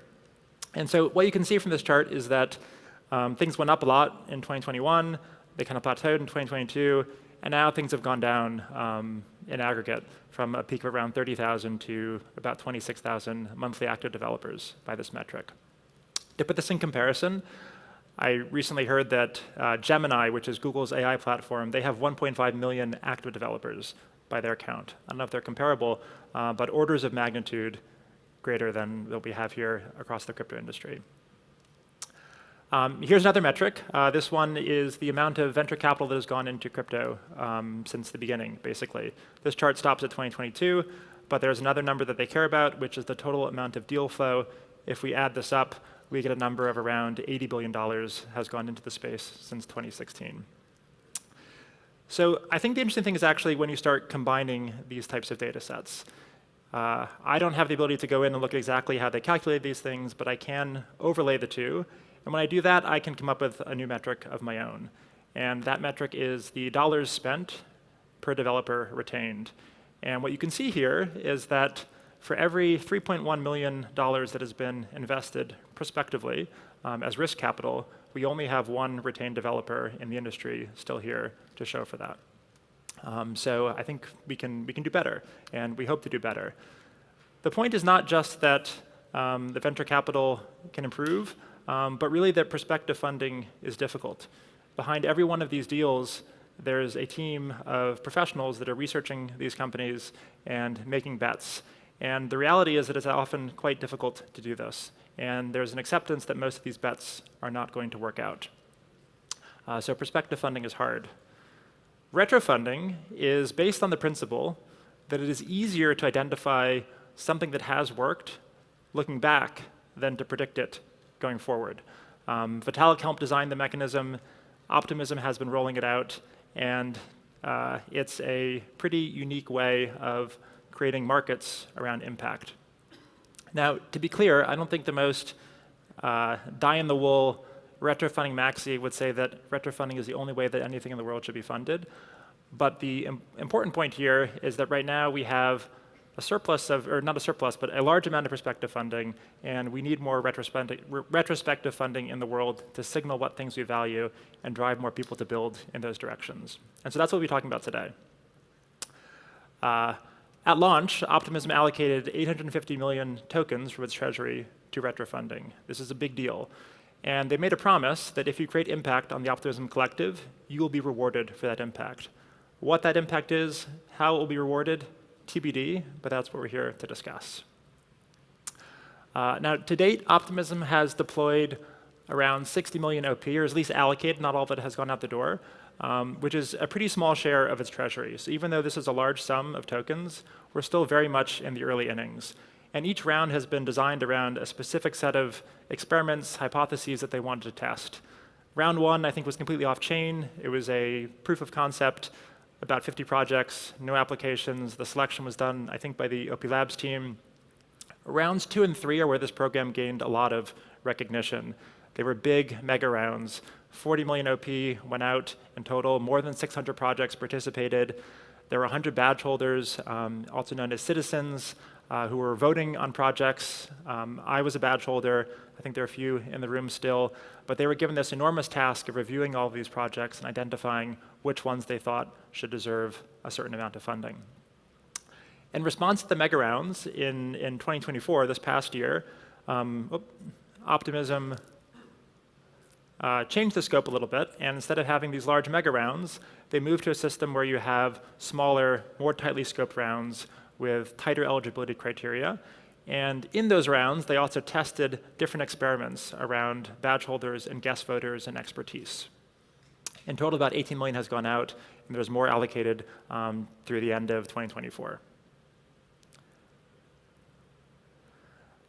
Again, we're going to be looking at the results of the program so far, but putting this in the scale of other public goods funding experiments, this is pretty unique. It's pretty large. And my team and I at Open Source Observer, the fact that this was a real experiment of significant scale was what attracted us to want to pay attention and work at Optimism. There's a lot of economists that like writing long papers about how public goods funding is broken, but here was a real chance to throw magic internet money and test whether we could actually change the incentive landscape. So I think people should pay attention to this, regardless of whether they participate directly or not. But first, because the only thing that people like more than throwing tokens around is complaining about things on Twitter, I want to address a few myths about Optimism and the program of retrofunding. So the first myth is that retrofunding comes with conditions. The reality is that projects that receive retrofunding are getting with no strings attached. They can cash out, they can migrate their project to Solana, they can delegate to governance, or they can keep building. And what we see continuously is that most people actually tend to keep building on Optimism. The second myth is that retrofunding is Optimism's only grant program. This is also not true. It is also, it is not the only grants program. It's also not the largest grants program. Optimism also runs prospective funding. Since 2024, they've given out more than 60 million, I believe, in prospective mission-based grants. And most of the projects that are receiving retrofunding have also received some form, or a large number of the projects that have received retrofunding have also participated in these prospective grants. I think there's a narrative that Optimism expects all of its teams to work for free and pray for retrofunding. This is not the case. There are various mechanisms, and retrofunding is just one of them, and obviously the most experimental at this point. Myth number 3, Optimism no longer cares about public goods. You've probably heard this before if you follow the Optimism narrative on Twitter. I think this narrative really took root after Optimism changed the name of the program, but the reality is that there was never a formal definition of what a public good is. Optimism, and I kind of agree with this definition, have always viewed it as a kind of a spectrum, and the role of retrofunding is to fill the gap, is to identify where is the market not effective in rewarding impact, and using tokens strategically to fill that gap. Myth number 4, VC-backed projects have an unfair advantage. We can actually check the data on this, and what we see is that VC-backed projects are a relatively small number of the projects that have received retrofunding, and historically they have not performed as well as projects that do not have any VC funding. So at least to date, VC projects do not seem to have any unfair advantage, even though there are some large ones that have participated in the rounds. And myth number 5 is that Optimism's badge holders are super good at deciding how much retrofunding each project deserves. The reality is that we are just humans. We have other jobs in many cases, other ecosystems that we are working on. And so it is very difficult for any one badge holder to have a God view of all of the projects and what they're doing, and to be able to review each one with a level of care that that project most likely deserves. So I think that a lot of improving retrofunding is going to be about finding the right balance of figuring out what humans and algorithms are good at, so that we can make it more efficient, but at the same time ensure that we are learning continuously how to improve the allocations and make sure we get closer to impact. So far, so good. Now we're going to get into the so what. Has this program actually delivered on these promises? Is it effective at rewarding impact? Or is it just an expensive, well-branded marketing campaign? To date, Optimism has supported a lot of projects, more than 700, and there is a power law distribution in terms of how much funding they have received. So what this graph is showing on the x-axis is all of the projects ranked by how much funding they have received since the start of retrofunding. And you can see that an average project who's been in the program has gotten about 40,000 OP, a top one about 160, and there's a few that have received over 500,000, at the time probably worth more than $1 million. So this has been the distribution so far. It is a power law. It's not a kind of flat, even distribution. And what you can see is that the projects that tend to receive more funding are projects that many of you may be familiar with. At the very top, you have Protocol Guild. You also have teams that have focused on developing specifically for Optimism, like Test and Prod. You have core primitives on the superchain, like account abstraction, 4337, EAS. You also have some of the major DeFi protocols like Velodrome and social apps like Zora. You also have developer libraries like Ethers and Wevim and Open Zeppelin contracts that historically have not received any funding or of this scale. And so this is also creating a recurring revenue model for those types of projects. In any case, it isn't just funding a narrow set of DeFi protocols. This is a pretty expansive and diverse set of projects that have been receiving retro funding. And anecdotally, retrofunding has had a fair amount of impact. One project, L2Beat, they wrote this beautiful letter at the end of one of the rounds, thanking retrofunding and the badge holders, but also explaining how it actually changed how they thought about their purpose in the ecosystem. Week in Ethereum News, this is also one that I can really relate with, that it was kind of a game changer for them receiving retrofunding. It allowed them to work on this and not pursue other things. At Open Source Observer, this was definitely a game changer for us and gave us the confidence to leave, start a new organization, and focus on building for Optimism. So are we a few outliers, or is there some meaningful signal here? At Open Source Observer, the project that I'm working on, we track cohorts of other projects and collections to see how they perform over time. And one of the things that we can clearly see in the data, if you remember that developer capital report I showed at the beginning, the trend line for Optimism projects, especially ones that have received retro funding, is different. On the x-axis here, you have time. We have a few milestones related to retro funding 3, the biggest round. And you can see on the y-axis the number of monthly active developers that have been participating in the program, both before and then coming out the other side. And the line is up and to the right. But there could be a lot of things that are explaining this.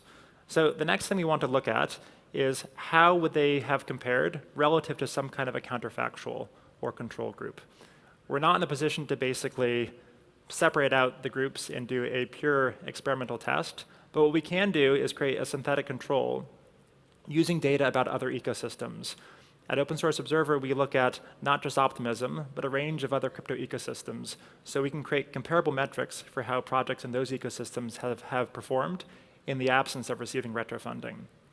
And so through this, we can see that there's actually a significant increase relative to the synthetic control for projects that received retro funding from round 3.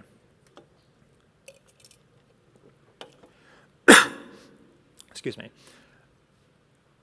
We can do this for any number of metrics, and I've only shown a few here, but this is a comparison of on-chain activity for projects that received funding from retro funding 4, a round that focused specifically on on-chain builders.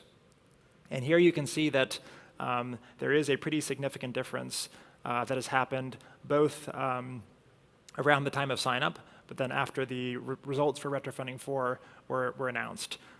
The challenge here is that there are other confounding factors. We had the blobs excuse me, we had the Devcon upgrade, and as a result of that, transaction activity spiked across the board. So we can strip that out, and in this case, we don't see as clear a signal as we saw previously with the developer activity. So this is a whole line of research that we need to do, that we need to get better at, to isolate the impact that retrofunding has had on different, excuse me, on different cohorts of projects. Now, if we step back and look at the overall allocation that Optimism has had so far, we can see that most of the funding has actually gone towards these two big boxes over here. So that includes a range of governance, education, education, analytics projects, as well as technical contributions to the OP stack. Those are these two big boxes over here. And then off to the right, we have some of the categories that are probably most critical to the success of the superchain, which have historically received relatively less funding. So that's about 14 million for the on-chain builders, and then about 4 million for the developer libraries. So I know there's other programs that are, other rounds that are in the works right now to put more funding into developer tooling, but historically, more of the funding has actually gone in these other areas. And so that could partially explain why there's been less impact on the on-chain activity than general open source developer activity. So what's next? This is just one of a number of areas that we are excited to explore together with the Optimism community. Obviously, there is some quantitative and qualitative evidence that retrofunding is having an impact, but we really aren't in a position right now to make any causal statements about that impact. For us at Open Source Observer, this is a really big area of focus in 2025. We also know, and you don't need to bring up Goodhart's law just yet, but we know that it's very easy to turn metrics into targets and to game them. On the other hand, we also know that to scale this program, data is going to play a critical role. And so the real challenge here is finding the right balance of human judgment and data that can improve decision making. Metrics should be evolutionary. As we learn more information, they should improve, and we should be able to backtest the results that we get from each of these rounds against the metrics and the decisions that were used to fund those things, and ideally incrementally improve each time around. This is also a big area of focus for Open Source Observer in 2025.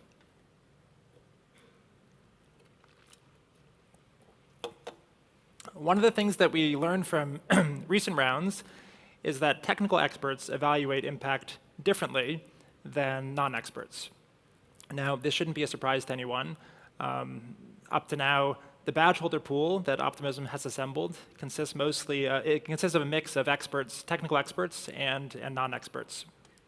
And in round 5, there was an experiment that was done to actually test did groups of experts and non-experts prefer different projects? Did they vote differently? The answer, probably not surprisingly, was yes. There were pretty big differences in how they voted, and not just on the projects that they picked, but also how much funding they thought top projects should receive. So this chart here shows some of the most divisive projects, ones that received a pretty big difference or big spread between what experts thought they deserved and what non-experts thought they deserved. And so going forward, I think that feedback is going to be used to improve the design of future rounds, and particularly ones that are more technically focused, ensure that the right composition of badge holders are equipped to vote on what this product should receive. Another issue that comes up are just like the incentives this sends to different types of builders. So you have some big projects, you have some small projects, and when you have an allocation which is not like a very steep power law distribution, what you can see is that smaller projects, there might be an incentive to create smaller projects or to atomize your work into kind of a set of very small individual contributions, as opposed to capture the collective impact of a larger team. We can see this at least in round 5, where some of the projects that did the best had the smallest team on a per contributor basis. And so this could create some kind of perverse incentive for teams to fractionalize their work as opposed to representing it as one cohesive team. Trent from Protocol Guild wrote a very nice essay pointing out this fact and doing some comparisons.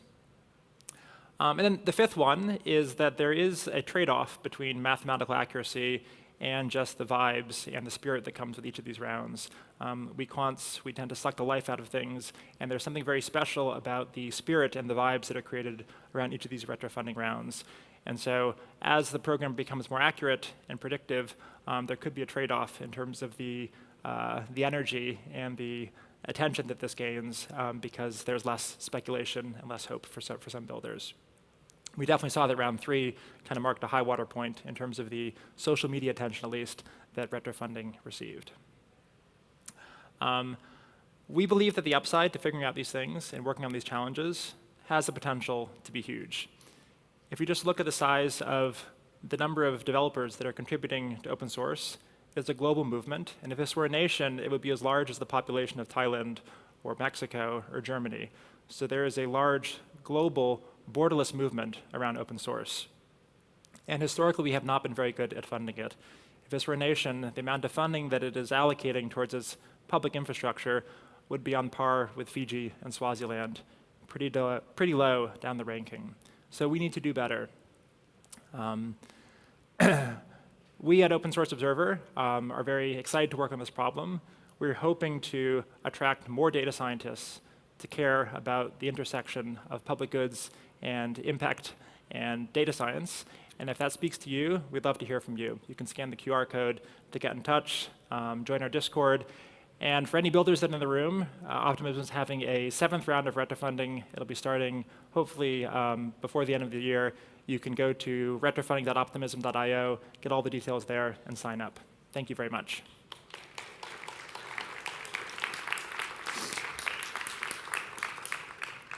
Awesome, Carl. So you know next retro funding, it's coming close. So take the opportunity. Questions that you have for Carl. Let's start that way. Meanwhile, please use the QR code to place your questions to ease. So go ahead. Hi, Carl. Thomas here. Hey. Hi. Thanks for the presentation. I just want to say, first of all, I'm a huge advocate for open source software. I use it all the time. My day-to-day activities, always using libraries, frameworks, which are, you don't even know how open source but are, right? So I wanted to go back on 2 slides that you had previously mentioned. Yeah. One of them was around the development on-chain activity. Okay. You don't have to go back, but it's fine. I was wondering, I know you said there were a handful of other metrics while you were speaking, but you outlined these 2. Wondering, would you say these are the most important metrics for measuring and evaluating the impact of funded projects? No, I would say that they are good trailing metrics. So ideally, if you're doing other things well, then you'll get more developers, you will get more transactions, you'll get more users, but you probably don't want to fund these things directly. If you were to just fund people based on the size of their team, then you'd get very big, bloated teams. You wouldn't actually get the impact that you care about. On the other hand, they do probably correlate in many cases with, like at a high level, the growth of an ecosystem. So we don't really, I'm not in a position to say there's one metric where you should just fund this thing. And I think that's the whole point, is that we need to test these things out in the wild. We need to combine them in different ways. And then I think over time, we'll see some kind of composite set of metrics, some which are really good as these trailing indicators, and some which could actually be more predictive of future success. And yeah, just, big search space. And just a follow-up question, how much time would you reckon you would need for that? For which part? For like to evaluate. You mentioned you need, like, you're gathering data and you're to make an well-informed decision. How much time do you need to make that decision? We see this much more as like a community, a challenge for the community. So we can definitely come up with metrics ourselves, but increasingly we want to partner with data teams, projects themselves, people that have an intuition about what metrics they think are most useful, and test those out, experiment with them, and everything, all the metrics that we're building are fully open, so people can come and test them out directly. Thank you. Yeah. Now we have some questions here. One is, what are the opportunities for data scientists to get involved? Yeah, so scan the QR code. We have a number of contribution opportunities. Some are pretty basic, just like helping add, update, process data. Where we're really looking for help is people that have the ability to do kind of modeling. So strong Python skills. They're able to do things like the causal analysis that we showed. They're able to process, help us connect new data sets and process larger and larger amounts of data. Anyone who has the ability to kind of formulate research questions and then design a study around that would be super welcome. But also people that just want to create front ends and dashboards on top of it. There's a lot of cool things you can do. Great, awesome. Yeah. And for how long is Optimism going to be running retro PGA rounds? I think the answer is probably forever. That would be the goal. Certainly, the plan is that once the initial treasury runs out, that there's a continuous source of funding that will come in from sequencer fees or from other sources of on-chain revenue. I think the goal eventually is that everything that is happening in Optimism gets funded by retro funding. Now, whether that takes 5 years or 10 years remains to be seen, but the goal is that this is a system that runs forever. Awesome, Carl, appreciate it, and appreciate all the questions you have. We just run out of time, so please give a great applause to Carl. Thank you, everyone. And Optimism. Thank you so much. So we have 3 more lightning talks today. So please stay in just 4 minutes. We will keep going.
Hey everyone, coming next, we have a talk about common knowledge and how this community pause is a possibility to have a mechanism to leverage diversification and zero knowledge proofs to help people. So we have tonight Puya Olhaver to talk about common knowledge machines. Please give her a warm welcome.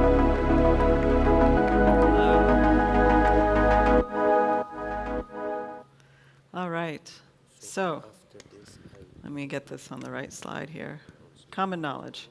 So what is common knowledge? Why does it matter? So common knowledge is not just that you know I'm standing here. It's that you know that I know that you know ad infinitum. It's a very different thing than just knowing that I'm here. And a classic example of this is the Romanian Revolution in 1989. For years, everyone knew that this dictator, Ceausescu, was a tyrant, but nothing ever happened. And it wasn't until actually a simple act during one of his public speeches, a live broadcast whistle that cascaded into many whistles, that a revolution began. And the key wasn't just that everybody saw, that key was not just that everybody was unhappy, but they saw that everybody else was unhappy. So we've had similar moments in American history. I'm American, so that's my history. But my contention is actually common knowledge is getting harder to get off the ground. And that's because of increasing political polarization. And while political polarization predates the internet, it certainly has been accelerated in the digital age. And why is this so bad? Well, if we can't find common ground, if we can't have shared beliefs, then collective action becomes really hard. And collective action is the stuff for political movements and also for government and legitimate governance. And so on the international stage, this is really important. So unions stay unified and can differentiate their allies from their adversaries and marshal support and not collapse into the chaos of competing narratives, which we seem to be trending towards. And also, common knowledge lets us solve higher forms of cooperation problem, for example, like climate change that requires consensus and agreement about the facts. So since this is Devcon and an Ethereum conference, it's worth acknowledging actually that Ethereum itself is an example of a common knowledge machine. It produces, or it seeks to actually produce an immutable ledger about shared global state. Another obvious example of common knowledge machines are things like Blue Sky for Castor Lens or X. These are the functional equivalent of public squares, but actually online. But of course here, common knowledge rarely ever gets off the ground, and instead we just have divisions and competing narratives about reality and which one is true. So today I want to introduce a quick mechanism and outline on the principles to sort of nudge your thoughts, and you can read more if you want in my writings. So the idea is called community posts, and everybody here who participates in some social media platform has some set of followers. And the idea is instead of blasting a post to all of your followers, you first stress test a post across different groups of followers who don't necessarily talk, listen, or agree with one another to gauge what resonates before it's widely shared.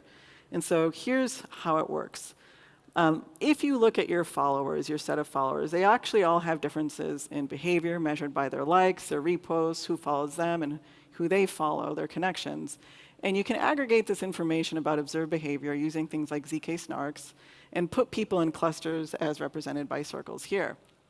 And the idea is that you pick a subset of uncorrelated followers on your social graph, people who behave differently on the platform, balanced for reach with a minimum diversification threshold.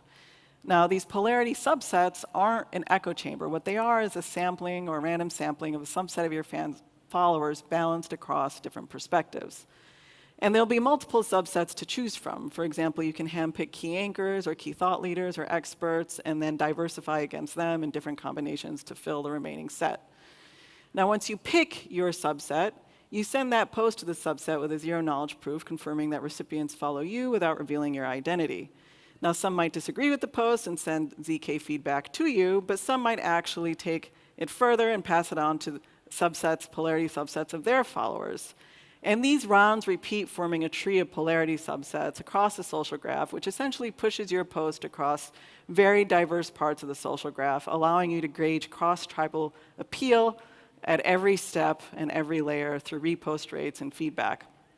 And of course, the people who receive this get a notification, ZK posted by the N people you follow, or N people you follow boosted this post, and so on. Now, the final step is the post goes public. Once it gains enough support across and reaches a diversification threshold, and it's passed its social stress test, and the post goes public, and you can merge into your open feed, and anyone who has reposted it can post it to all their followers, and so on. And then, any remaining divides, as represented by red here on these red parts of the social graph, you can use community notes, which we're all familiar with, to bridge and add context. And this is really low-hanging fruit divides. So anyways, this is the summary of the mechanism. I think it works because essentially what you're doing is you're reversing the cycle that happens on social media of context collapse, controversy, cancellation, and capture. And these are things where social media leverages divisions to create more divisions, and you reverse that cycle with diversification, discounts, and bridging to restore common ground. Okay, I think that's it for 5 minutes. I can take any of your questions.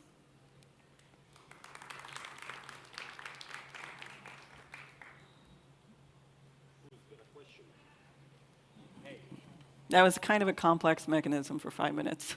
Who wants to ask a question? Who wants to ask a question? Here, please. This is amazing. What do we do next? What's like a next step here? Yeah, so there are a lot of experiments with social graphs right now in Web3. Farcaster and Lens are an example. And so you can leverage like ZK snarks, zero-knowledge proofs to actually calculate this information without revealing, the identities and participants in a social graph, and start to engage, create a more meaningful parallel attention feed to show, okay, like what are posts where there's wide agreement on, and instead of focusing on like the attention and the rage bait that comes from a global attention auction, you can focus your attention on, okay, well, what are the things where there's agreement, and then build on that agreement. Yeah. We can have one more question. Do you envision this being applicable to like more popular social media, like maybe a plugin for Twitter or whatever? Yeah, it could apply to any social media. It could apply, it's a roadmap for making X a common knowledge machine. I think that's actually was always the aspiration around a public square. And the Ceausescu example. It's also applicable to TikTok. It's applicable to really any social network. And it's just a more intelligent attention mechanism, right, that gets us, that sort of reverses the cycle of let me hit my dopamine receptors with division towards let me see what I can find common ground with and build on that. Okay, thank you, everybody. Thank you so much, Puya.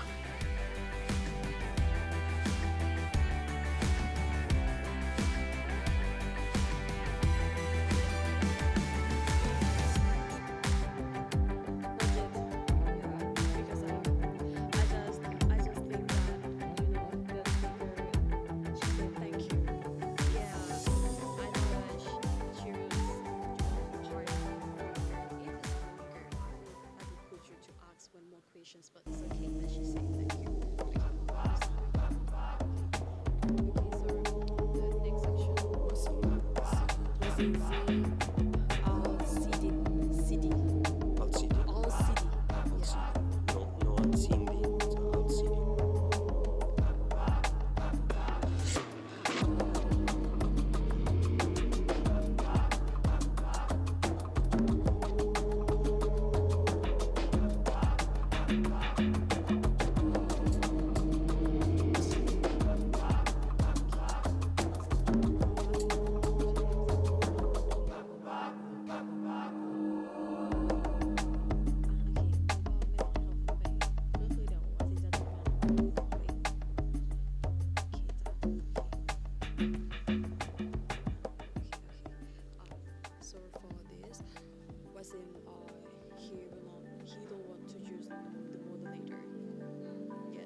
Okay, everyone.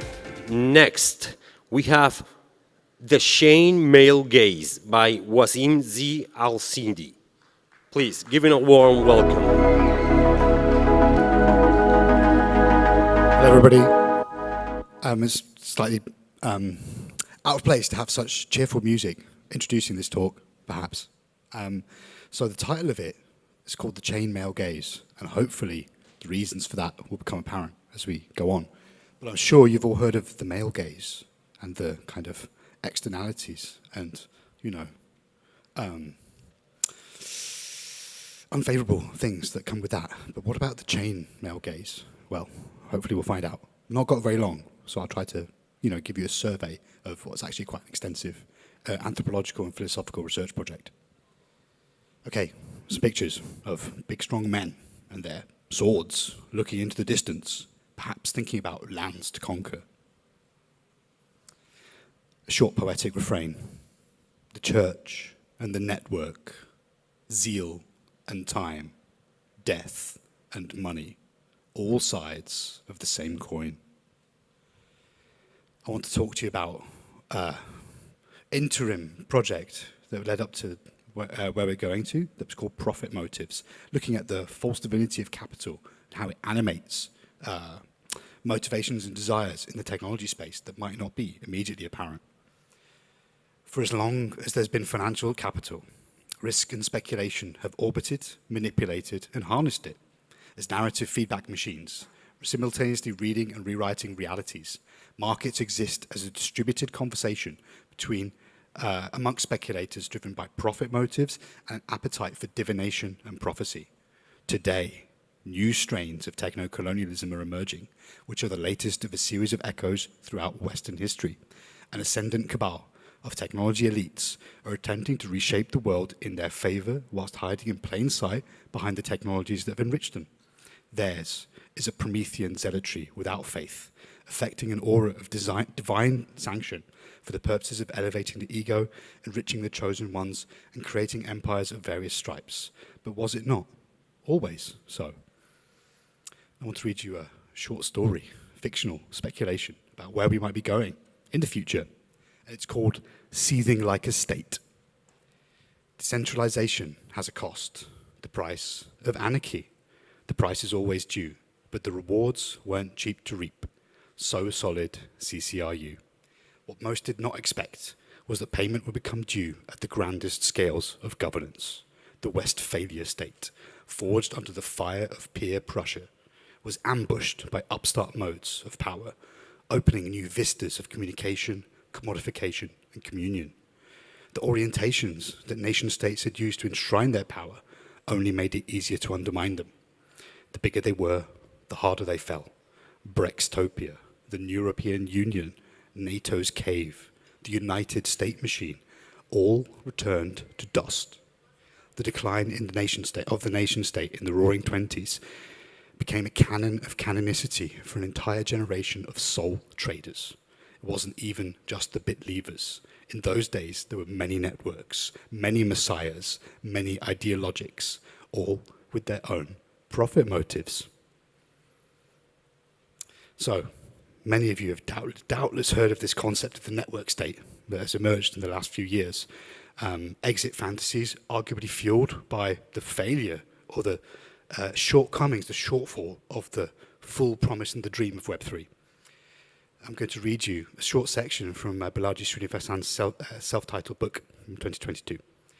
A network state is a social network with a moral innovation, a sense of national consciousness, a recognized founder, a capacity for collective action, an in-person level of civility, an integrated cryptocurrency, a consensual government limited by a social smart contract, an archipelago of crowd-funded physical territories, a virtual capital, and an on-chain census that proves a large enough population, income, and real estate footprint to attain a measure of diplomatic recognition.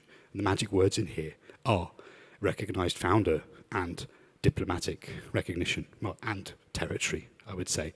So these projects carry echoes, in my mind at least, of some of the earliest expeditions that set out from the West in search of new territories to conquer and subjugate. So, many of you have doubtless heard of things like Liberland, Sealand, Seasteading Institutes. This is the Zaha Hadid-designed metaverse HQ of Liberland on the screen here. There's been so many attempts to make like crypto islands, Bitcoin cruise ships, and they've all failed. It's quite interesting.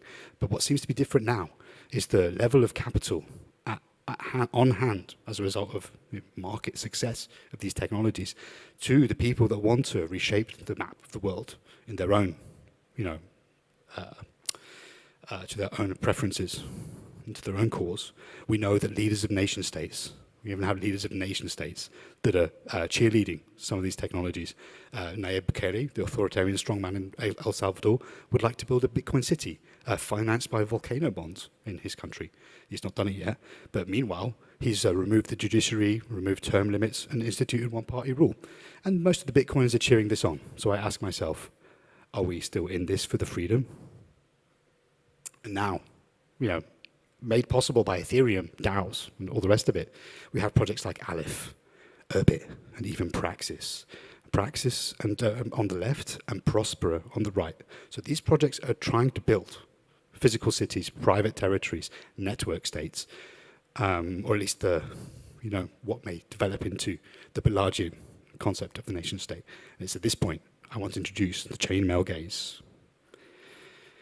Today's tech overlords are the descendants of Europe's crusaders, well-financed, zealous fanatics, wreaking destruction on the planetary other in the name of their greater good. The Vatican sponsored waves of Levantine invasions that began in the late 11th century were the midwife of capitalism, colonialism, and technology as we know it today. With the network state organizational concept, a cadre of powerful ideologues blessed with tokenized wealth are toying with the prospect of reshaping national frontiers, mirroring the desires of Frankish noblemen and their knightly orders in the Levant 1,000 years ago. And that's all the time I have. 7 minutes for 1,000 years of Western history. Thank you very much.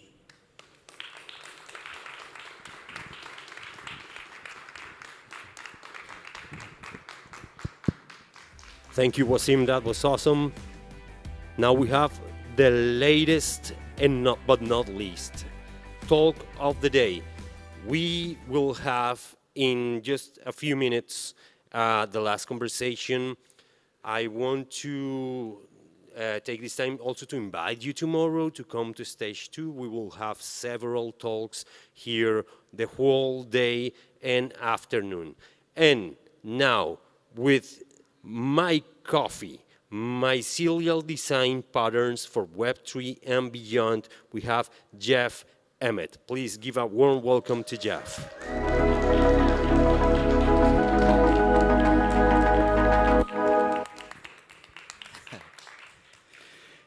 Yes, MyCoFi. I know it often gets read my coffee. We're working on that with the capitalization here, but really MyCoFi is mycelial finance. It's mycoeconomics. It's learning from mushrooms and learning from fungal wisdom for the future of finance. How can we apply these design patterns to Web3 and beyond? And MyCoFi really comes from, DeFi was decentralized finance. We have regenerative finance. You guys all know this. CoFi, collaborative finance, quite new to the space, really interesting. You should check it out. And MyCoFi was kind of a joke that came out of the CoFi conference and has gotten way more popular. I'm sorry, CoFi. So why should we learn from mushrooms? Well, we should listen to our ancestors. Mushrooms are actually our ancestor. We evolved from them at some distant point of the evolution. We are closer related to mushrooms than to plants or many other forms of life, and they have so much to teach us. They are the regenerative economy of nature. There are lots of design principles. These are only 6 that we identified for this book, MyCoFi, that we wrote with Kevin Owocki in the Green Pill Network, along with Scott Morris, Jessica Zartler, a number of researchers, and looking at these 6 principles in 3 different lenses. 1, how the mushrooms do it. 2, how it works in Web3 today. There's lots of examples of MyCoFi, I would say, underground maybe in Web3. And then 3rd, what can we do in the future with these technologies and these principles? So running through them quickly, because we've only got a few minutes here. How our network infrastructures, mycelium and blockchains are actually quite similar.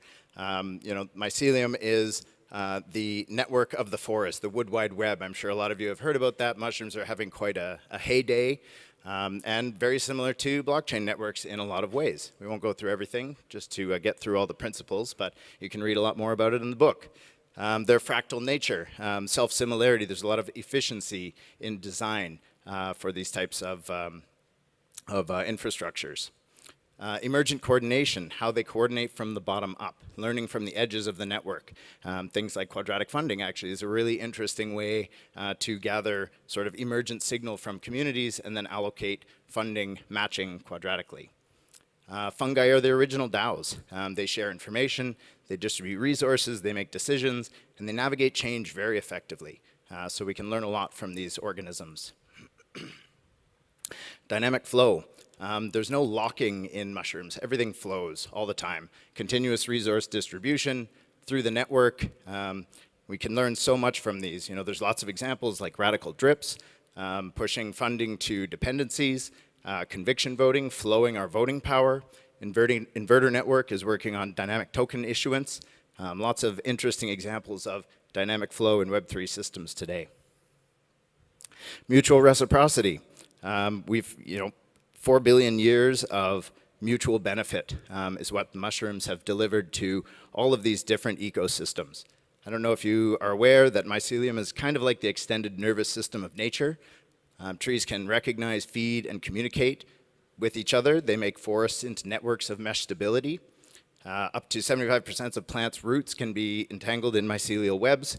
9 out of every 10 trees on the planet is connected to a mycelial network.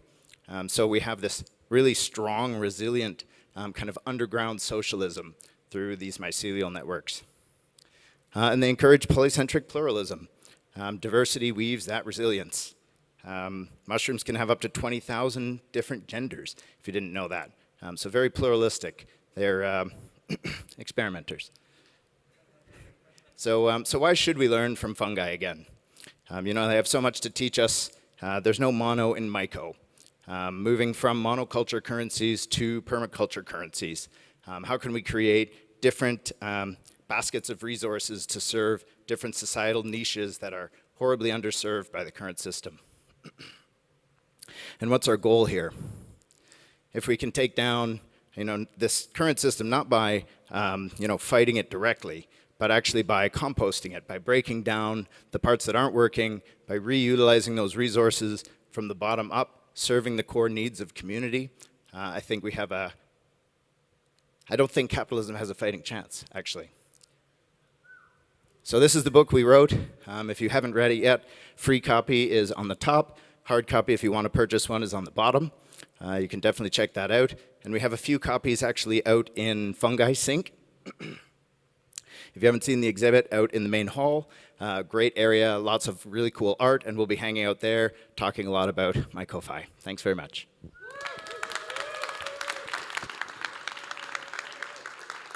Thank you very much, Jeff. That was amazing. And who wants to ask a question to Jeff?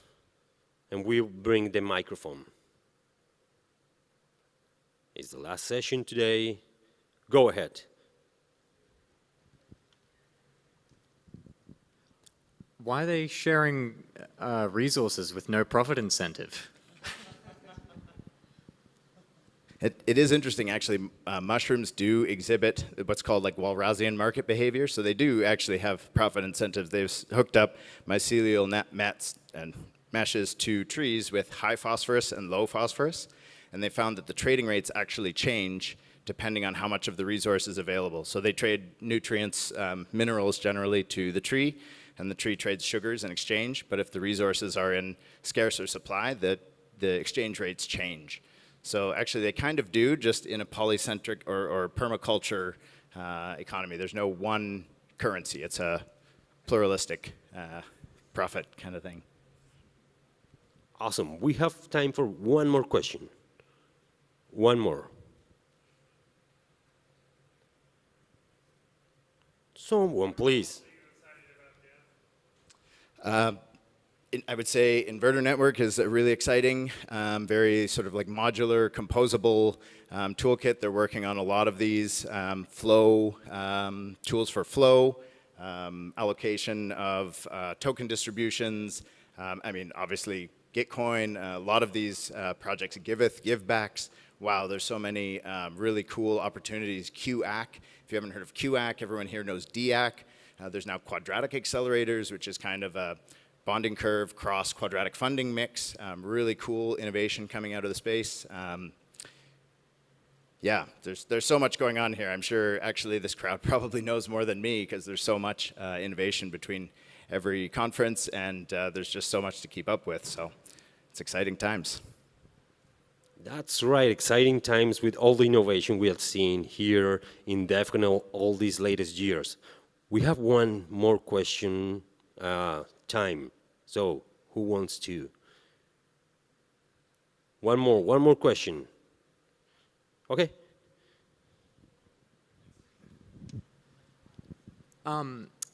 What was that? Was it like the modular tokens or something that you mentioned before? I guess, well, if I was speaking about inverter networks, so they're working on sort of modular components, so you can have sort of issuance mechanisms, allocation mechanisms, decision-making mechanisms, but without sort of one hard-coded DAO experience. You can plug in different, you might have quadratic funding for one DAO, but a different group wants to do conviction voting. Some group might want to have a bonding curve for their token issuance. Maybe someone else wants something more like a liquidity bootstrapping pool, or there's all sorts of different modules that can plug in to create more complex token systems. And I think this is actually really, if you think about computing as well, how do we have such an infinite diversity of computing while we have chips, and chips can be combined in all sorts of different ways, and then we get really incredible technology. So I think we're starting to verge on this on the economic, institutional side of things, and I think these toolkits are a really interesting way forward. Awesome, people. Please put your hands together for Jeff. Thank you so much, man. And everyone, thank you. It was a great, great day here at Stage 2. We wait for you tomorrow again. Enjoy the conference, enjoy Bangkok, and see you later. Thank you very much. My name is Julio Cesar, and it was a pleasure to be here with you today. Have a great one.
Mm-hmm.